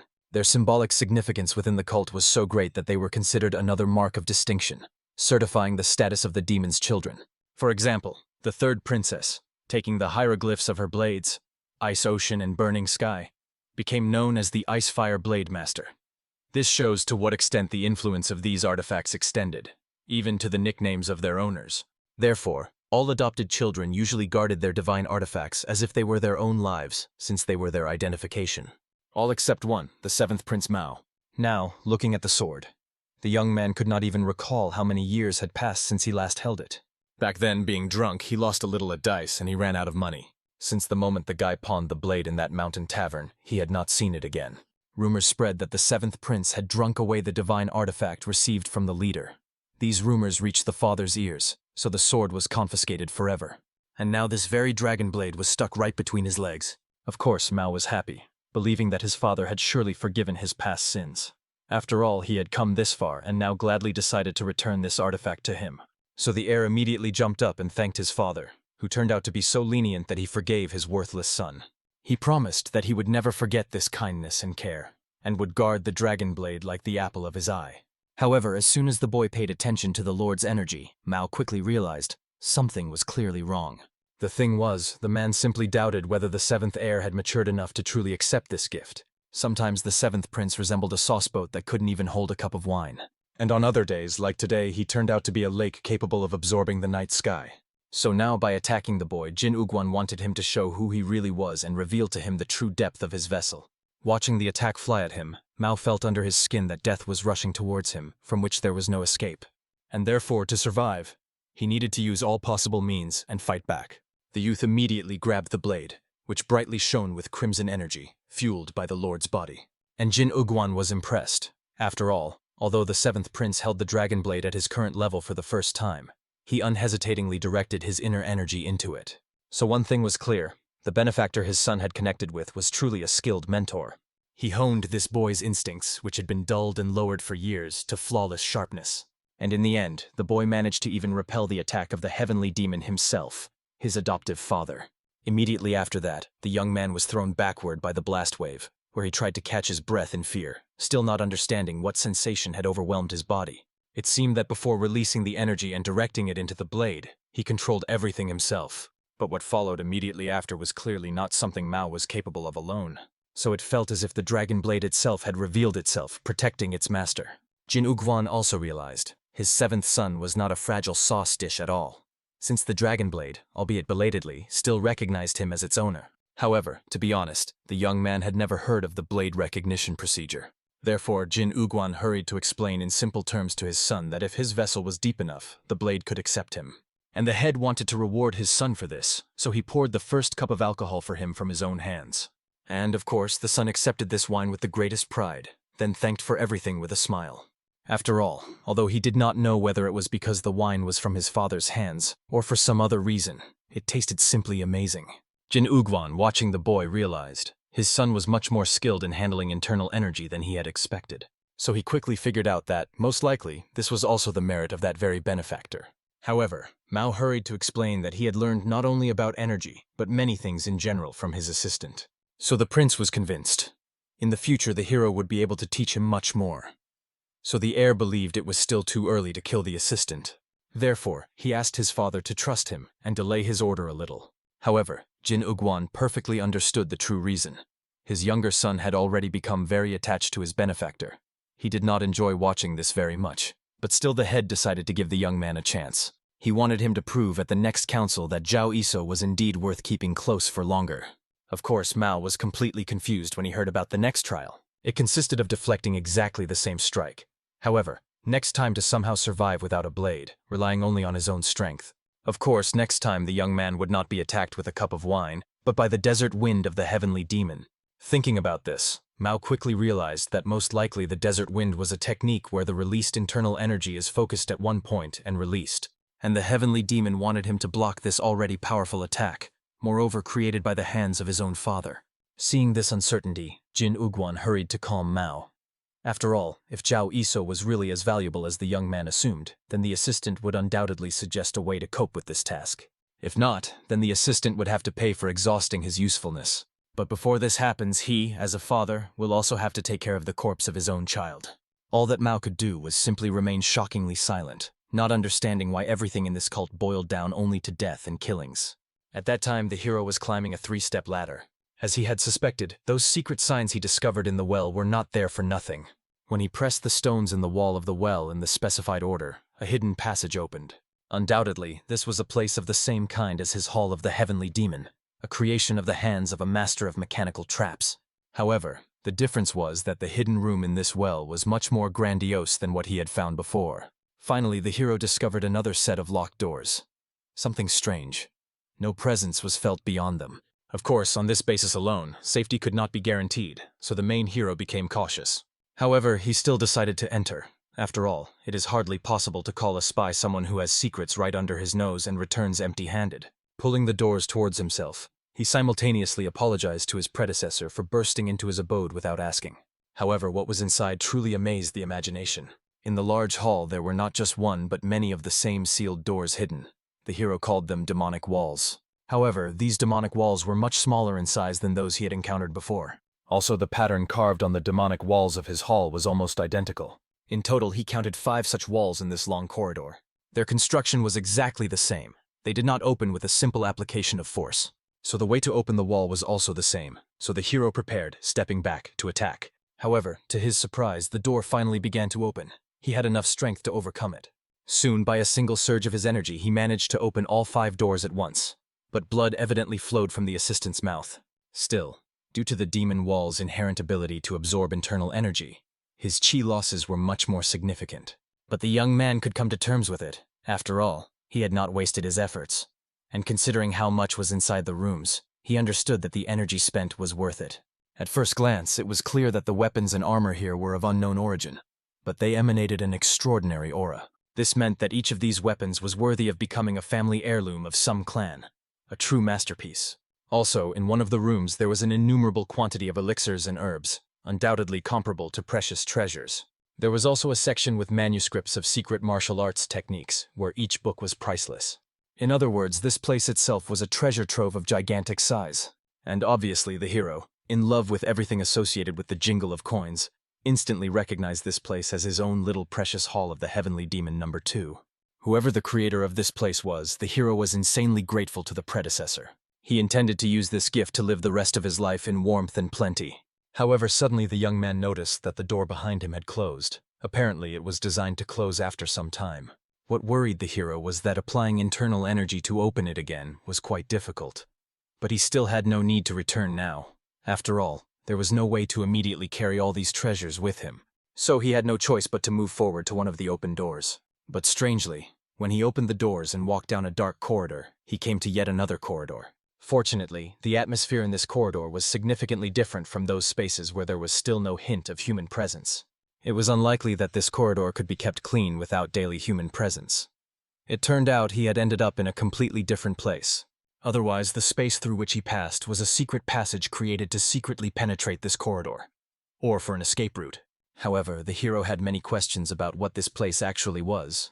Suddenly he felt such energy as if his body was chopped into countless tiny pieces in an instant. Of course, the guy immediately dashed back, trying to understand what he had just felt, a hallucination or a mirage. However, judging by the fear in his body, it was definitely not some kind of magic. It was merely the power of the warrior, the man before him. His will was so sharp that it itself turned into a blade ready to cut him at any moment. Only the presence of this man could cause immense pressure at the level of the greatest demon. Of those who reached this level, as far as the hero knew, there was only one person in all the heavenly mountains. It was the heavenly demon who, upon seeing the boy, immediately demanded that he confess what he had forgotten here. As was widely known, the heavenly demon sat atop tens of thousands of followers, being the sole and unique absolute ruler. Those who were honored to behold him were only the highest ranks. For most people, he was an object of worship. Even such lowly followers as the hero could only see the face of such a demon from afar at a single irregular event. Spies captured by the anti-spy squad were brought there. The heavenly demon personally took their lives, absorbing their energy and appropriating it for himself. This was called the purification ceremony. It was also a demonstration of the demon's power, intended to establish and strengthen discipline in the cult. The hero stood at the very end of the line. Every time he saw this spectacle, he looked at the demon from such a distance that he appeared as a tiny dot. Then he understood. This man was the one who 30 years ago invaded the Central Plains, became the main enemy of the martial arts world, and unleashed the war of the righteous against the demons. And for them, the younger brothers who lost their parents in that war, this man was a sworn enemy. And so Zhao Iso knew from the very beginning that one day he would have to overthrow this source of all evil. And now this man was standing right in front of the hero himself. And obviously, Zhao Iso was thinking about only one thing: how to act in order to destroy this enemy. Obviously, there were about 10 steps between him and the demon now. The chance that any of his tricks from such a distance would reach the heavenly demon was 0. No, not even 0.1%. At Zhao Iso's current level, he was incapable of anything against this man. At that moment, watching the boy, the heavenly demon realized that his mind was filled only with unrelated thoughts. Therefore he attacked, forcing the guy to confess who he was and how he dared to behave so boldly. The attack made by the man was well known to the hero. It was the desert wind of the demon. Well, what struck the opponent the most was that the hero was able to avoid even his attacks. He used thunderstorm energy with a very interesting skill that even surprised Jin Ugwan. However, the Lord still believed that the young man wielding such a curious power should have at least tried to resist him. But he only dodged the blow and immediately fell to his knees, begging for mercy. However, the hero perfectly understood that the Lord of the martial arts world had not a single weak point. So such a worthless creature like him could not even attempt to resist. Even if he found some breach in the heavenly demon's defense, in reality, it would be a direct path to the underworld that His Highness had graciously prepared for him. Honestly, upon hearing these humble words, Jin Ugwan finally realized why his 7th son valued Zhao Iso's assistance so highly. Of course, the hero was struck that the man immediately understood who he was. After all, according to Zhao Iso, the heavenly demon was indifferent to adopted children. But apparently, the man still had an observant eye. However, the hero was incredibly curious. To what extent had this man managed to find out about him? At that moment, he gently placed his hand on the youth's body and realized that his internal energy was incredibly murky. He sincerely felt sorry for this child. After all, his mind had already reached the limit of martial arts, but his body could not keep up. Well, Jin Ugwan knew that his 7th child was deeply indebted to Zhao Iso. As a father, he could not leave this unaccounted for. Therefore, the leader asked the hero to make a wish, and he would fulfill everything within his power. Honestly, Zhao Iso was struck by the unexpectedly warm tone of the heavenly demon. Perhaps he was partly kind to him because the hero was Mao's assistant. But even so, this attitude was too different from what the main hero knew. Therefore, he thought that the heavenly demon decided to give him another test. Bowing even lower, the assistant made it clear that he did not deserve the right to ask anything from the ruler of the martial arts world. All a disciple could do was to revere the leader like the sky, follow his words, and fulfill his duty. What reward should he ask for? Therefore, the hero asked Jin Ugwan to take back his words, and the man was amazed that before him stood such a sincerely devoted disciple. But since he desired nothing, he must die. And immediately after these words, the heavenly demon began to press him with his monstrous energy. The whole point was that the man simply did not believe those people who had no desires. After all, the absence of desire meant that the person had nothing to regret, and this was equivalent to disobedience, in which there was not a trace of submission. Until now, he had not left a single such scoundrel alive. So the hero had one last chance to confess what he wanted. However, without lying, because it was useless. Jin Ugwan's lifetime was quite enough to recognize any lie. The boy had to name what he wanted to obtain even at the cost of his life. if he did not want the gender he was now looking at to be the last scene in his life. Feeling this oppressive, deadly aura, it was foolish to assume that the heavenly demon was joking. To survive, the hero needed to say at least something. However, Zhao Iso had no idea what he desired even at the cost of his life. The only thing that came to his mind was that he wanted to fix his cursed body with 9 holes all his life. And the hero begged the heavenly demon to help him with this. However, the man himself perfectly understood. To ask to heal a body with 9 holes was equivalent to demanding a blind man to see. This was literally a request to go against the will of the heavens from the very first meeting. However, this audacity pleased Jin Uguan. Still, he believed that as a person who was going to continue protecting his child, Zhao Iso should be very ambitious. Moreover, now that the hero had finally given an answer, the heavenly demon could give him a gift. Immediately after that, he began to infuse the young man with the energy that his body had stored inside. And immediately the boy was seized by the strongest convulsions all over his body. Watching this, Jin Uguan explained that he had breathed his demonic energy into him. Within a month, the boy was supposed to accept this energy and make it his own. Then he would naturally find the key to healing his body. Of course, if the boy did not succeed within a month, he would die, unable to bear the weight of this burden. So he could consider it a punishment from heaven for penetrating the hall of the heavenly demon. After that, the leader went away, asking the hero to prepare for any consequences. However, if he truly sought to surpass his fate, then mastering his demonic energy would not be difficult for him. But what was most surprising? When the boy regained consciousness after losing it, he found himself outside near a small campfire. Next to him sat Mao, who did not understand what Zhao Iso was doing and felt awkward. This was not the first time the assistant had fainted before his master. Of course, Zhao Iso was surprised when he saw the silhouette of the prince before him. He wanted to know what had happened. After all, he had been in the hall of the heavenly demon with the cult leader, and Mao himself had even more questions. He wanted to know what this fool had done. Literally a few hours ago, Mao, sitting in the hall of the heavenly demon, was concentrating on the circulation of energy after meeting with his father. So many different things happened that he just didn't have enough internal energy to open the doors. And suddenly his father carried the boy out from inside the hall itself. It was hard to describe the fear the prince felt at that moment. After that, scorching with his gaze, Jin Uguan ordered to take the assistant away, opened the doors, threw the hero Mao over his shoulder, and drove them out. Of course, Zhao Iso was surprised that the leader personally opened the doors and decided to find out. Were there other doors in the heavenly hall? However, the heir did not think about this due to stress. When he entered the heavenly hall, the bright guard was on watch there. When he left, there was no one. But now for the prince, this was not the most important question. He wanted to know how Zhao Iso got into the demon hall at all and what connected the boy with the cult leader. The hero, without answering, pondered about the bright guard, who was known for his impenetrability. This position was the right hand of the demon, enjoying his greatest favor. Such a person could not simply leave the post without replacement. If this happened, it meant it was the will of the heavenly demon, nothing more. Moreover, the forest where they were now was quite far from Hyoryeondan, where he trained Mao. Obviously, if they had found out in Hyoryeondan that Zhao Iso secretly infiltrated the hall, he would no longer be alive. Therefore, the heavenly demon simply did not report about him. Surely the man meant that the hero needed to try very hard to repay for keeping this situation a secret. However, the time came to answer the question that troubled the seventh lord. Therefore, the hero hurried to explain that he found the doors, opened them, and entered. However, the seventh lord only got angrier. Since Zhao Iso was going to go to the hall of the heavenly demon anyway, he could have come earlier to help the guy. After all, he was almost shattered to pieces by the very cup from which he later drank wine. Soon, Mao told the hero the whole situation that happened between him and his father. Very quickly, the main hero realized that the leader had arranged a trial for his youngest son. And as a reward, he returned the lost sword, after which Mao proudly demonstrated his dragon blade, because of which he almost went to the other world. Well, of course, the seventh prince was sure. He managed to pass the leader's trial only because he was a true genius. If he were some weakling like Zhao Iso, he would have long since crossed the river of ghosts.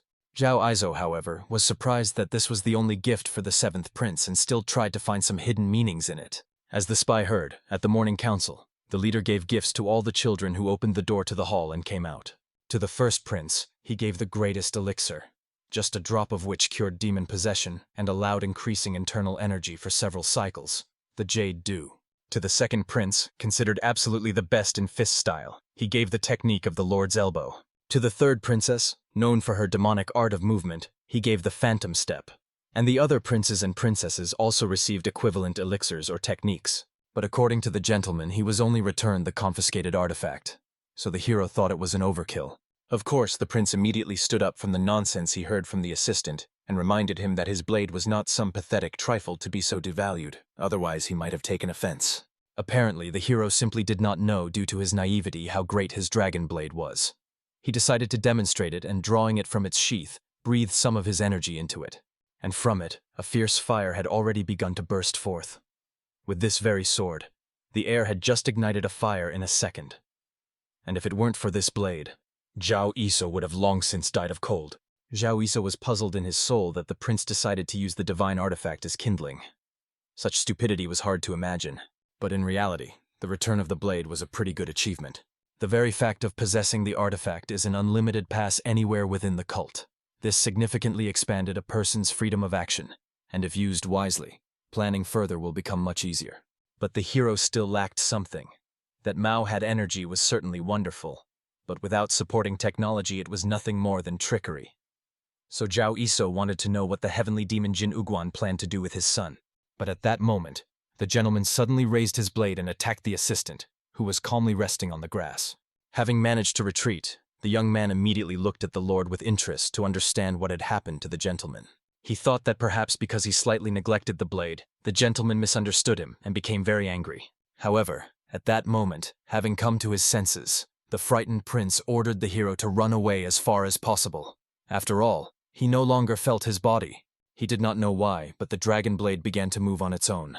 And from the very beginning, it seemed to have taken a strong dislike to the hero. In the end, unwillingly, the prince kept attacking, screaming in fear, believing that some demon had possessed him.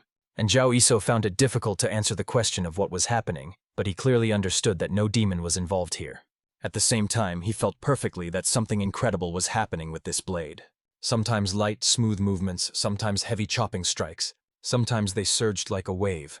Sometimes they spun like the wind, breaking all perception. It was literally incomprehensible fencing. Power, weight, speed, changes, all the principles of the way of the sword in perfect harmony. So it could be said that Mao was now demonstrating the greatest martial art. Apparently, the seventh prince had never possessed such powers. This meant that the matter was definitely with the blade. While Jin Uguan pondered this, the seventh prince literally screeched like a frightened girl, demanding that the hero run away immediately. After all, Mao could not stop the blade, which had broken free from his control. However, the main hero did not think of running. Instead, the entire attack rushed straight at him, as if drawn by an invisible force.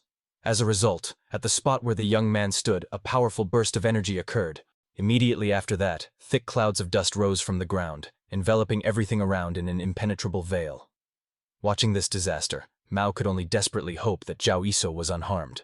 The seventh prince begged him to respond, his voice breaking with panic, but it turned out the hero was safe and sound. At the last moment, he disappeared using his thunder technique, then swiftly approached the lord, raising his hand for a strike.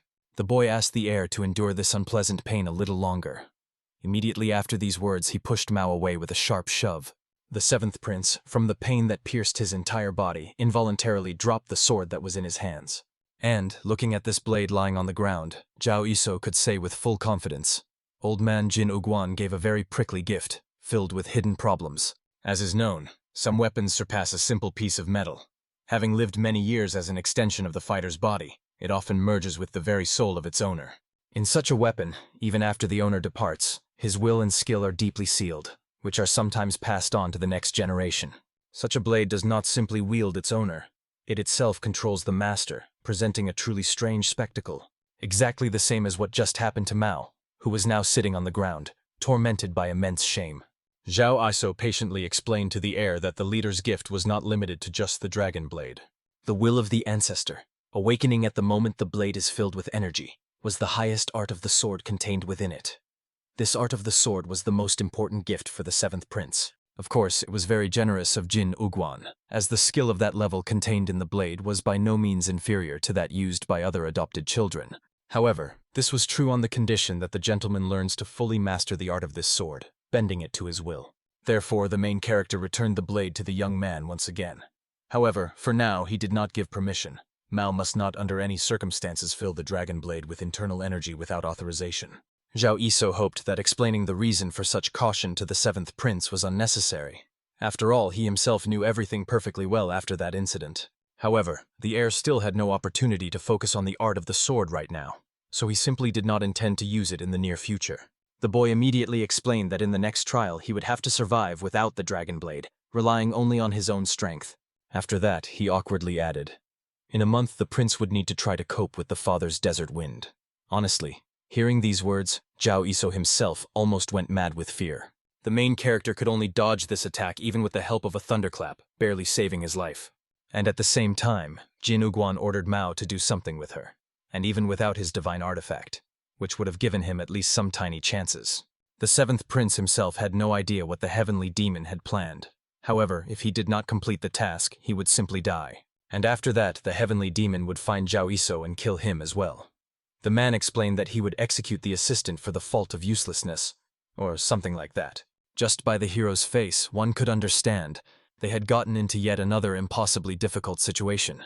Therefore, Mao had no idea how best to act under these circumstances. However, Zhao Iso perfectly understood. There was no other answer but to dedicate the remaining month to diligent training. After all, for the seventh prince, this was the only path to survival. Not only for the lord, but also for the hero himself, in whose body now resided a portion of the heavenly demon's own energy, which he needed to accept and master. However, turning toward the exit, the boy first suggested returning home as soon as possible. By that time, the perfect place for the heir's training should already be ready, right in his palace. When these two returned to the estate, the leader of the Black Dragon's faction enthusiastically greeted the hero and the seventh prince, boastfully declaring that they had just finished putting things in order. After that, the gang members began to praise Mao for the long journey he had undertaken, and joyfully greeted Zhao Iso's brother. The seventh prince himself, without responding to the greetings, was stunned as he looked around at the changes that had occurred in just about half a month. His own castle seemed to have doubled in size. The walls had turned into incredibly thick fortifications, so the heir could not believe it. This was the very seventh of the small palaces where he had lived before. The hero sincerely praised the leader of the Black Dragons. After all, the work done looked truly solid and impressive, contrary to all expectations. The leader explained that fulfilling the request of the brother was a mere trifle for them, and none of them had worked so hard to the point of exhaustion for a long time, so they even forgot what it was like to wander the courtyards and do dirty work. Therefore, they were glad to taste the long-awaited flavor of honest labor. However, the leader of the Black Dragon faction subtly hinted to the hero that perhaps he could say a few kind words about them to the master, hoping for his favor. And Zhao Iso, of course, promised that at the very first meeting he would recommend the Black Dragon faction. He would also ask the mentor if he wanted to use the guys for various dirty jobs. After all, although these guys had done many foolish things in their short lives, they were not completely hopeless scoundrels and could really be useful. Immediately after the hero pleased the members of the Black Dragons, he returned to the Lord to ask him about his impressions of what he had seen. And he was sincerely convinced. Master Jigal Guiran was truly worthy of all the praise he had heard about him. And Mao had initially been sure that he was some kind of degenerate, since he was from the Heavenly Mountains, and even bore the surname Jigal. However, the thing that troubled the seventh prince the most was that they no longer had gates. It looked as if any passing merchant or poor beggar could freely enter his estate. Of course, the members of the Black Dragon hastily tried to explain that it is not so easy to enter the heir's domain. But the main character challenged the seventh prince, suggesting that the guy should pass as easily as it looks at first glance. However, as soon as Mao took the first steps into the passage, numerous traps emerged from the walls, attacking the young man from all sides. These attacks rained down as if from a clear sky, coming from everywhere, almost simultaneously from the ceiling and the floor. In the end, unable to withstand the onslaught of these attacks and fighting a little more, Mao, as expected, flew back out of the passage. Landing on the ground, he still continued to ask the hero fearfully what he had come up with this time. However, Zhao Iso calmly reminded the seventh prince. In the last half-month, he had already reached a limit worthy of recognition from any master. However, this only concerned his internal energy. His reflexes and combat skills remained at the level of a third-rate thug. The seventh prince, stuck in his development, could not stand on the same level as the other heirs, who from childhood took precious elixirs and studied with first-class masters. Therefore, in order to catch up with the lag, he, the lagging one, had to hustle non-stop from morning till night, turning his own life into a continuous training session. Of course, Mao was quite furious that the main character called training what was actually him just being beaten by damn traps like a rabid dog in the heat of summer. However, Zhao Iso calmly explained that this system is called the Gates of Fate. There is also the Road of 18 Worries and the Room of Anxiety, but Mao will learn about this later. After all, he will need a lot of precious time just to pass through these gates. The seventh prince simply will not find another way to survive. At that very moment, in the gloomy lair of the slaughterhouse, the chief was scolding his servant for daring to invade the lands of Corendon without permission. At the same time, the poisonous demon of lust so brazenly appeared to him and knelt before him like a guilty slave. However, he explained that, despite the punishment, he came to report to the fifth prince about important events. As is known, if you name the most dangerous villages in the heavenly mountains, there is one name that invariably entered the sinister trio. Its name is the village of Tonal. As the name suggests, once ordinary butchers lived here, breeding and slaughtering cows and pigs for sustenance. However, what the cult followers slaughtered here many years ago now remains only a bitter memory, for now they have long since become those very cows and pigs, kept in slavery and mercilessly slaughtered on occasion, and the reins are held by the very group that turned Tonal into a cursed place, relying on the only public house here, the blooming brothel, committing all sorts of villainies. The gang of human butchers called the slaughterhouse ruled with an iron hand. Thus the fifth prince learned that his younger brother fell by the hand of Zhao Iso, and the poisonous demon of lust managed to escape by a miracle. The scoundrel himself guiltily explained that he wanted to resolve the issue of the death of his younger brother Mogvi with the main hero. However, despite managing to corner the youth, the hero suddenly attacked the demon's twin, and exactly 7 sounds of blows were heard, merging into one.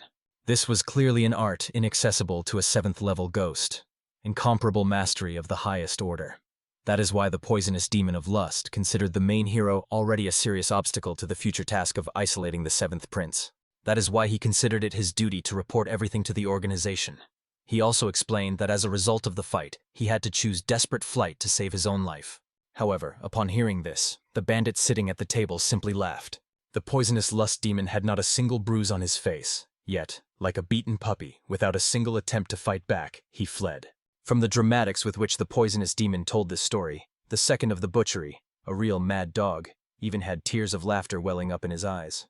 Of course, the poisonous demon desperately tried to explain to the brothers that it was a misunderstanding. However, the second had already lost all interest in him, pondering the assistant who had delivered 7 blows in one move. However, unexpectedly, someone interrupted the conversation between the two, tired of listening to the nonsense coming from their mouths. This angry man was the first of the butchery, who was also called the Butcher. Of course, the second was curious why the elder brother, as soon as they reached the most interesting topic, immediately spoiled their mood and ordered the conversation to stop.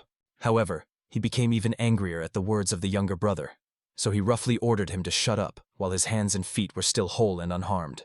While a tense silence fell, the poisonous demon hurried to explain that he fully understood his guilt, for invading the lands of Horndon without permission and for making himself look like a pathetic fool in front of everyone.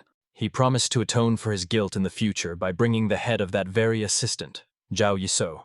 However, for the 5th prince, it was a mystery why the poisonous demon was apologizing to him so humbly. He did not know which of his actions to consider a mistake. The fact that he did not get permission was not so strange. After all, when a beast smells prey, it does not ask for permission to chase it. The fact that he invaded someone else's lands was also not a problem. After all, tracking ordinary game across a foreign border was in the nature of a predator. This could not be called a misdeed. On the contrary, he might even praise the poisonous demon for his zeal. Therefore, the 5th prince asked him not to burden his head with empty problems. Of course, the man was immensely grateful for the Lord's understanding, promising to definitely repay him for his kindness. However, the 5th prince knew only one true fault of the young man. It was that he returned alive. The fate of a beast that has entered the hunt usually ends in one of 2 ways: to devour the prey or to be devoured himself. Even if he mistakenly assessed the enemy's strength and ended up in his jaws, he must forget about dying alone. He must sink his fangs into the enemy's flesh and hang on until death, dragging him into the abyss together. This primal cruelty was the true dignity of the predator, as well as the symbol of the demon. And the essence of the perfect cult of the heavenly demon was precisely this. All this representation of the world by the 5th prince was no accident. After all, he was the bearer of the great blood, and became the patron of this gang of cutthroats, the slaughterhouse. That is why he highly valued the devouring cruelty of these people, their readiness to sacrifice their lives to finish the intended goal at any cost. However, now the 5th prince realized, the poisonous demon was only pretending, hiding among the beasts, making a pathetic parody of himself. In fact, he was not a predator but merely a powerless victim, no more, no less. So the heir got tired of enduring this man's whining, and he ordered the butcher to kill him so that he would no longer spoil his mood with his presence. Of course, the demon of lust continued to desperately plead for the elder brother to give him at least one chance to atone for his guilt, but he was instantly attacked by the butcher before he could even finish speaking. Finally, The fifth prince only thanked the venomous demon for pitifully fleeing to obtain this valuable information for them. For now, having finally satisfied their curiosity, he could peacefully die, having fulfilled his last duty. However, Miasnik quickly realized from this story that Assistant Zhao Iso would not be easy to eliminate. It would still be necessary to cause a small bloody commotion in the vicinity. However, the fifth prince asked the butcher not to worry. If he manages to get rid of this man, the heir will take all the consequences upon himself, covering them with his name. Of course, the second brother immediately rejoiced, realizing that they had not had a real rampage for a long time. His body was already completely relaxed from idleness, so he wanted to set off right now without hesitation. However, the butcher rudely reminded the younger one that he would not go with him this time. He had to handle the deal with the iron horses in the north of the Heavenly Mountains. After all, only the second from the slaughterhouse, who knew their customs, could talk to these barbarians. Of course, he was insanely upset by the words of the butcher. After all, he was always left out when it came to something truly interesting. And at the same time, Miasnik explained that he would immediately inform all gang members that a big haul had appeared, and all other orders would be suspended until further notice. They urgently needed to gather at the Blooming Brothel. Listening to these words, the mistress of the Blooming Brothel, as well as the third from the slaughterhouse, smiled quite pleasantly. Bowing in an elegant bow, she promised the host that she would prepare everything by the time of their arrival. And Miasnik went to devise the attack plan, promising the fifth prince. They will set out as soon as everyone gathers and discusses the operation details. Their target was the village of Volha, and the operation's duration was extremely simple, until everything burned to ashes. At that very moment, the main character settled in his personal room. Since the estate of the seventh prince had been rebuilt, he also requested to have a separate assistant hall built for him, where only he would be present and no one else. And so, in this hall, Zhao Yiso diligently continued to circulate his energy throughout his body, but it exceeded all his expectations in its power. Therefore, looking at the raging energy boiling inside his body, the main character wondered with great curiosity, what had the heavenly demon done to his body in such a short time?